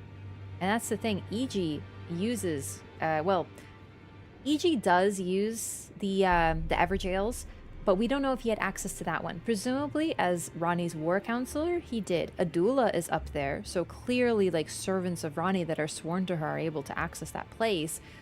But we also don't see him move, so we also don't see him go to Limgrave to lock up Blythe. So we kind of have to question. It says he's terrified of his own treachery. He likely does a whole lot of betraying on his own because he's the type to betray someone before they even get a chance to betray him. And thus, that's likely why he's so scared of his treachery and he's always looking out for it. We don't really see that aspect of his personality, though. We don't see much paranoia, really, from him directly. He doesn't seem to question us. He's not, you know, nervous about us joining Ronnie, whatever. But it clearly is a part of his personality because it's what he does. He knows Blythe will betray Ronnie, so he locks him up, no question. Yeah. But yeah, thank you so much for watching, everybody. I'll be back tomorrow, that being later today on Sunday, because it's now way past midnight. Thank you so much for watching. I hope you enjoyed the lore run so far. It's crazy it's already been this long, but we're not even really into the meat of the game, so keep looking forward to more. Am I excited for Duskbloods? Yeah, I'm very excited for Duskbloods.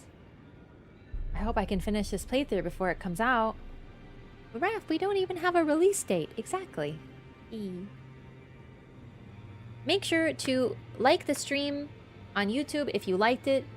It means a lot. It helps, you know, support the stream, so thank you. And subscribe/follow the channel so you don't miss a stream. All those streamer things. Thank you. We might get more info. We don't know. Oh, my lights turned off. Whoa. Like it if you like it. Yeah. Exactly. Thanks again for watching, everybody. Makes me really happy that people are enjoying the lore run. Thank you. Have a wonderful night, everybody, and I'll see you next time. Sweet dreams. Bye. Oh, and watch the video. I made a Night Rain video. I'm really proud of it. Watch it. Influencer. Influencer out. Bye.